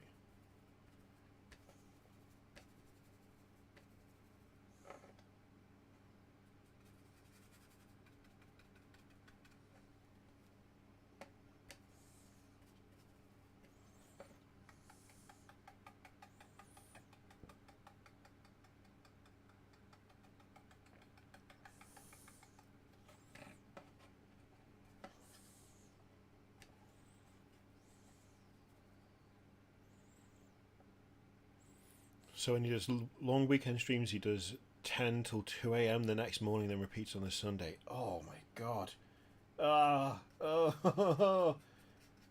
That's incredible that he can manage that, and also insane to me. I would not...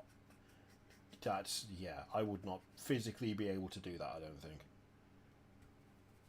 Mind you, I guess it also depends on what, like, you've conditioned yourself to be able to do.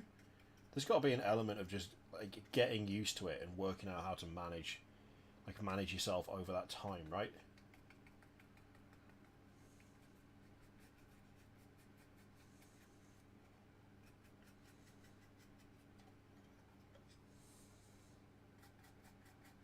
I think also that's like kind of levels of not sleeping for ages that you experience when you have a kid, like when you have a baby. I've done that twice. I don't want to do that no more. I don't want to be up for that long. I'm past that bit now. I don't want to voluntarily do that. I need my sleep. I've got sleep to catch up on. When my youngest was born, she was an absolute nightmare, and she would scream for 3 to 4 hours at a time at night, every night, without fail. It didn't last long. It only lasted a few weeks.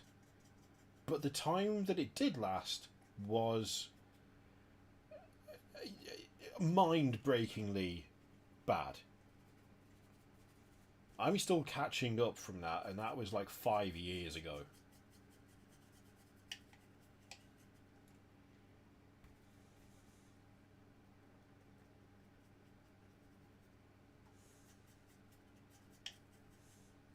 To be fair to my eldest, when she was born, she didn't do that. But she was in hospital for 2 months. And so we went and sat in a hospital next to her bed for 2 months. So when she got home and she was a no-problem child, like she just went to sleep. You put her down and she went to sleep. That's just what happened. You put her down, walked out of the room, she was asleep. But she'd used up all of her bullshit when she was born. So it was just as well, really. See you later, Merlin. Thank you for dropping by. Yes, give me a poke and I'll send those transfers over.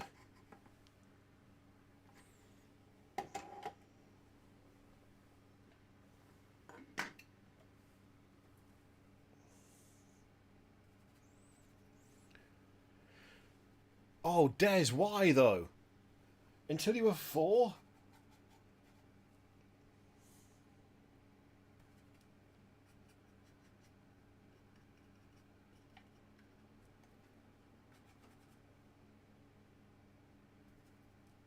Was there like a reason? Or was it just like you just didn't get to sleep? Or like woke up super early? Jeez.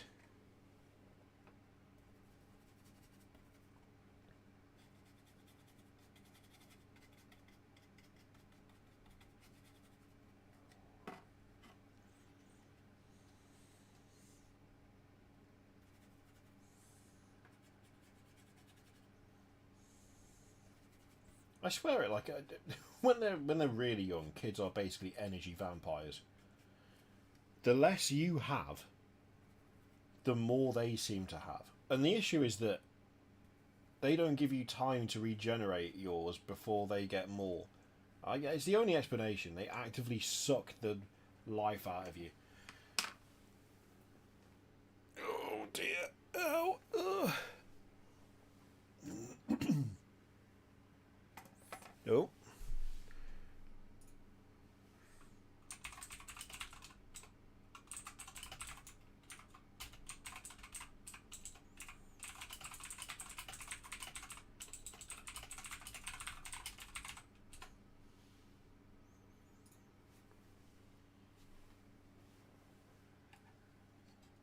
Okay. We're doing alright with the wood here. We're making good progress on this. Why did I say that? We're making good progress on all of it, to be fair. I mean, how long have we been going? 4 hours 17?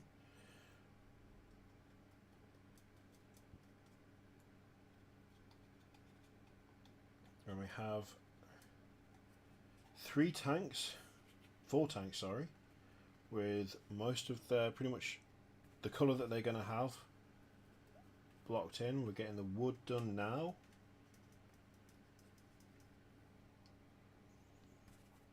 This is going all right.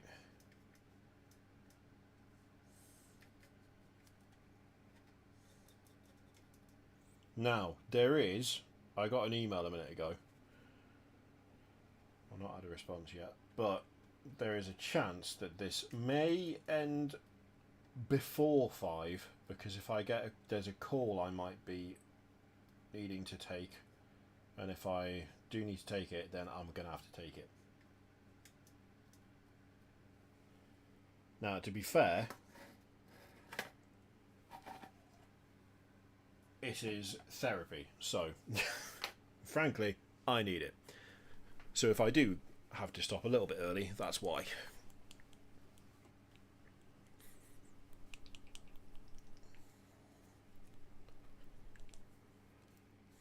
Do you want your money back?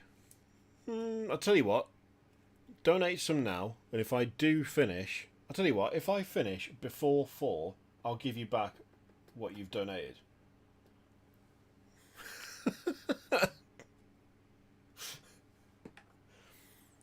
I'll just not pick up I'll just not pick up, and then I'll get to keep the Wish cat. me luck. I'm going to try to put a Zoanthrope head crest on the Swarm Lord. I don't have a lot of kit bashing experience, but I'm optimistic.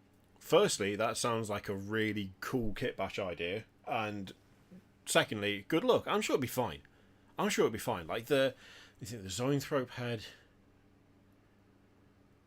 Yeah, you might have to cut back on the Swarm Lord head a bit to make it sit properly, but I reckon you can get the crest off. You can get the crest off the Zoanthrope on there. You'll manage it. But yeah, thank you, Dylan. Very much appreciated. Okay, so we've got that part of it done. Right. I tell you what, for someone who doesn't like batch painting, that's someone being me. I don't like batch painting. I feel like I'm doing alright with this. I really don't like batch painting.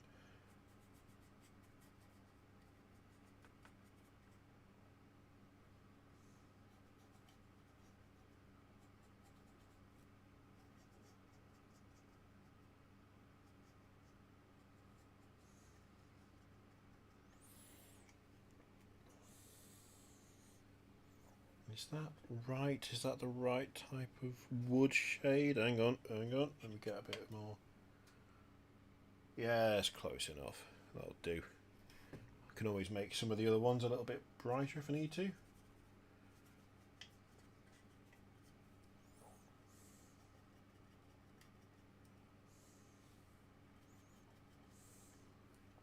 I love this method of painting a wood. When you've got like a nice proper plank texture, it just makes it pop really nicely. Now look at that. That's cool. It looks decent.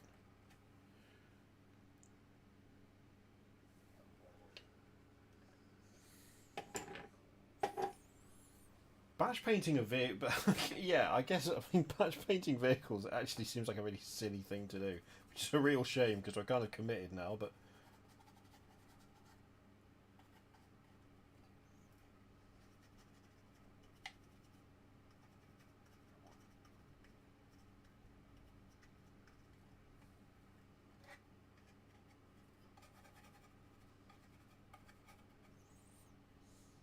It's fine, we're just working our way through.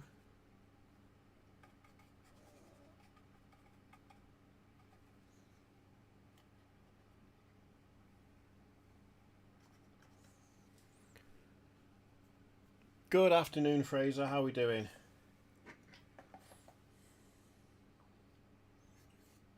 Last batch painting session was first months of COVID. Hammered out a 52 odd swarm ptarmigan. Nice. A little bit on the edge there. Is this... it's a bit lighter actually than some of the previous wood I've done. Did I forget to do this stage on this one? I think I might have forgotten to do this stage on this one. Whoops. That's not the same. That is. Yeah, alright. So, apparently I skipped a step by accident. Apparently I skipped a step. Whoops. What's up, Daniel Bear? Just a bit of extra on this, just to lighten it up a bit. Bring it in line a bit more. Oh, mind you, I also, thinking about it, I mixed the Rhinox hide and the leather brown a little bit more for the second dry brush coat, but it's fine, it's whatever. Does it look cool? Yes. Is that the important thing? Yes. Am I going to go back and fix it? Nope. Well, not now anyway.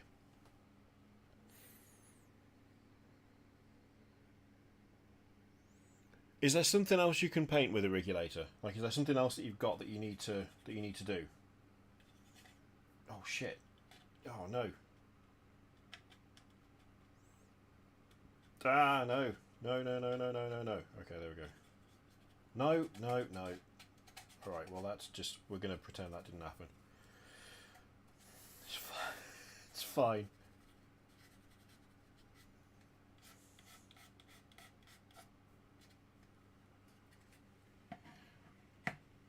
Not really.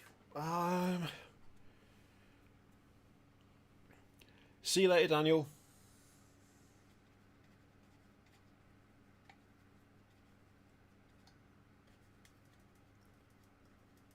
Is there anything you can assemble a regulator?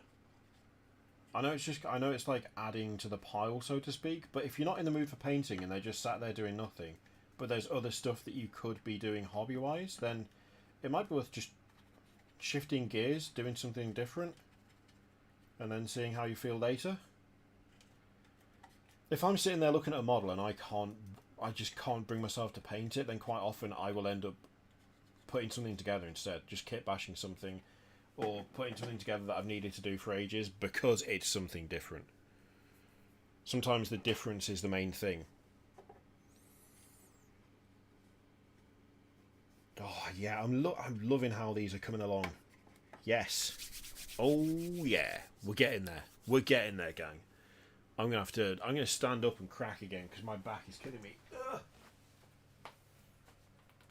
Oh, yeah, that was better. Ugh. Have a bit of chair action. Whew.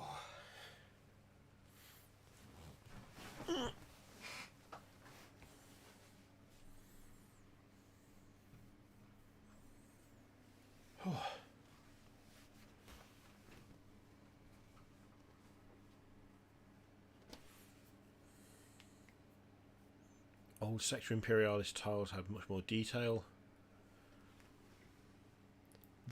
Gestology, I am allergic to painting slowly, which is why a lot of my stuff is just dry brush with a bit of extra, because I can't paint slow.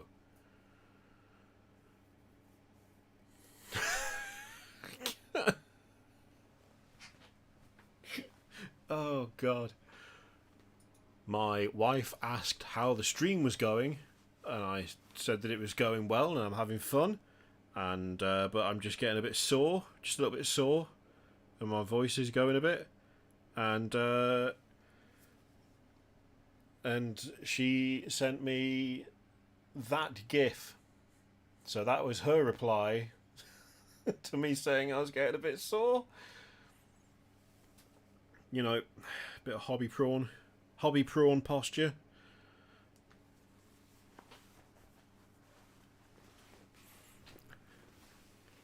Hello Jay, how you doing?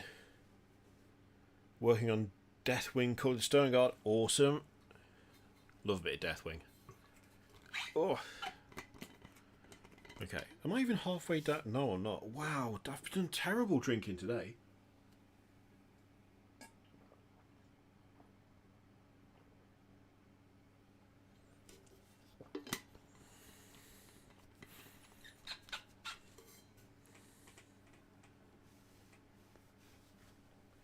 Right. What do we need to do now? What have we got? Metal work. We need some metal. That's what we need.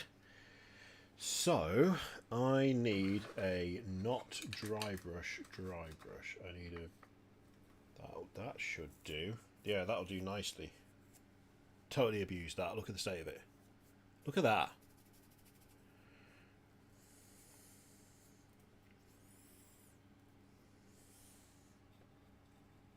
Yeah, that'll do. Get our lead belcher, and then we're just going to go mental with it. We also will need you.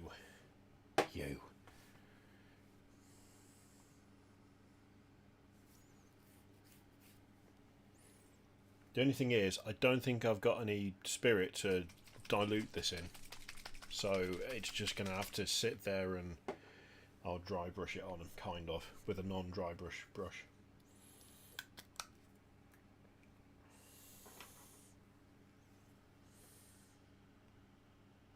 Just a wee bit on the end. Oh, what's going on there? Nothing. Good.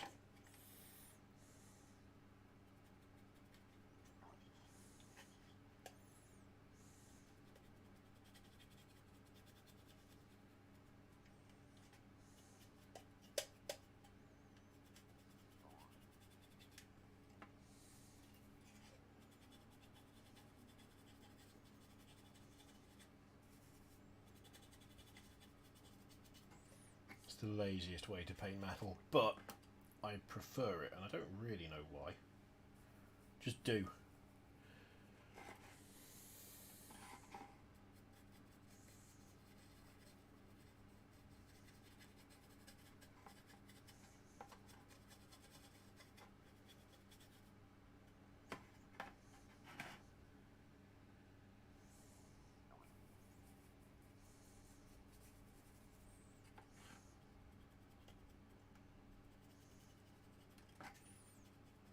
Really gotta get as much coverage as possible without using any paint, because I still want there to be like black, but not obviously black. It needs to look like it's probably metal like the rest of it, but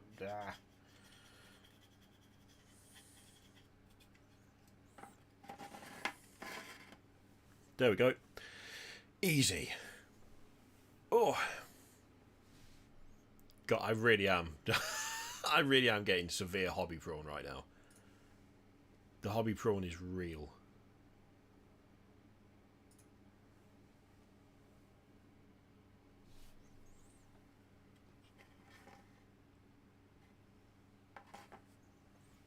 Am I gonna hit? Yeah, I probably am actually, aren't I? I want a bigger brush, but I don't want a massive brush, but I want something that's gonna... We'll see how that one goes.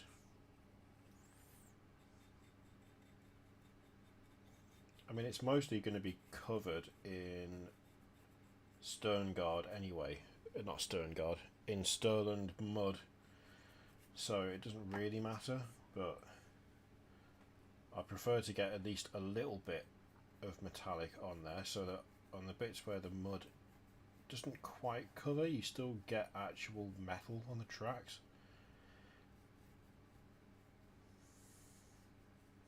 Did I even paint the underside of the tracks on the rest of these? No. Nope.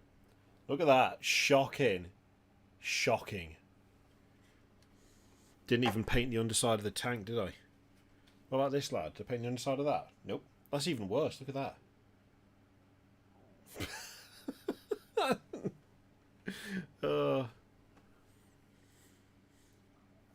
Oh, thank you very much, Ruskin says. Oh, Doreen slacking. Buy yourself a cushion. There we go. We got there. I should have just brought some cushions through, shouldn't I? Thank you very much, Ruskin says. Oh wait, no, you started your end of the pact. Oh no. Did I give a revised time before you did that? I can't remember. I'm trying to do a GW. We're not sunsetting Firstborn. They're going to be around forever.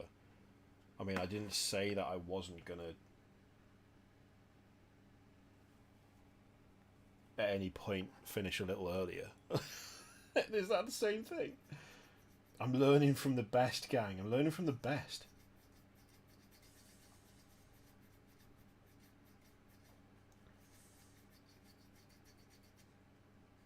I'm the rules lawyer now.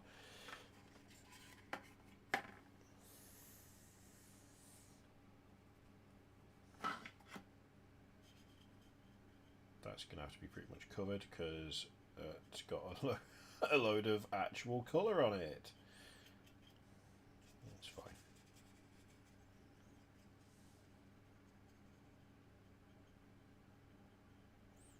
You know what my big worry for today was, actually, and I'm really glad it didn't happen. I think I mentioned earlier, like I sent the kids off to their grandparents, and I had this. I just all morning whilst I was getting them ready and taking them there and stuff, a little part of me was like, given the week we've had so far, I'm gonna get an hour in, maybe not even an hour, no, less than an hour, like 10 minutes in, and I'm gonna get a call that one of them's hurt themselves or something, and I'm gonna have to go and get them, and the stream won't happen. Like, we talked about it pretty extensively on Monday. I've been retweeting it and mentioning it since, and it's not going to happen. And so the fact that that hasn't happened is like, I don't know. I'm very, very happy that, you know, touch wood, so far that's not been a thing that's happened, because I was genuinely concerned that I was going to turn it on and like 5 minutes in, if that, be like, and now I'm gonna go, sorry, and then that would be it. Because that would have sucked. that would have been garbage. So I'm really glad that my paranoia was just that. It was just paranoia and not a horrible prediction of how the day actually would go.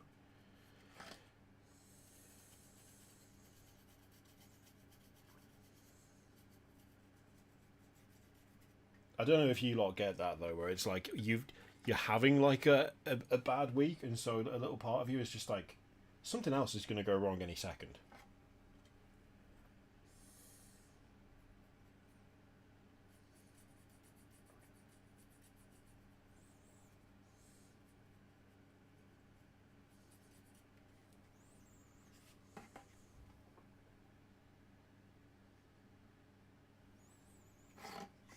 I've forgotten how tedious the track part of painting a Lehman Russ is. It's just so, like this bit specifically. It's just like they're fiddly enough that you can't be completely carefree, but they're also boring enough that you don't want to spend ages trying to just get it exactly dead right. Oh, no worries, Benjamin. Okay, the prawn is getting quite bad now. The prawn's getting quite bad. Well, that's the thing. With the Baneblade, it was way easier to paint the tracks because I just dry brushed all of it. So I was just like, oh, well, the suspension's just going to be metal colour then, whatever. Like that, I just didn't bother with anything else. It was way easier, but I don't know. I feel like these, because they're so close to the edges and stuff, like I've gone over a few places. Not that it matters, because it's, you know, it's all going to be covered in grime and whatever. But yeah, it's just.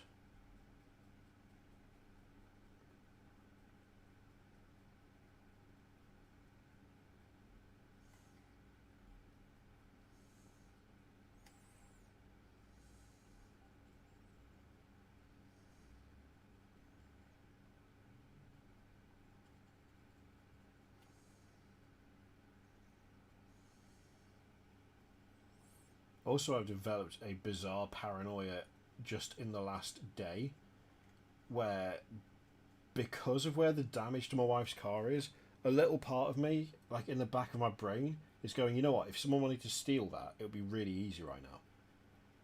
But no one's going to want to steal it. No one's going to want to steal a car that has already got a trashed rear windscreen. Who is going to be looking and going, you know what?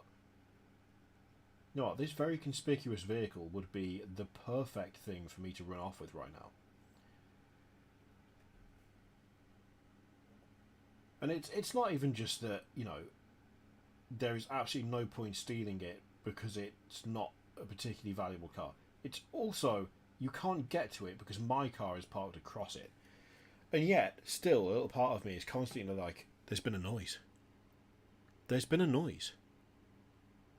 Is someone trying to... Why? Why would they? They're clearly not. Someone is not trying to, because that would be insane. That would be a baffling choice. And no one would do it. Okay, that one, we've got the metal work done as well, so he can go over there. Nice. I don't know how I'm going to tackle that. We're going to wait. We're going to wait for that one. Well, yeah, that's the other thing as well.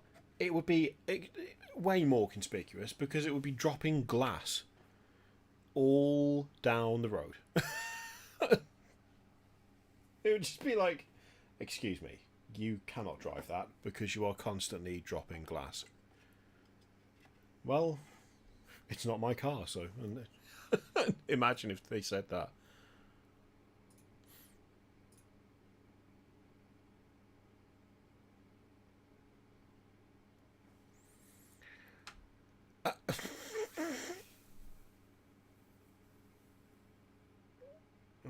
Okay.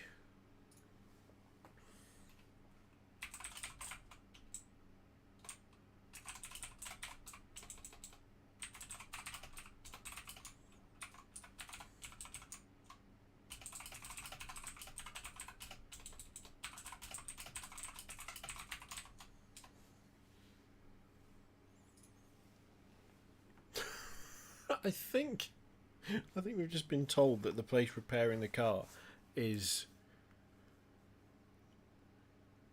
quite a distance away from where we live. That can't be correct.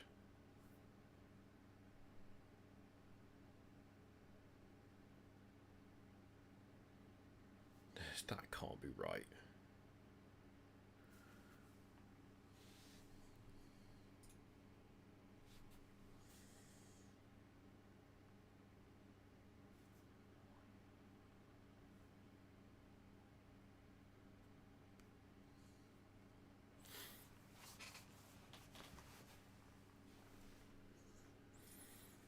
Oh, anyway, every kit is an orc. Yeah, every kit is an orc kit. That's how that works. The painting is going good, Goof. I'm starting to struggle now, though. I'm definitely starting to struggle a bit now. Ugh. No, it's like half an hour away down a motorway, so I don't know how that's going to work. Because I'm not driving it there, I can tell them that much.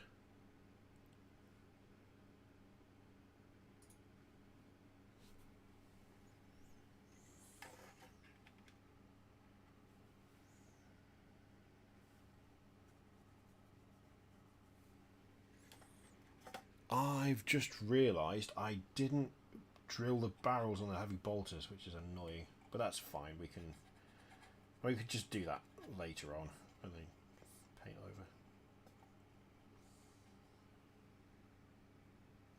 over. I mean, if I'm painting for an extended period, like I don't really tend to paint for more than, I don't know, I don't think I really tend to paint for more than a couple of hours at a time. This is the longest I've painted for quite a while, I can tell you that much.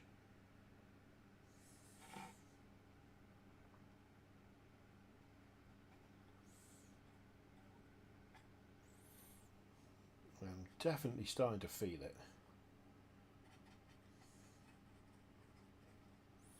Thing is, I know it's mostly posture. I know it's mostly posture and posture being bad. But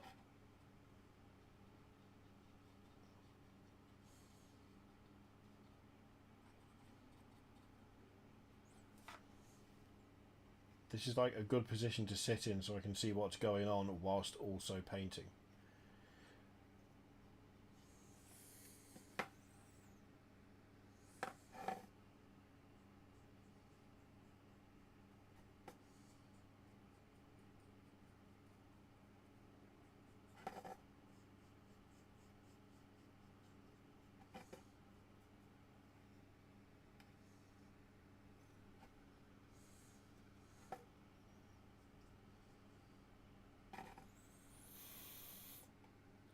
Okay, let's get this exhaust stacks done. We're still making good time though, we're still making good progress.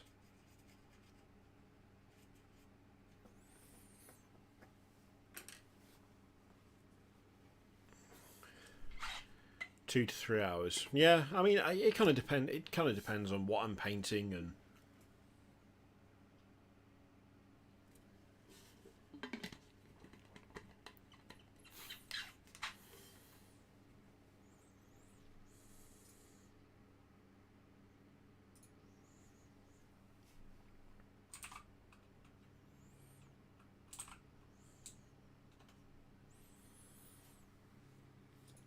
Oh, okay, I'm getting random messages now. What is going on?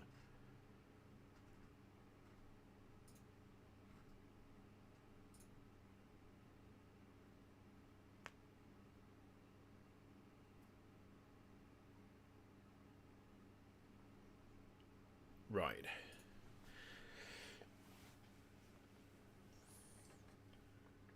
For some reason I can build for longer than I can paint. Like I can kit bash for literally all day on and off, but I can't quite manage the same thing for painting.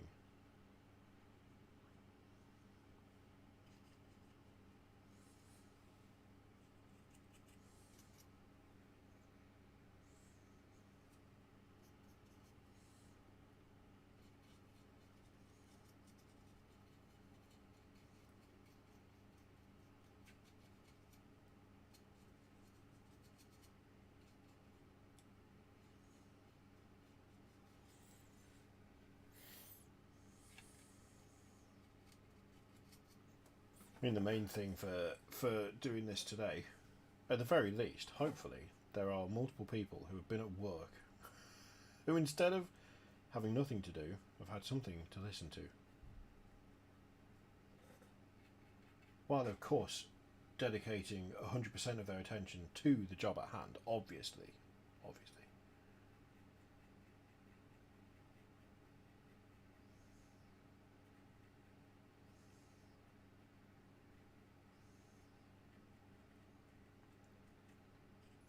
But yeah, I thought if this goes well and if you guys enjoy this and if we get a good amount of progress made, which I think so far we have, this would be a fun thing to do over a weekend as well sometimes. Just a big old weekend painting marathon. Oh.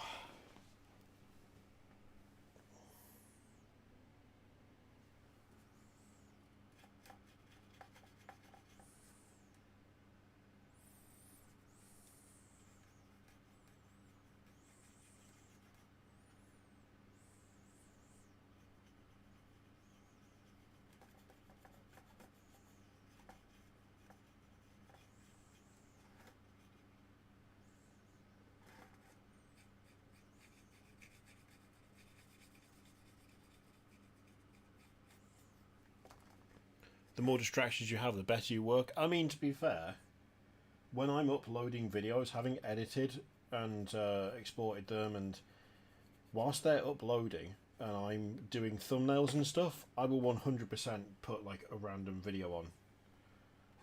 Not one of mine, obviously. Or I'll watch something on Twitch or something, and having some noise does a lot. It does a lot to just make it feel like everything's going a bit quicker.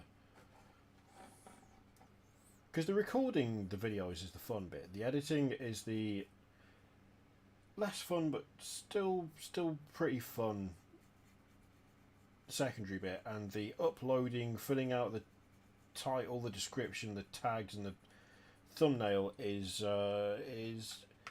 mind-numbingly boring. And if there was a way to just not do any of that, that would be grand. But there currently isn't, so you just gotta suck it up. But that's the bit that I just cannot stand. I just get bored so easily doing that stuff.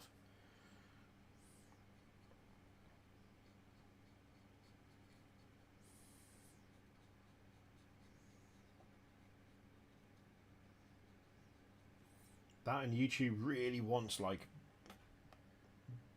massive thumbnails that have got your face all over them and all sorts of stuff going on, and what I'd really prefer is just a nice clean background with the subject matter of the video on it. That's what I like, but unfortunately most of YouTube doesn't like that.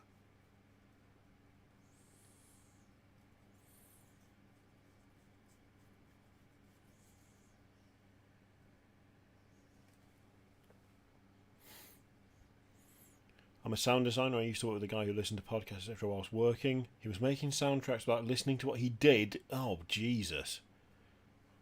Yeah, I was going to say, that feels like the one job where you can't really listen to other stuff whilst you're doing it. Like, that... God.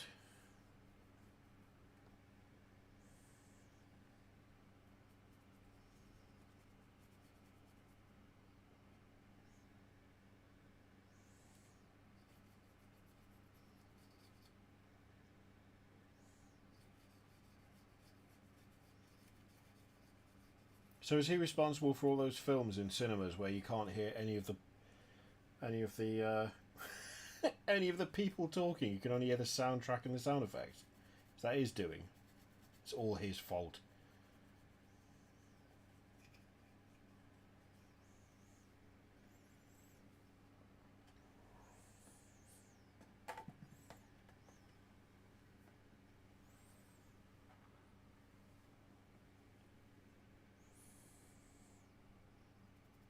No, wrong brush.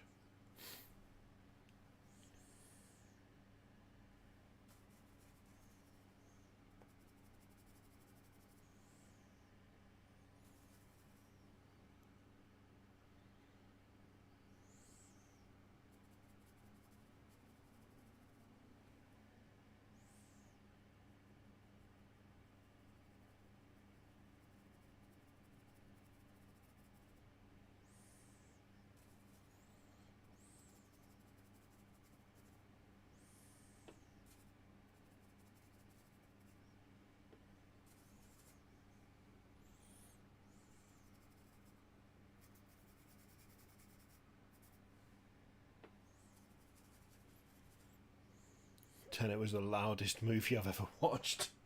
Yep.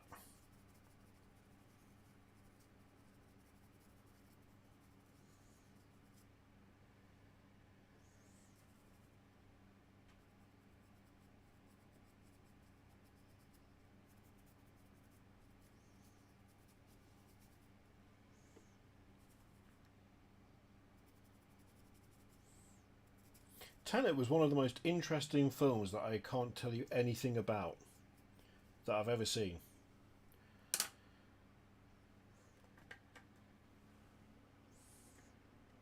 Like, I know that I enjoyed it while I watched it, because I watched it all the way through.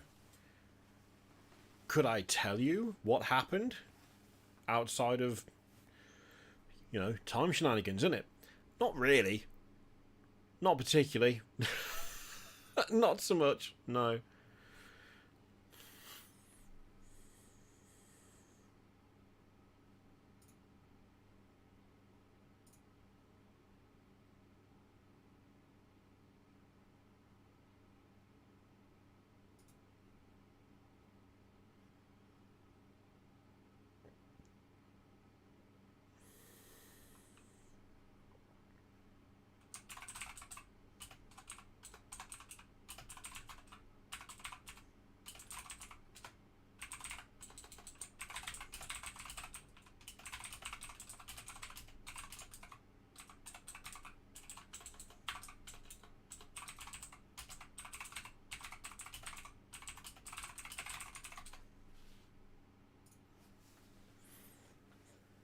Oh.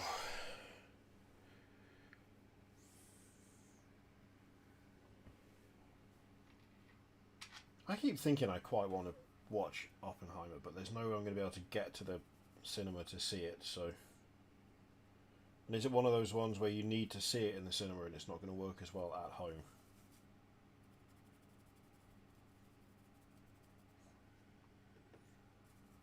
I never got to see Fury Road in the cinema, which I was sad about, because I loved that film. Like, it's still really, really good, but I feel like it would have looked even better not on my TV in the living room, you know? That and Annihilation, although Annihilation got the most hilariously pathetic release. And just like, America can have it, and one other country. No one else gets it. Netflix is getting it instead. But why? But why, though?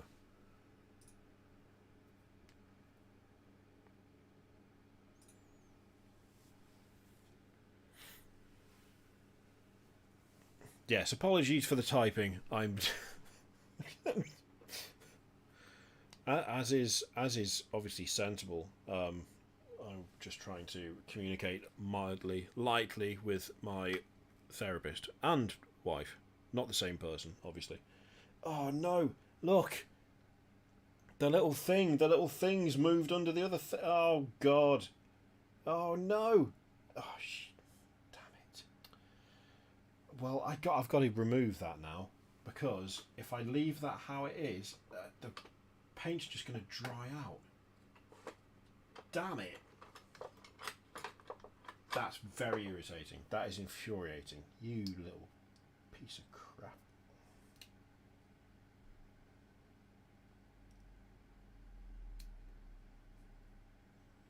Is that it? Is it gone? Nope. Oh, I don't like it. Stupid little lid bit.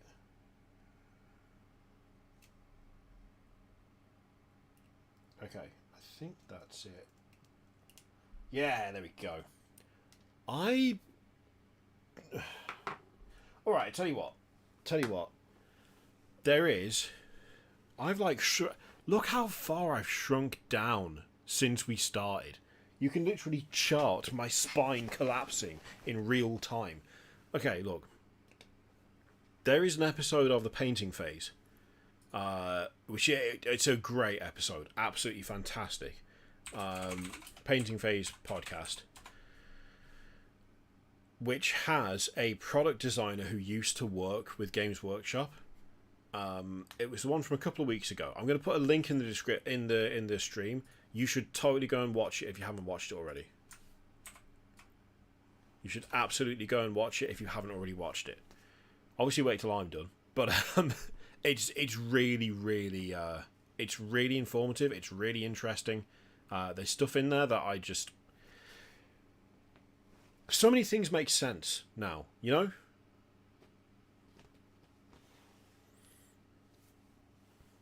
But yeah, it's absolutely fascinating. And there is mention of like what was I going to say? Like the paint pots. The paint pots.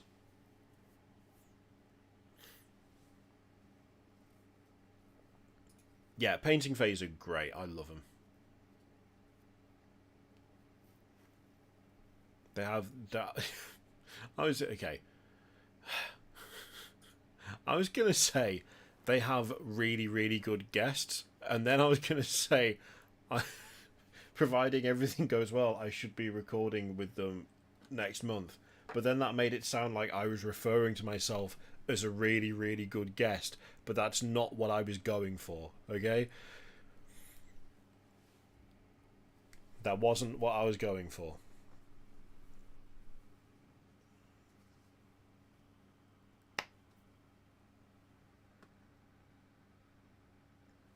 I'm not trying to present myself as some big-headed idiot.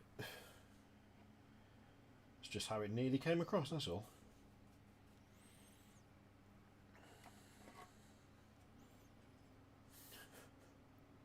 They've got some great guests, and it'll be even better soon. No, absolutely not.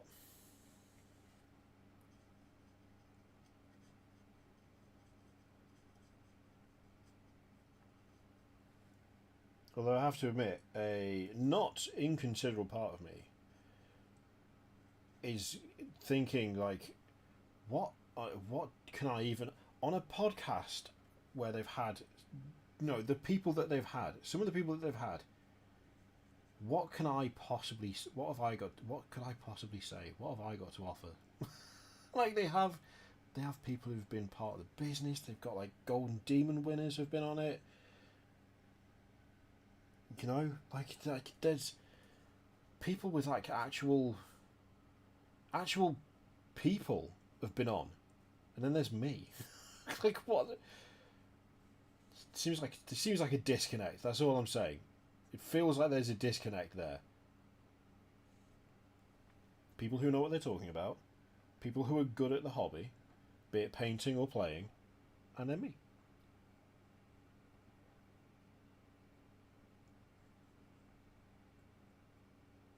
I suppose I could try and explain why I keep making weird monsters. I don't know.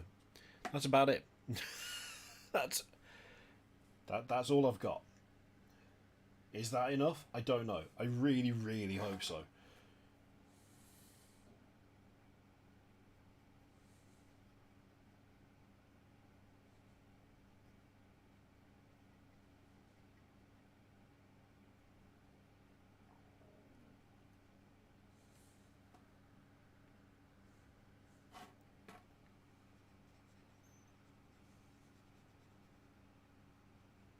Oh, this is a pain because of the stupid chains. Ah. That's true. I have actually gone from badly painting things as quickly as possible because I hate painting to sometimes even decently quickly slapping paint on models because I enjoy it now, but still feel like I should be quick about it, which I'm not really sure where that's come from or why. But you know what, I realised the other day, I think a reason that I paint so quickly a lot of the time is because I don't know time consuming techniques. Like people will do really cool blending and stuff, and I know how to dry brush blend, but dry brush blending doesn't take very long. It's super quick. It's super quick. So when I do blending, it's like, and now we get this colour, and then we add a bit of that, and then we add a bit of that, and then we add a bit. Oh, and then it's done because I just dry brushed it. Maybe if I learned how to do like blending with like shades or glazing, it would take way longer for me to do it. But then do I need to know that if the method I'm using works really well? Although then again, there are like smaller things that are really hard to blend with a dry brush, so you know, expanding the repertoire, so to speak, probably a good call, right?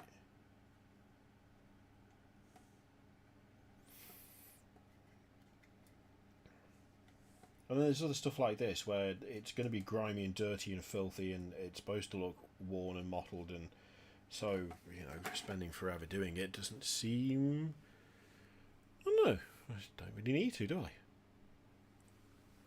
Oh, God. Oh, no. Oh, no. Oh. You know what? Whenever I start to feel like I'm doing not good painting-wise, where's it gone? There we go. There's one. There's a couple of models that I'm starting to fall back on, right? I need to finish this one. This one's nearly done, but I haven't quite finished it. But like, I look at things like that. Oh, hang on.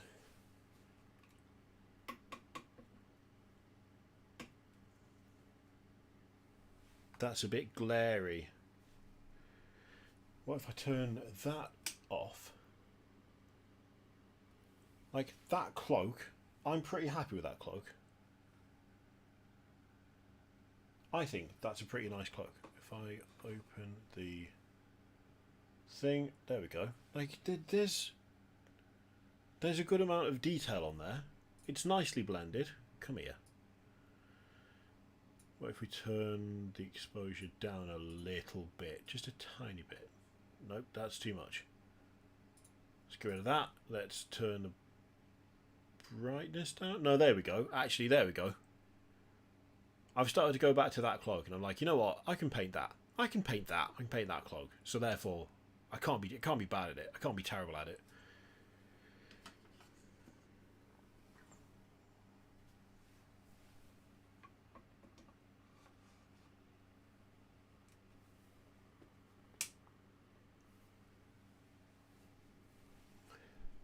The camera is really not having it. Now it's just gone super overexposed. There we go. This light that I've got, the Serious light, is really good for painting, but unfortunately it's not great for the camera, which is a real pity, because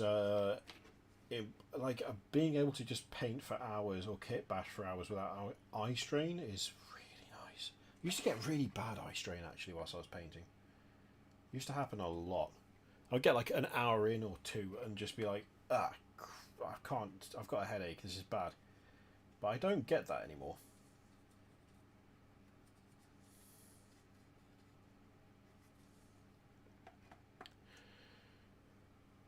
You know what, Ruskers? If I was able to get a standing painting desk, I totally would. I've got a standing desk, but it's only for like the just PC and microphone and all that stuff. Oh, and guitar amp. My guitar amp is on the standing desk, and I can still raise and lower the desk with the guitar amp on it, which I'm well happy with. That's part of why I built that naff pedal board out of an old monitor stand. But you know what? It works. If it's stupid and it works, it's not stupid. And it actually works.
Okay, well, we're still making decent progress here. It just feels like it's slowed down a lot because we've gone from doing stuff on like loads and loads of colours to all of this.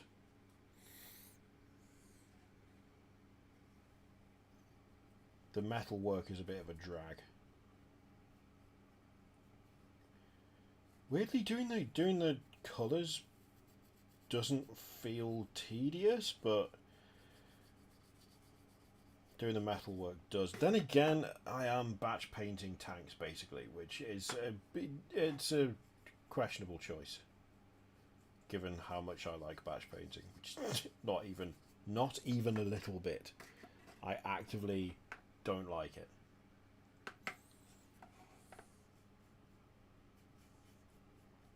That's why whenever someone shows up and says they've bought 120 termagants or they're doing an army of 120 zombies, I'm like, oh dear God, no.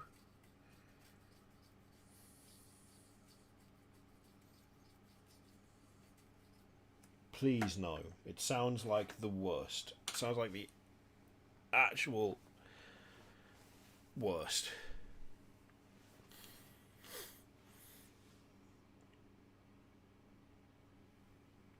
Oh.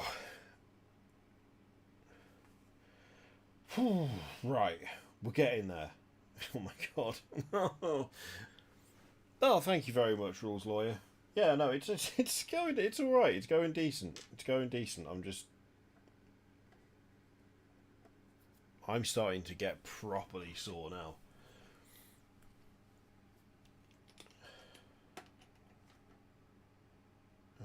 Let's get this stuck back on whilst I think about it, because come on, why is the brush gone all naff? There we go.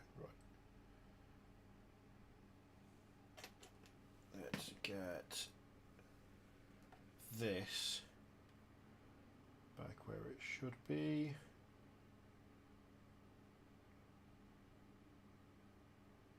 Oh dear. Oh, it's not fitting exactly where it should. It's not fitting exactly where it should. No. What's happened? Was the break really that severe? Or am I just... Oh, there we go. There we go. I just didn't have it sat in the right place. Well, that's not right either, because it's angled down like that. No. Come on.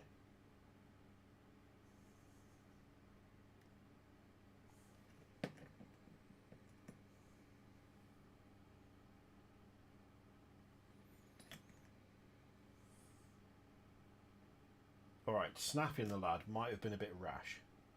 Because he doesn't want to go back where he was. He's being a real pain about it, in fact.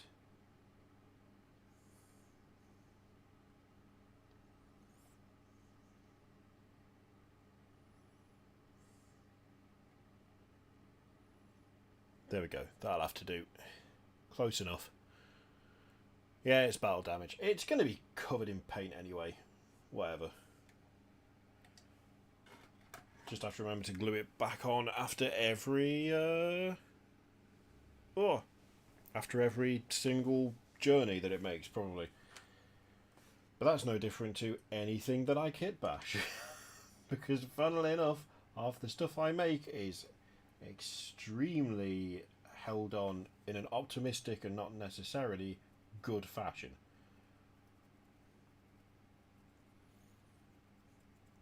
I may have some chocolate in the house. I may end up. I mean, I think I'll need it just for the energy, if nothing else. To be honest, it feels daft, right? It feels like it shouldn't be. Painting for a bit on stream shouldn't be tiring, but for some reason it really is. I think it's probably just constant talking. Don't normally talk this much when I paint. Normally sit there in total silence. Quite often listening to like Old Gods of Appalachia or something. Which, oh yeah, I got an email earlier. Old Gods of Appalachia. I got an update that the RPG book that I kickstarted is gonna be. I think it's on its way. I think it's actually being shipped now. Finally, I am so excited about.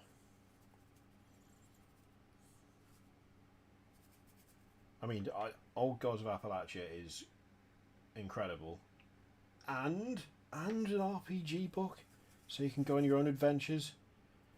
Hell yeah! It's going to be a lot of fun, that.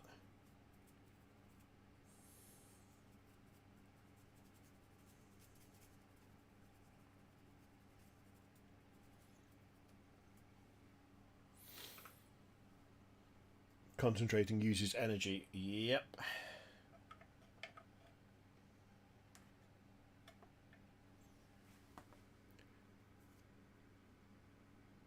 Yeah, Race for Terror is really good. I really like their tanks and weathering and stuff.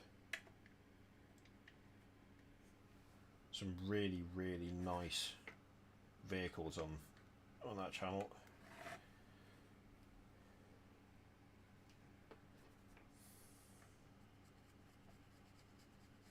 Let's see, can you survive a bit of rough dry brushing? Because if so, then you're good. It's still wobbly, but once the glue's properly set, it'll be fine. Okay.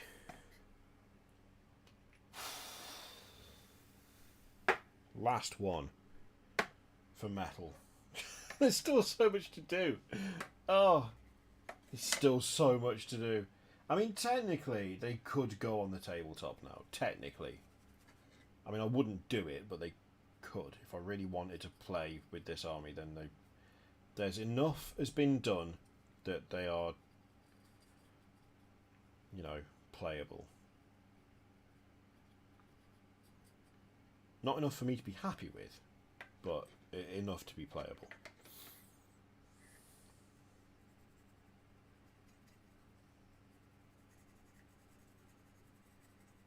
The plasma cannons are not just going to be that colour.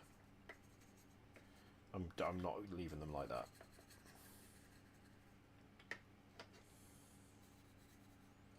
It's tempting, but I'm not going to. The actual plasma sections are going to be purple, because that's the spot highlight colour for this force. Although there's not that many bits on some of them that can be purple, but I might get a few purity seals on the go after the fact and stick those on. Ooh. I like tank. I also like tank. Tank good. Why are we communicating like cavemen? Tank good. I think that's about as far as my brain's devolved. Once again, bringing it back to an early discussion. 8-hour streams every single day. How? Just how?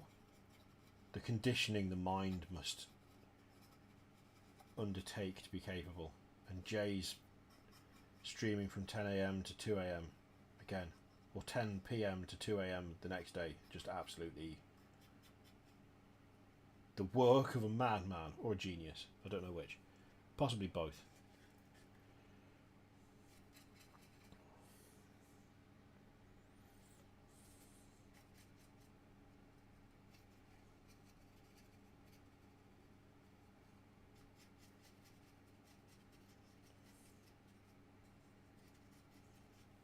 Oh. Exactly. Why use many word when few word do trick? Do you think I should apply that to all of my YouTube videos as well? Just, you know, be real monosyllabic about it.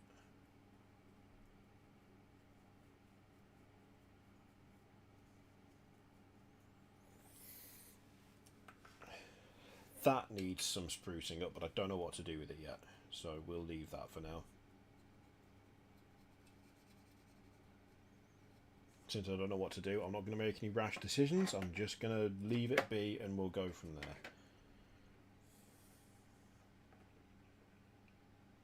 there. Oh, didn't mean to do that. That's way more paint than I wanted.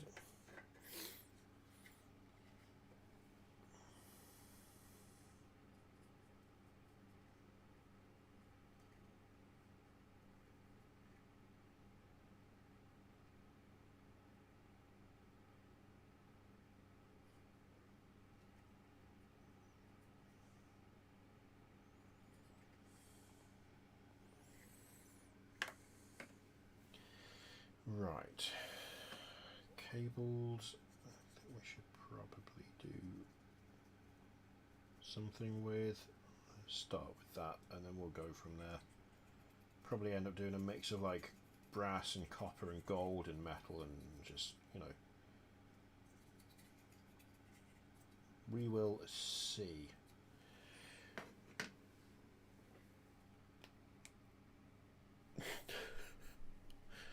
GW mate model, model good, model new, video. Yeah, I mean, I could condense that down.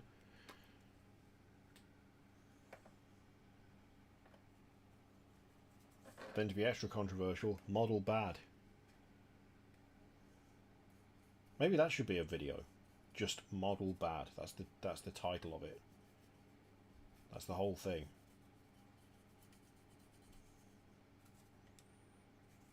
To be honest, given some of the comments that I get when I do a video that is not 100% like positive about how apparently that's the only thing I do. I never make positive content, which comes up a lot. You'd be surprised how many times I read a week that the channel is always negative. I think just a model bad video would, I don't know, to at least some of the people who seem to watch, be kind of par for the course.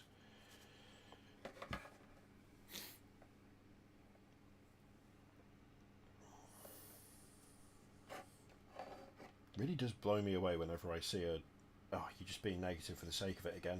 It's like, but every video you've done for the last month has been negative, and then I look at the videos I've done for the last month and it's like, this looks awesome, I love the look of this, this is great.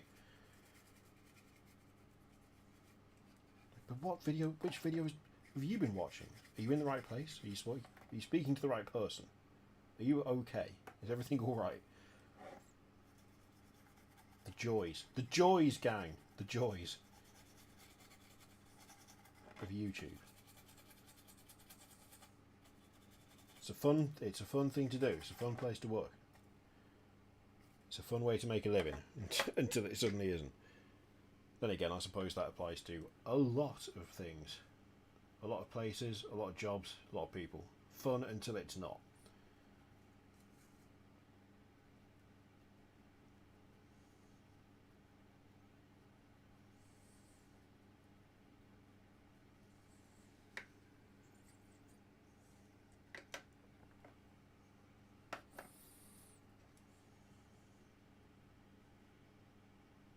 Do a spot colour there. Do a bit of purple on that. That'll work.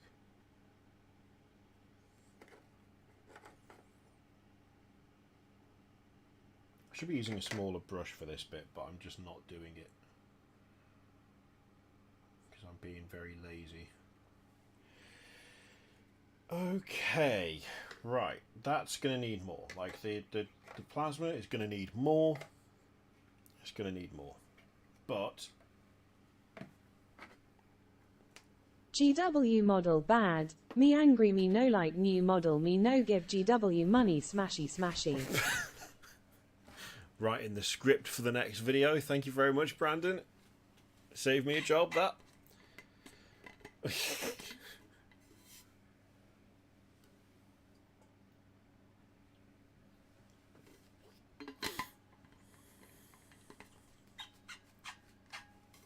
Graduates of the Green Skin School of Speaking Clever. Yep. Oh God. Right, okay, what have we got done so far then? So, we have achieved basically tabletop standard. So we've got 4 tanks, and on those 4 tanks we've got the colours, got the blue and the sort of creamy white. We've got the metal work, or at least like the start of the metal work. We've got the wood. That's not bad. That's not bad so far, right? It's not bad for, oh God, 5.5 hours. Jesus. Well, nearly 5.5 hours. Close enough.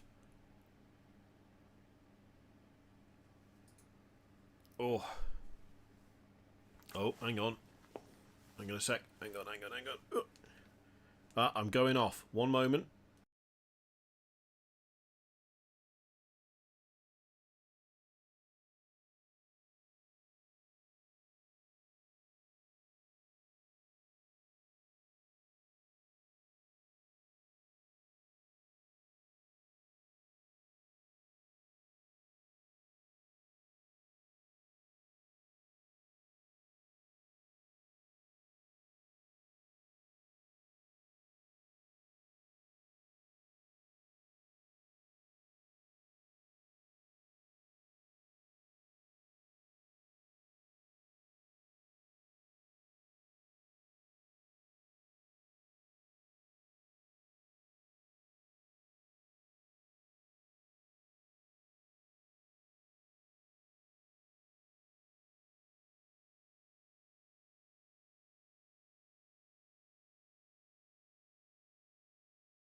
I didn't have time. I didn't have time to put the whole music on. I should have done.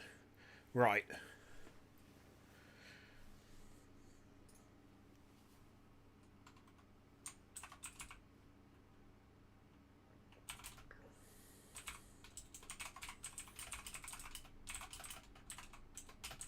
Okay.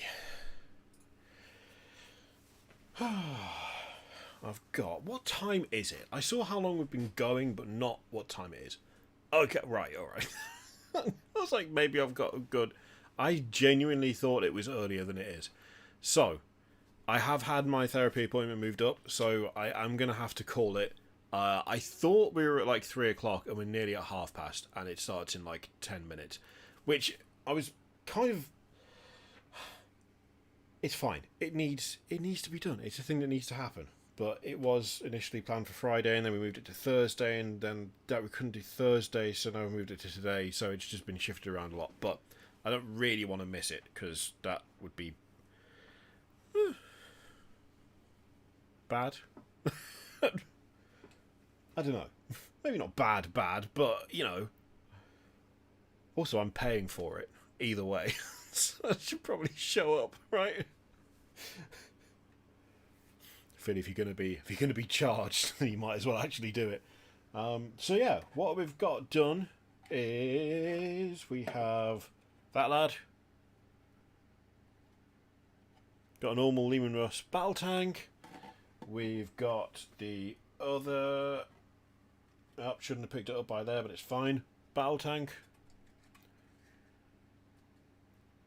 Then we've got the Punisher, which I'm really liking. I'm really liking now that we've got the colours and stuff on the Punisher. The Punisher looks really fun, especially the different colours that we have. Like the way it's spaced out on these armor panels being different. I really like how this is turning out. This one. I mean, I like how all of them are turning out, but especially that one. And then the Executioner, which looks mad. It looks mad, and I'm happy with it. With its hilarious blast shield flap down the bottom. That's not bad. That's not bad. When we look at what we have, like what a painted one looks like, we are pretty much... We're not fully there. We're most of the way there. We're most of the way there. That's decent. 5.5 hours, I'll take it. Especially since it's batch painting. Oh lord, so many tanks. Right. Thank you very much, everyone, for watching. Thank you to everyone who super chatted. I don't think we did any new members today, did we? Did we? The goal will tell us. We did. When did we do that? When did that happen? When did we get a member? Did I miss a member? Did someone join whilst I was having my sandwich? Is that what happened? What happened? Where did that come from? My live chat only goes back up to mukbang, so that's not great, is it? Oh dear, I can't go any further back than that right now, so I can't see. One more to the Doreen machine. Great work. Thanks very much, Goof. Oh dear. Oh, right. Thank you for watching. There will be 1, 2, possibly 3 videos tomorrow, depending on what we end up doing, including at least one member / Patreon exclusive one. So keep an eye out. And yeah, thank you for keeping me company during that stream. It was a lot of fun. We got a lot of progress done. We will probably do the same thing next week at some point and finish these tanks off. Actually get them totally finished, which would be nice. God knows it's been long enough. Thank you very much, everyone, and I will see you next time.